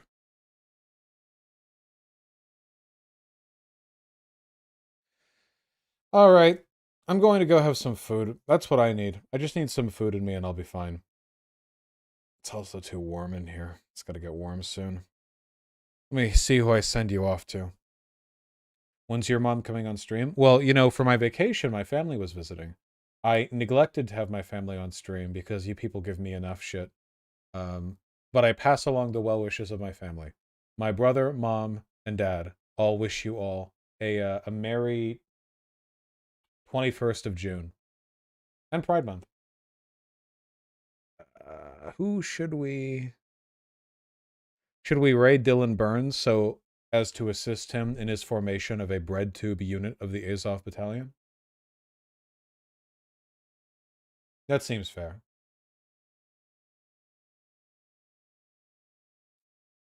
I'll see you all tomorrow. We have a proper debate with a proper lunatic. I mean, I never know whether it's going to get interesting, you know. I try not to initiate the screaming fests, but... Yeah. Good luck!